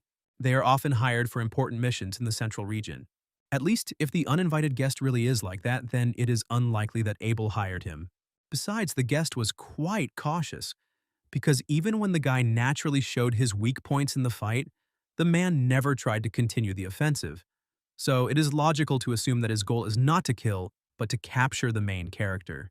And at that moment, a bomb flew at Zeke from the guy who was outside. Most likely it was a tranquilizer to make Zeke lose consciousness and stop twitching. As expected, the stuff had an earthy taste of mandrake root, which is often used in sleeping pills. It is clear that the system immediately launched resistance to various poisons, and the sleeping pill did not work on the guy. But he was curious about what would happen next, so he pretended to be asleep. It was getting light, and the main character was brought to a house on the outskirts of Atlas. And Zeke had already regained consciousness and was carefully examining the man who had kidnapped him. Surprisingly, his kidnapper turned out to be Cliff Reinhardt. In a past life, the main character had already met this person and done business with him. Reinhardt Central Trading Company is one of the 10 most successful companies based in the Kingdom of Valencia. If we recall the past, then Cliff, as fiercely as the main character himself, opposed the Empire. And one day he gave the guy important information, with the help of which he and his minions were able to deal a critical blow to the Empire. But after that incident, Reinhardt for some reason returned to his doomed kingdom where he met his end. The man looked quite healthy, and even asked the protagonist to apologize for having to resort to such an extravagant method to see him. The Rangers untied him immediately, and the guy wanted to move straight to discussing the reason why he was there. The man was in a hurry to start a conversation. He hoped that the current situation would at least slightly throw the guy off track and give him an advantage in the conversation. But Draker is Draker, no matter how young he was, so he immediately took the reins of the initiative in the conversation into his own hands. The first thing Cliff decided to do was ask the young man to look through the documents in the folder. It was a list of patients stricken by the new epidemic, circulating throughout the central continent. But the main character didn't quite understand why he needed these documents, the names and photos of the infected. At that moment, his gaze caught the name of one woman, Elena Stone. At that moment, the guy realized that this woman was the mother of his first subordinate Liam, because she really suffered from scarlet flower fever, but recovered thanks to the recipe that he gave to his friend. However, he pretended not to understand the essence of what was happening, so that Cliff would get to the most interesting part. And the man went on to say that the disease was very painful and guaranteed to be fatal, but among all those who fell ill, there was one woman who survived, but her doctor refused to tell how he managed to save her life. Therefore, the man assumed that Zeke had information regarding the situation. This behavior suggested that the kidnapping was arranged so that he would tell about a recipe for a medicine that could make good money. But still, something didn't add up because the man whom the main character knew in the past was very smart and would not have kidnapped the heir of the Draker family. There was something else that he was not telling.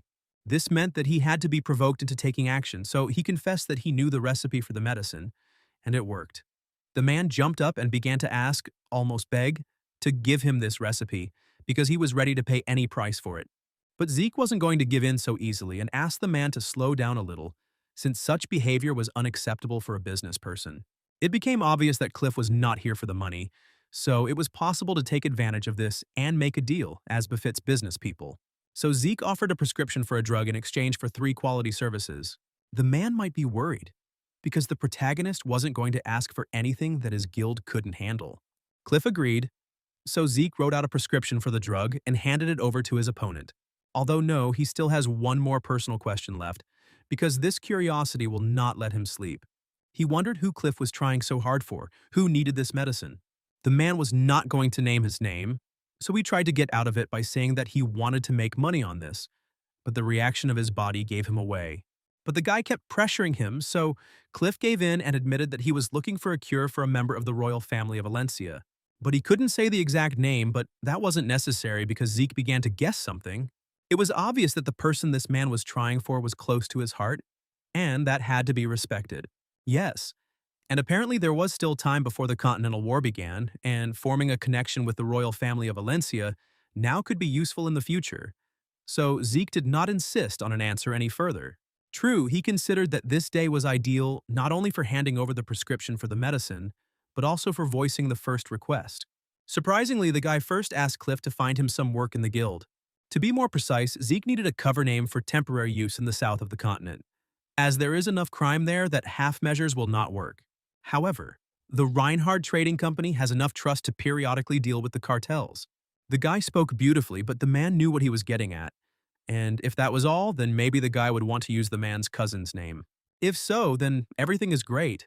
But in addition to a name, the main character also needs his own permanent transportation channels, and his own house where his goods will be stored. Besides all this, he now needs horses to get home. And since Cliff started this whole mess, he will have to give up the horses that brought him here. At this point, the meeting was over, and the Rangers had to escort the main character to the horse. But the guy expected Cliff to agree to his demands. But obviously the person for whom he was trying was very dear to him. Meanwhile, the Rangers actually brought the protagonist to a horse on which he can ride home. At this point, the young people's duties were completed, so they were about to leave. But not everything is so simple. At that moment, the main character called out to them, asking if it could be considered that from that moment the contract with Reinhardt was over. But the most interesting thing is that he addressed the guys in their native language, which surprised them quite a bit. Moreover, the young man wanted to hire them to free one prisoner from the McKenn's captivity. He also offered a very decent amount of money for completing this mission. But if that was not enough, he was ready to double this amount. But it wasn't about the money, but about the personality of the main character. Because the king of the country of Rangers forbade concluding contracts with transcendental houses. But there is no need to worry about this because now Zeke has a fake name.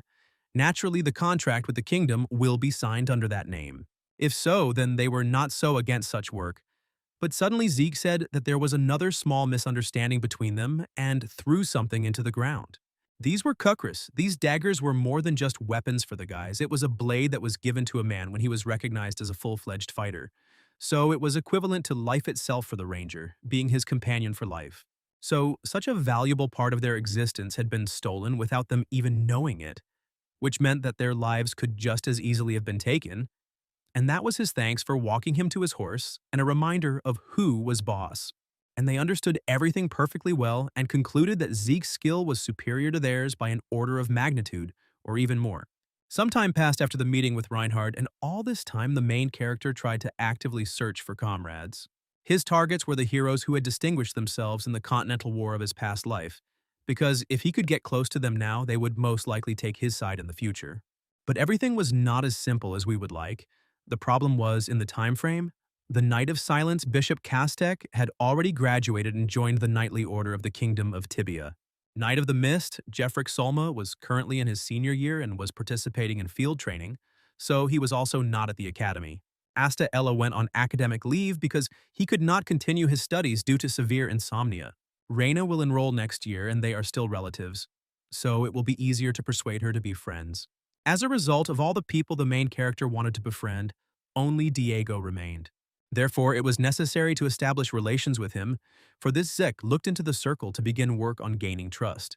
And the guy immediately took him into circulation, since they needed a drummer for the band. And now Zeke is beating the drums along with all the other guys, even though he didn't plan to do that at first.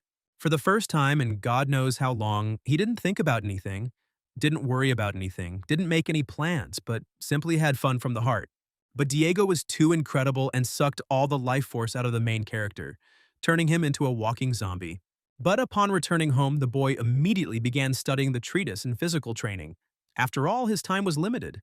After reading a few chapters, he realized why Terracount had simplified it all, because the information was too complex to comprehend. The main reason was that all the techniques of the true Dragon Blade required incredible compression and decompression of the aura, so the art of dragon slaying was not even close to it. This style of swordsmanship was not meant to be used against humans, but was only meant to be used against dragons, making their attacks extremely lethal. So, to begin with, the guy decided to expand the shape of the sword, which was familiar to him thanks to dragon slaying.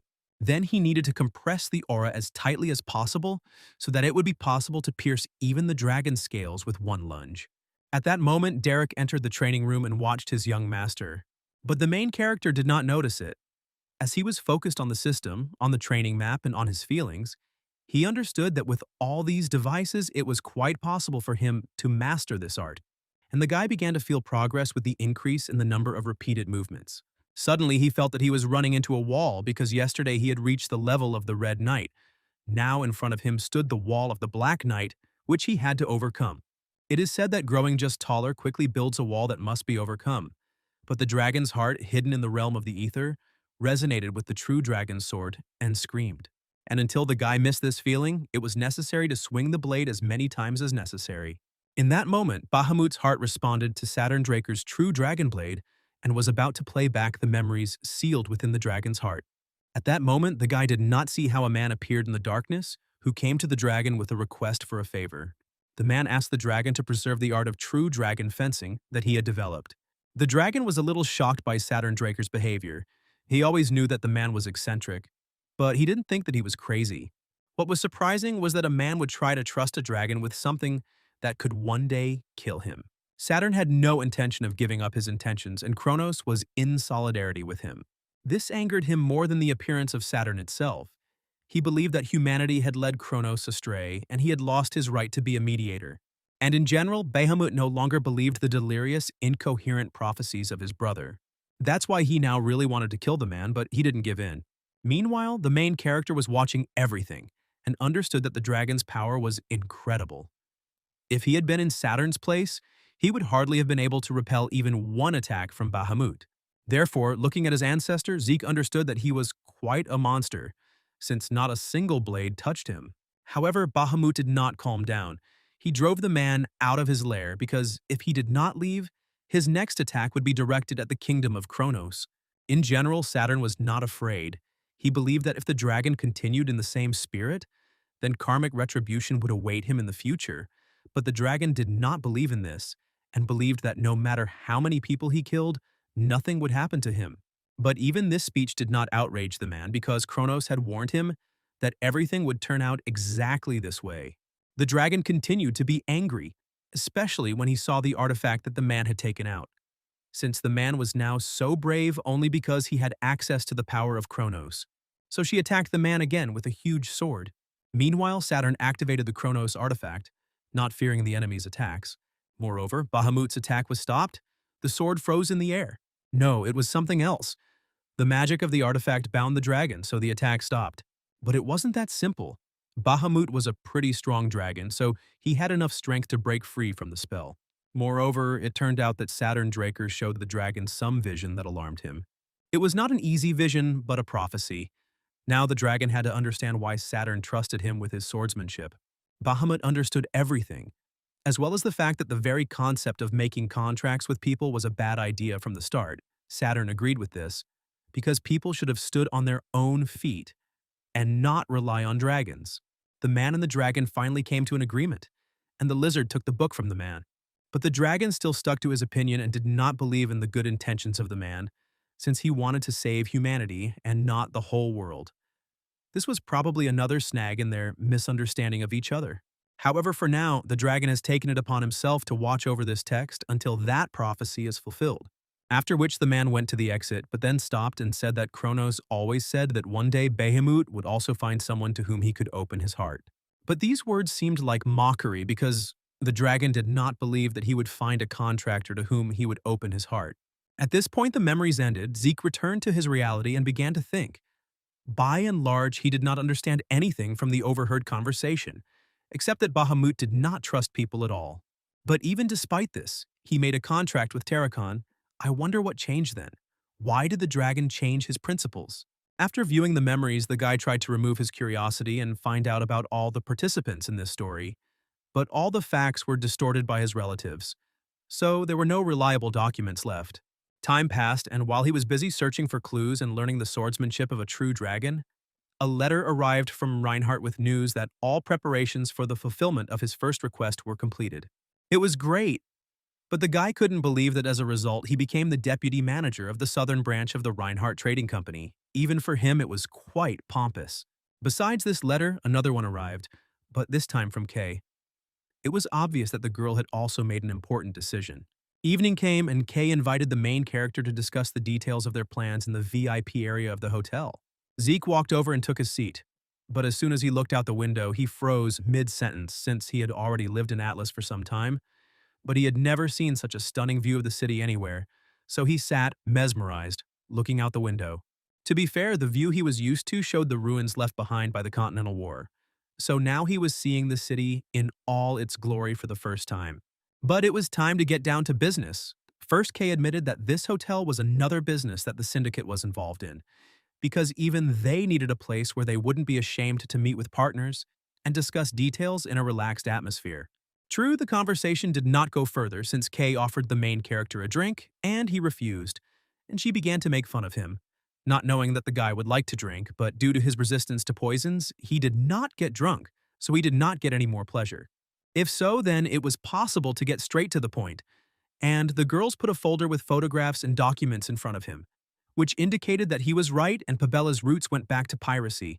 The most offensive thing was that up until this moment, the girl had not noticed this fact, but the income statistics had been screaming about it all the time.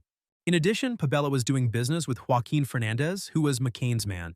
This was quite shocking information for the girl, so she did not report it to her superiors, as it could have brought some chaos into the organization. And this was very interesting and useful information for the main character, and now he was going to tell her how he would make her the head of the syndicate. The meeting ended, and the main character began to implement the preparatory moments for the implementation of his plan. It's good that thanks to the system, he could now teleport from point A to point B, although this ate up a significant amount of karma points. But in this way, no one could suspect him of crimes, because there were extremely limited numbers of people capable of using teleportation magic, and moving between cities initially required a large-scale portal of a magic tower. And then the night came, and with the night came the time for fires. Meanwhile, Kay was incredibly worried. She, of course, expected Zeke to be impudent, but what he did was beyond the pale. It seemed like this guy was just crazy, or maybe he was like that from the start and she just didn't notice. After all, that was when he first told her that he was going to set fire to all the Soma warehouses on the central continent belonging to the McCains, and she didn't believe him then.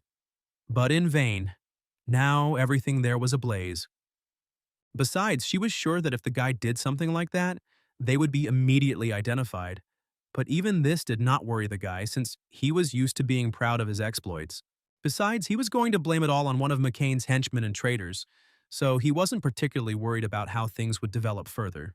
Moreover, he was going to set up the entire top leadership of the syndicate and Pabella, and leave them to Don Juan with a white bow, realizing that the formidable men would kill each other.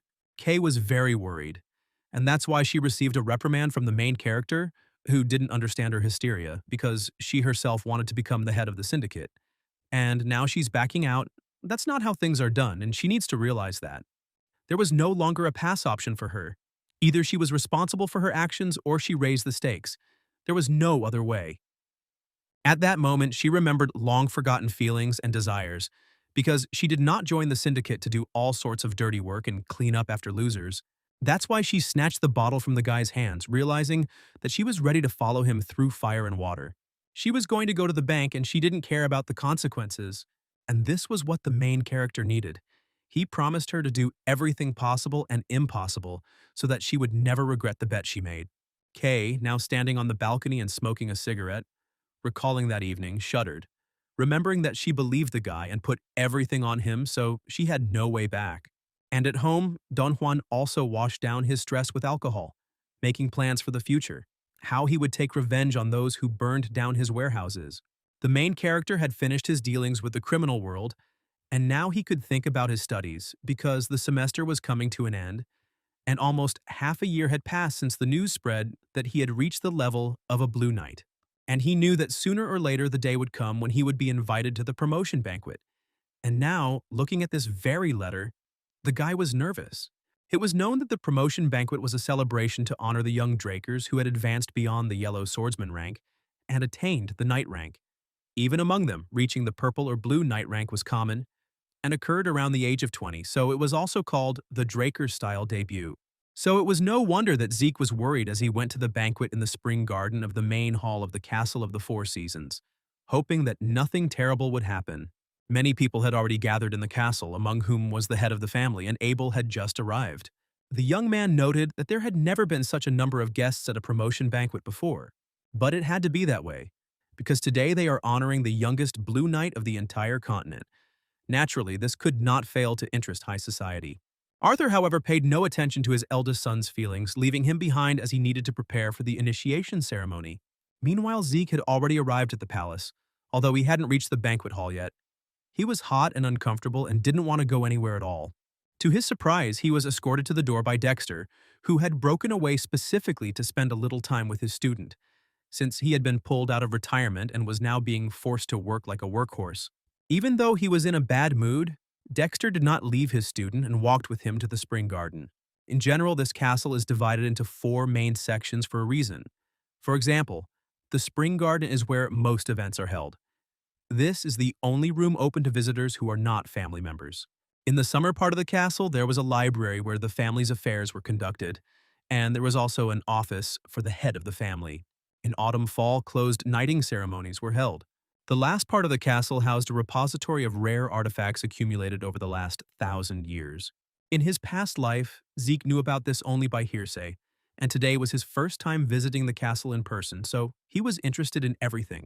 And now they were already standing near the door. Only the main character would have to go further himself since this door was exclusively for the hero of the occasion. After which Dexter asked his student not to worry and to knock out everyone who would be at the banquet, but he himself would not go there, since he still had things to do. For the first time in his life, Zeke was probably happy because it's hard to describe the feeling when someone cares about you, given his biography. However, the main character pulled himself together and entered the banquet hall. After some time, Zeke reached his father and Arthur began the initiation ceremony.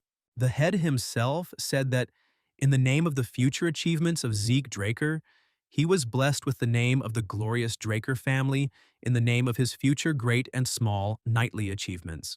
And henceforth, Zeke Draker would be known as the Knight of Draker, and he was given the title by right of blood.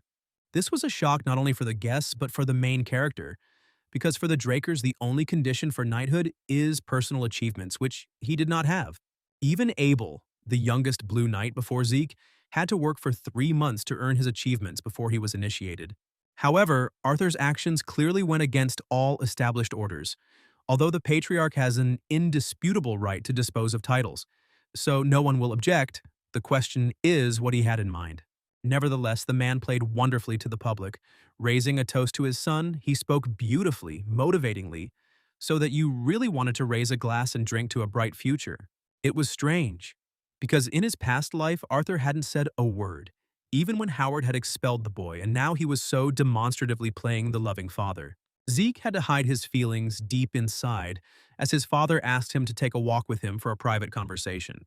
Surprisingly, during the conversation with his father, the boy received a token that could be exchanged for 1 family artifact. It was a priceless gift that needed to be used wisely. Both the conversation with his father and the dedication were not such bad events. The worst thing was that the guy had to find the strength in himself to endure this holiday, because it would last not 1 day, but 3. He couldn't understand at all how people could do such things all day long. Obviously, high society wasn't for everyone. At that moment, a girl called out to him, and it was the princess of the kingdom of Valencia, Melissa. It was an unexpected meeting because, from the newspapers of his past life, Zeke knew that Melissa, although she was an outstanding person, but one day she stopped all her social activities. No one knew the reason for this act. There were even rumors about a contract killing because she soon completely disappeared. Although in this life, it cannot be said that she often attended receptions or appeared in public, but the girl is here, and that means everything is fine. And then it dawned on Zeke that Cliff hadn't just come to him and looked for a cure for nothing. Had he really been trying specifically for this princess? Now a lot of things fell into place, so the young man bowed and politely introduced himself to her. But he didn't stop there.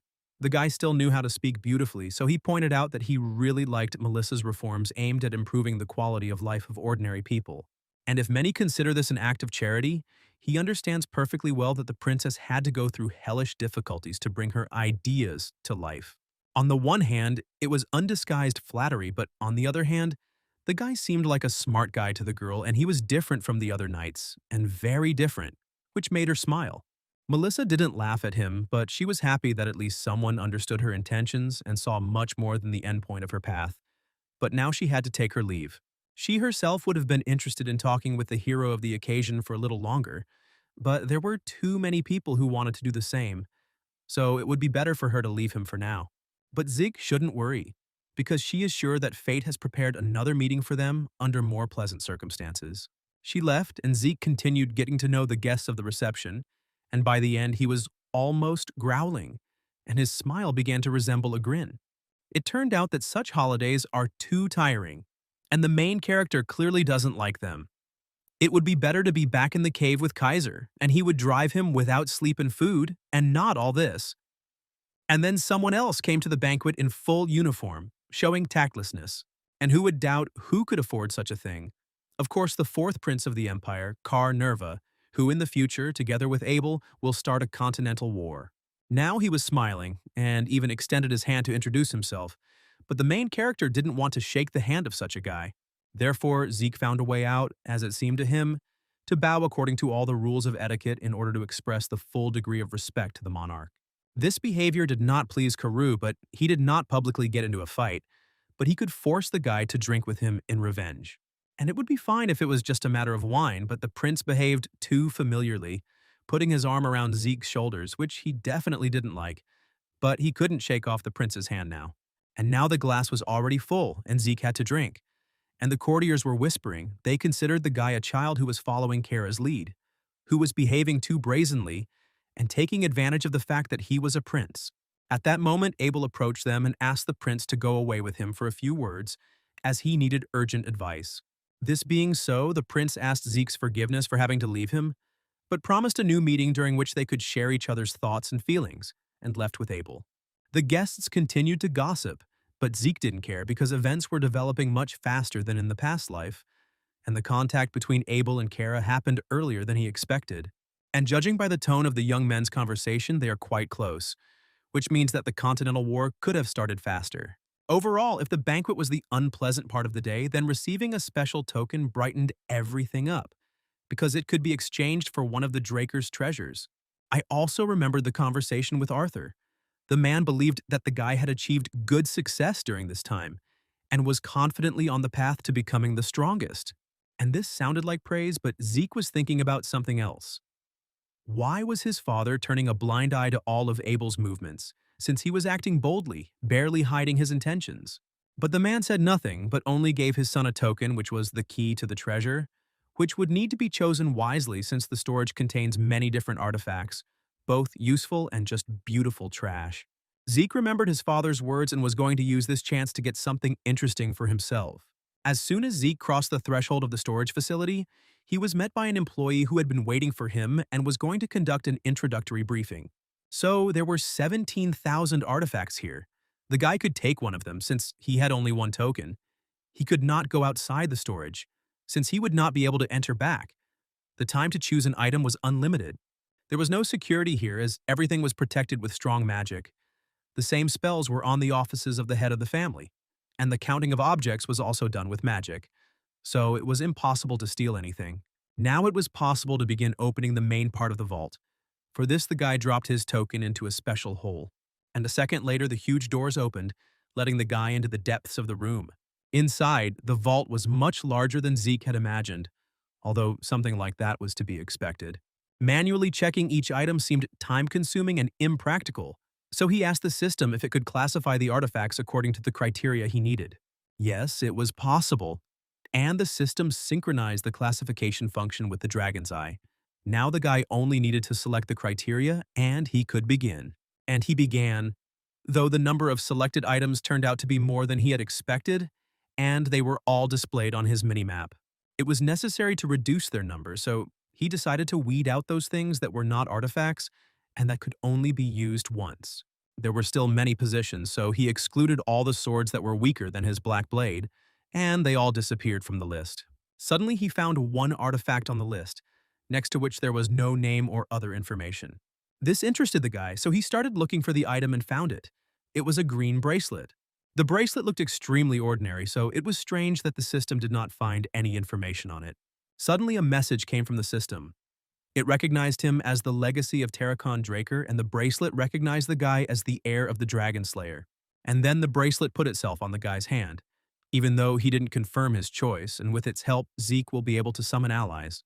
Although the main character did not finish examining the storage, he could not cancel the artifact that was flaunting on his hand. If you think logically, he won't find anything better here than this bracelet, so he needed to activate it and see what kind of pig in a poke he pulled out. The artifact was activated, immediately increasing its level. Moreover, a spiritual beast was found that perfectly matched the soul of the main character, and any minute it should appear here. Surprisingly, this beast turned out to be a dragon horse. The creation was magnificent, and the gift was hard to appreciate, like the heart and horn of Bahamut. Zeke was so lost in thought about the items he had received from his ancestor that he didn't notice the horse approaching him. She wanted warmth and affection, and Zeke felt like he had met an old friend he hadn't seen in forever. This is what the unity of souls means, a feeling of warmth and love spread in the guy's heart, and he did not hide it. And this was beautiful, but the animal needed a name, and the young man decided to call her Bucephalus. The description said that this animal was capable of many things, but Zeke was a little doubtful since he met it for the first time. It was a bit offensive, so Bucephalus took it all in his teeth and put the guy on his back himself if he wants to arrange a test, then let him arrange it. And in a moment, Bucephalus was galloping forward with the speed of lightning. With all this, the clatter of hooves was not heard, and it was an incredible feeling of lightness and soaring. This was where the adventures in the storage facility ended, and towards evening the guy was driving home, remembering the face of the storage facility worker when she saw the item he had chosen. Yes, and the father most likely spoke about exactly such things. Beautiful, but useless. It is not surprising that he and others could not appreciate the bracelet, because even the system did not immediately understand what was what. In any case, luck was on the side of the main character this time, and he did not pass by such a valuable thing for him. After some time, he reached home, but even here he had no peace since Cliff came to him without an invitation with unnecessary congratulations. The man came not only with congratulations, he brought another person here who really wanted to talk to the main character. But now a surprise awaited Zika. Melissa was hiding under the hood, who was not only a princess but also the head of the Reinhardt Guild.